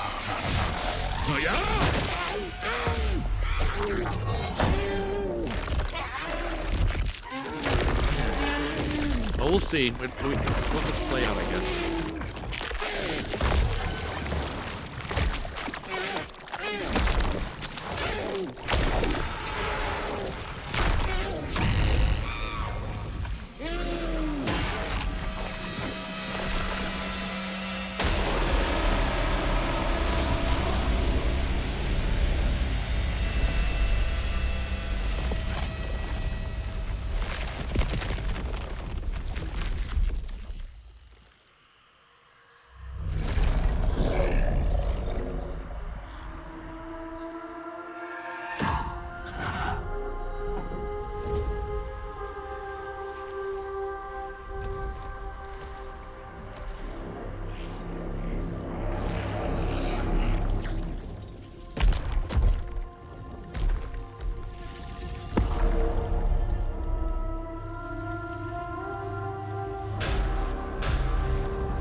Welcome back, Azzy. I thought I did everything I needed to do to get the true ending. We beat the final boss, and then, for lore reasons, we become the final boss. And we're going to skip past the credits because they're very, very, very, very, very long. And I've seen them before. And I hope there's like a post-credit scene, because I thought I did everything that I needed to do to get the true ending.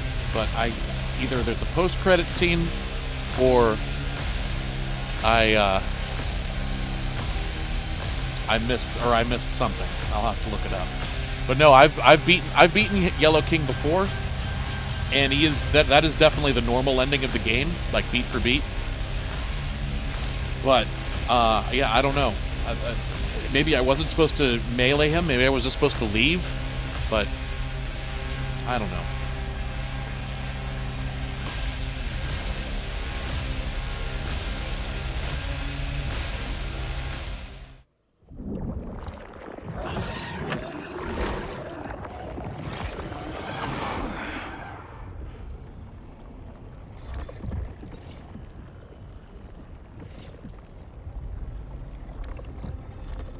Okay.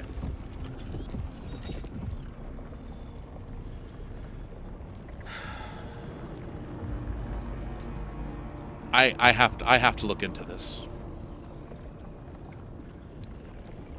Stand by for some very excellent me being on my phone content.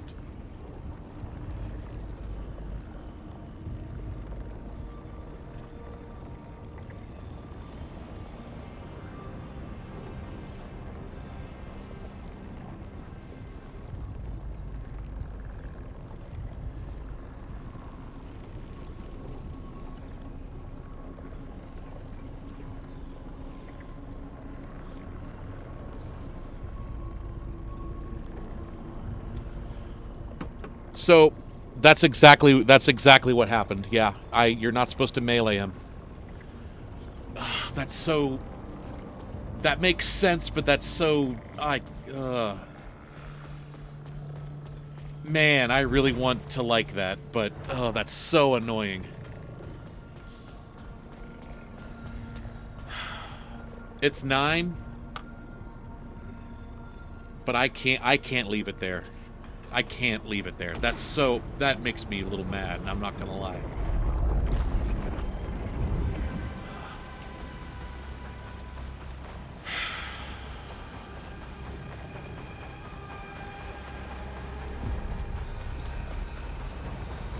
So, I'm just gonna try and get this done as quick as I can. And yeah, I guess we'll see.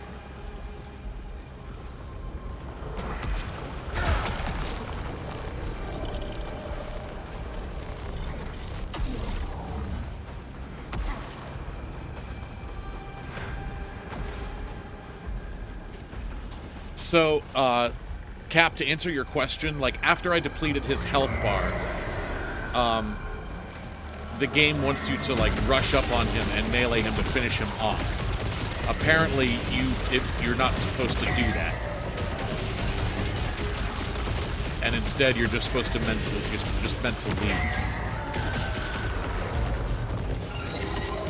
Which, fair enough, it fits with the theme of the game. I don't know.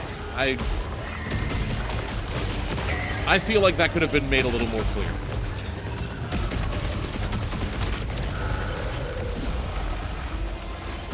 Is that cope? Maybe. Kinda. I don't know.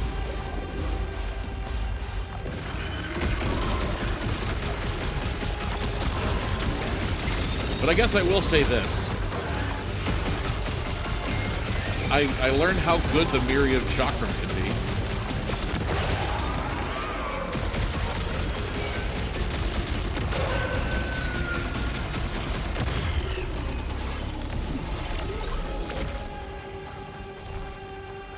There's a bunch of houses. Oh, no.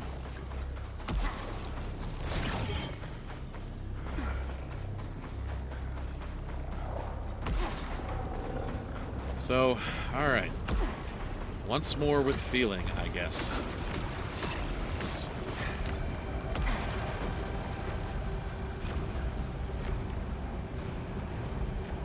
Well, there's an audio log over there. Might as well print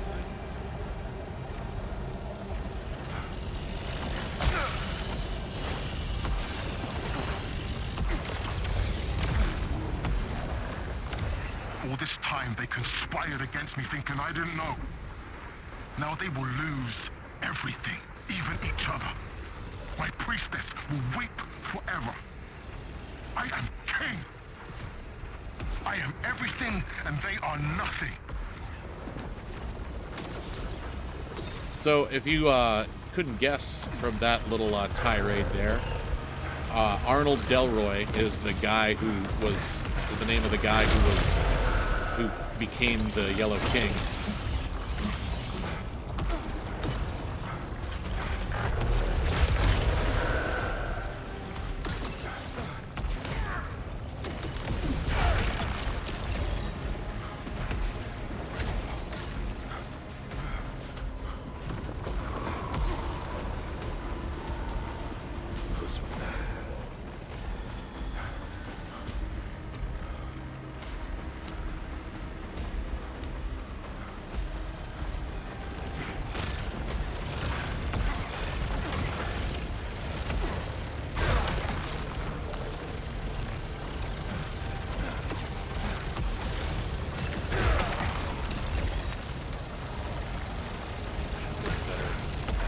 Part of the problem is I'm not picking up artifacts.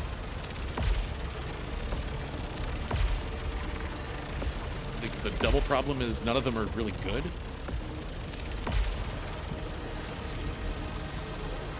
Yeah.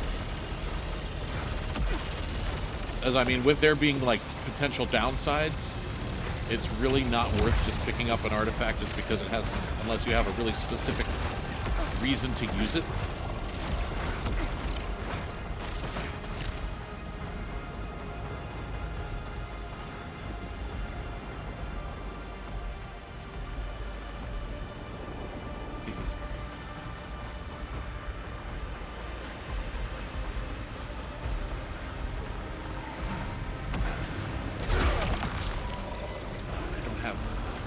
Discharge anymore, which is really unfortunate.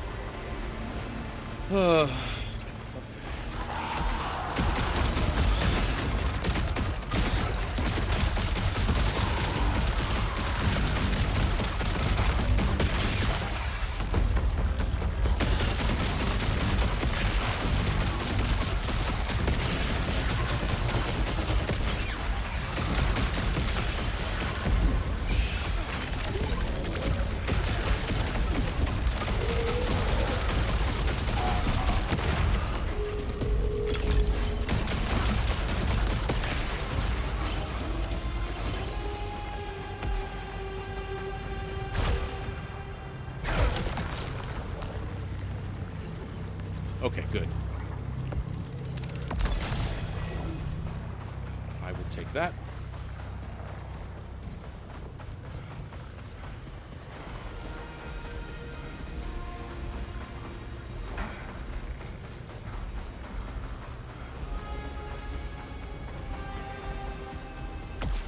I thought I had 2 tabs I can take. I guess it's just this one.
Oh yes, Red. Everything is indeed very yellow. It's almost like this is some sort of yellow shore.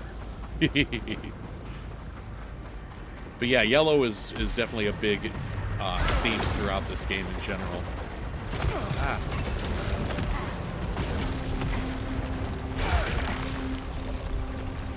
Okay, great.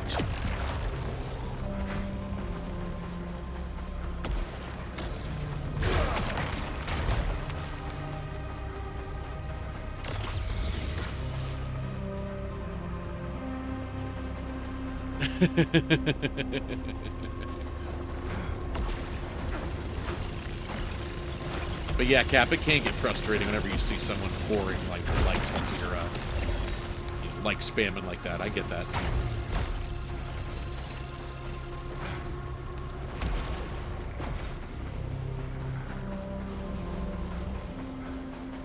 All right, I will say I'm still a little pissed off, but I feel much more locked in.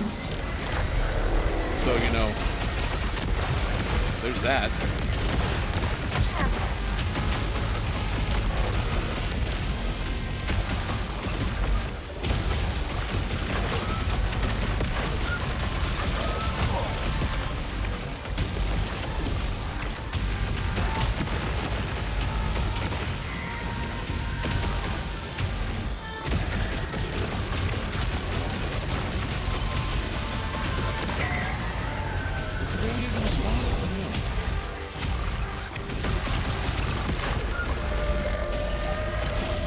Oh, there she is. Oh, you gotta be kidding me. That sucks. Okay, got it. No problem. No problem.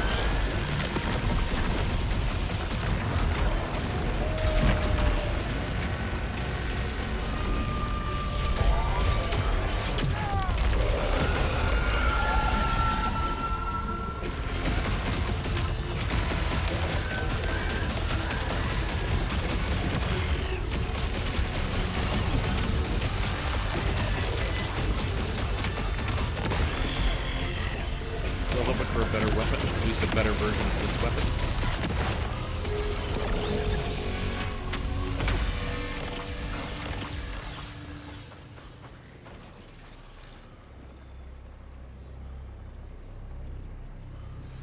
Yeah, ain't that the truth, Cap? If you like doing it, it's not nearly as big a deal.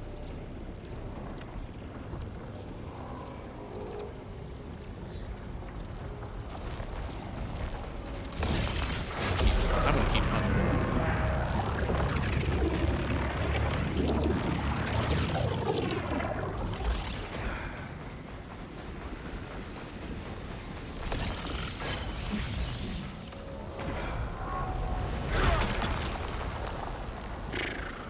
Is that better? Yeah, I think it is. It's got power generator on it, which means we could be using our super a lot, which is, you know, it'll be nice.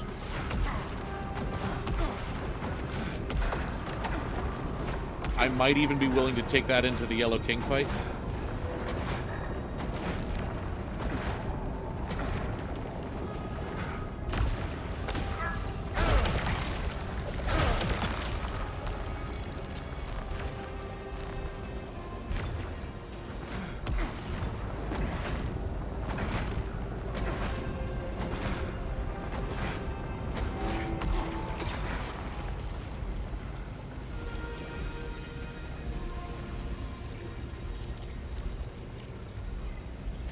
Oh yeah, you put a ton of work into those videos, Cap, for sure. They look awesome.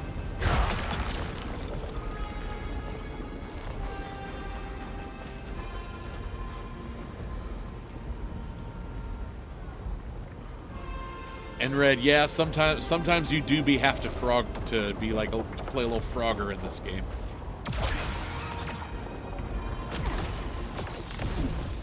Okay. Okay, that's actually good DPS. It's not bad.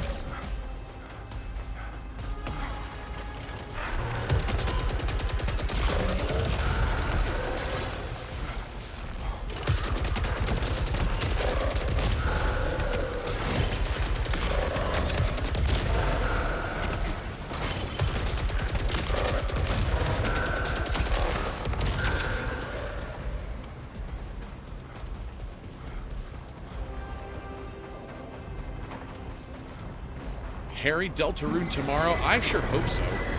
I was saying earlier, wouldn't that be a nice thing to wake up to on a random Monday morning in June? Just a shadow drop in Chapter 5.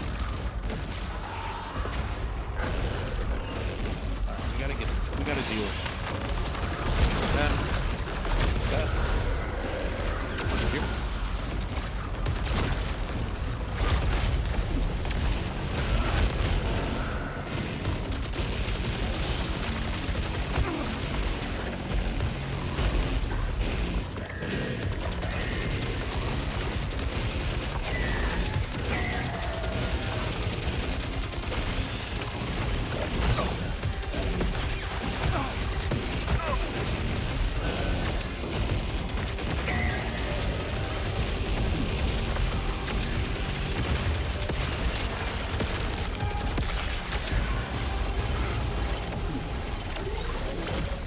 Okay.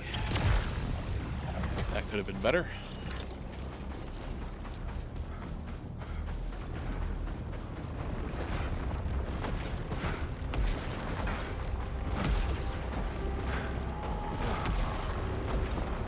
Let's get some help. Nope. Nope.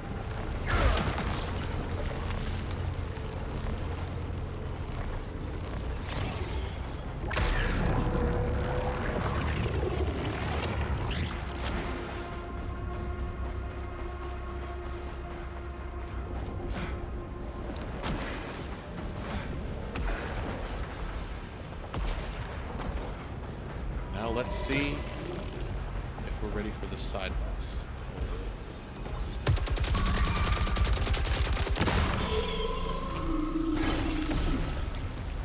It does not look like it.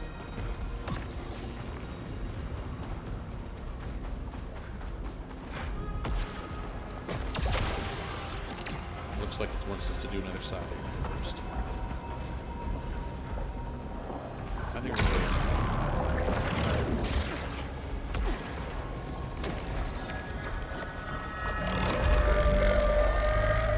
Oh good, Aurelia again.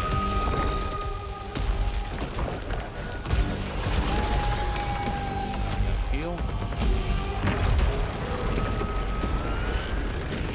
That's...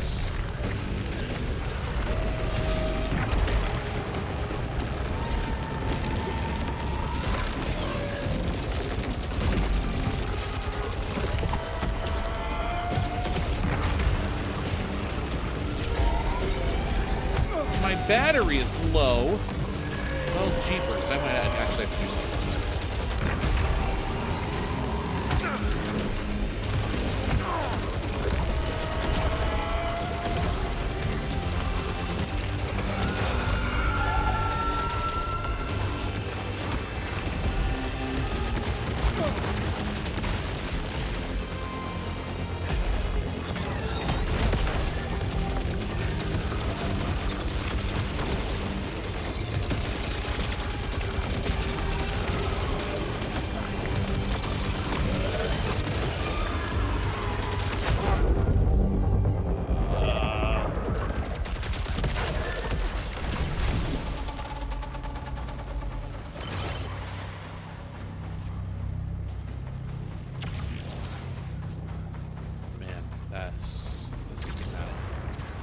Nervous. Getting nervous, folks. Getting nervous.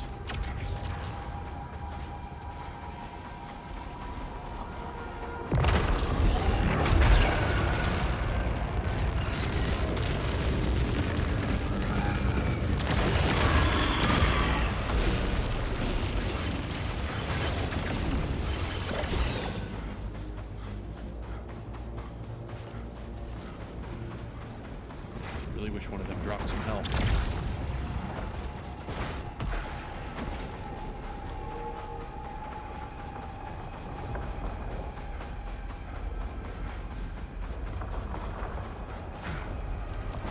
Any luck, we'll find some here. Usually these little side challenges aren't so bad, but...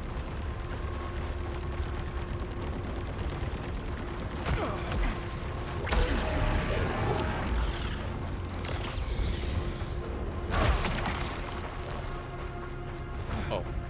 Before this one goes on. Cha-ching. We're not going to be picking up any ether. Fortunate. Not a lot of, not really worth the trip, but that's fine.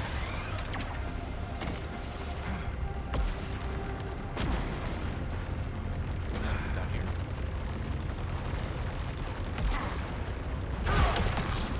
Not really.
Great, we got the same myriad chakram we had earlier.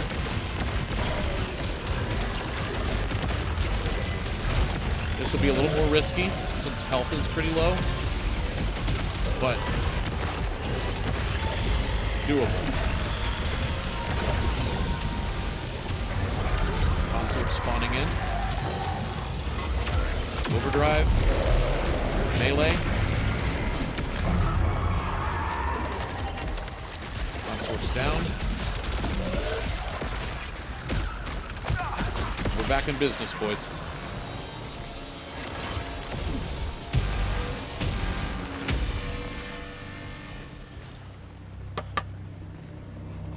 Oh.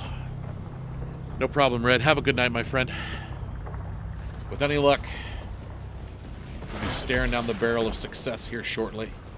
Things seem to be looking good. We've got a good gun. We've got pulse discharge.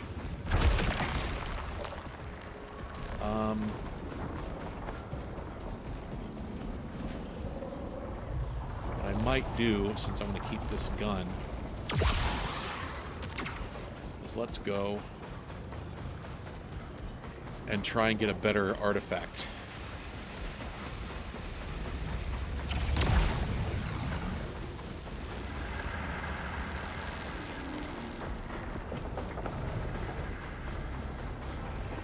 Bearing in mind I left one up here, but I'm just going to use the rest of my acolyte things.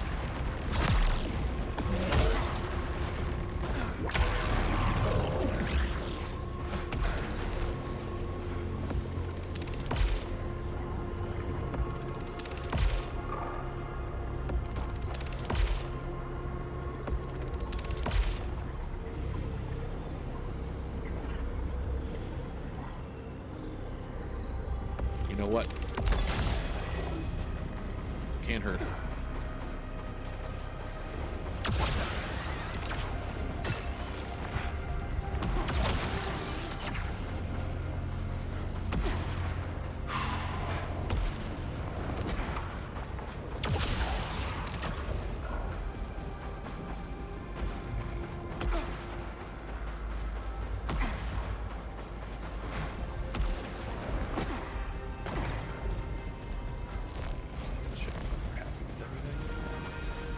Good.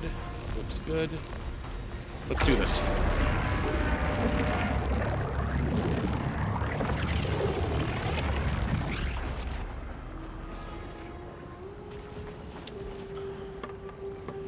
Thank you, Cap. I hope you have a good night, my friend. I'm out of tea. We're going to have to switch over to water.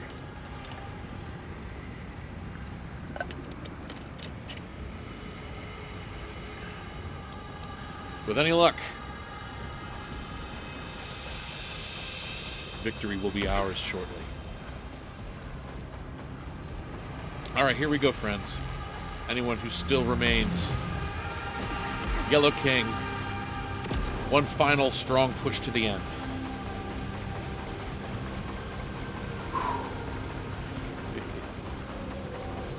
I see what you did there, Cap. That's great.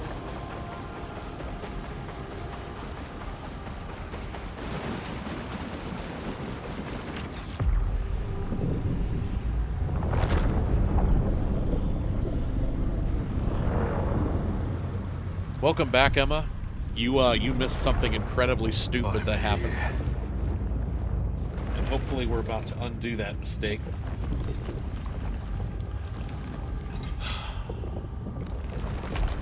With any luck, this is the last time we'll have to fight this flip-flapping guy.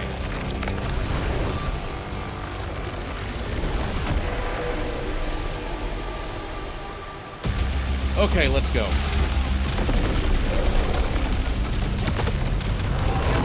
Charge.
Yeah, this isn't. It's not happening tonight. That's so frustrating.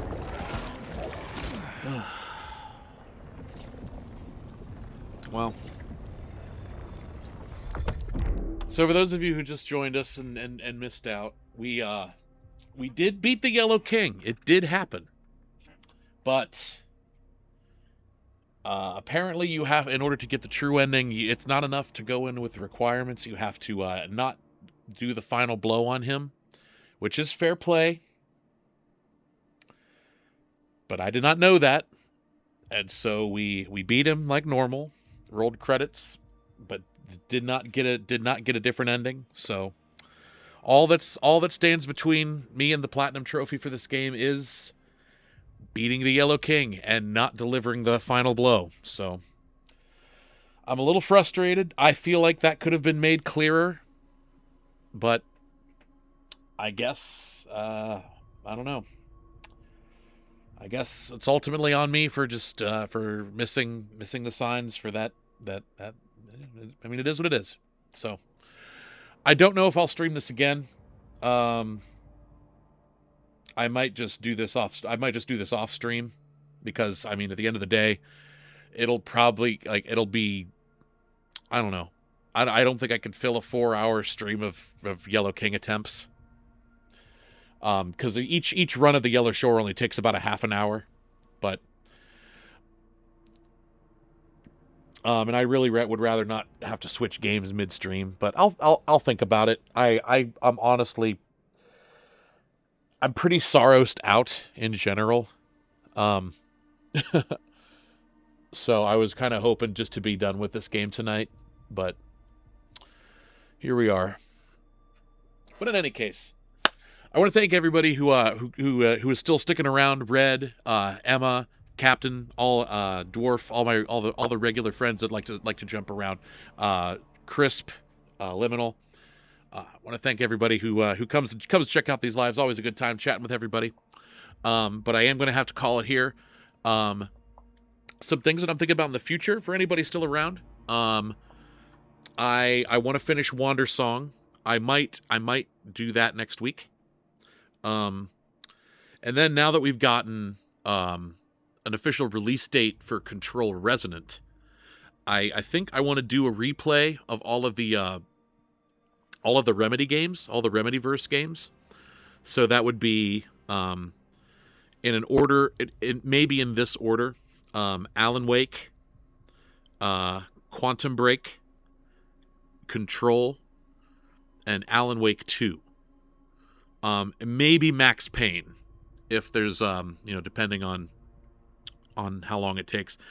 I reckon each of those games would take probably I don't know, 3 to 4 streams to complete.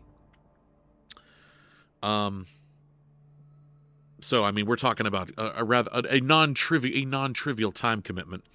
And then leading up, because I definitely want to. Oh yes, Alan Wake and Quantum Break are in the same universe. I don't know. I never finished Quantum Break, so I don't know how much signposting there is. But I will say, in the first zone in Quantum Break, there's a lecture hall you can find, and it has a bunch of like scribblings on it that talk about concepts that are in the Alan Wake story. It's much more apparent that especially if you play Alan Wake 2, it's very apparent that that those games are in the same universe, because I don't know if you got far enough in it to see Lance Reddick's character in Quantum Break, but let's just say if he were still with us, he would be playing a very, very integral. He would have played a very integral role in Alan Wake 2. And yeah, but I love the Remedyverse games, and Alan Wake 2, if nothing else, I think is easily a top 5 game for me. It's a game I think every creative should play. I think Remedy not releasing that exclusively on the Epic Game Store is one of the worst decisions they've ever made. I feel like so many more people would know about that game if they released it on Steam. But in any case, I aim to rectify that if I'm able. But that's kind of where my head's at in the future. So I haven't decided what we're going to do about our friend the Yellow King yet, but that's somewhere between that Wander Song and the Remedyverse. I reckon we've got a good bit of stuff to go through. So once again, everybody, thank you for checking out. Thank you for hanging out with me for a little extra time today as we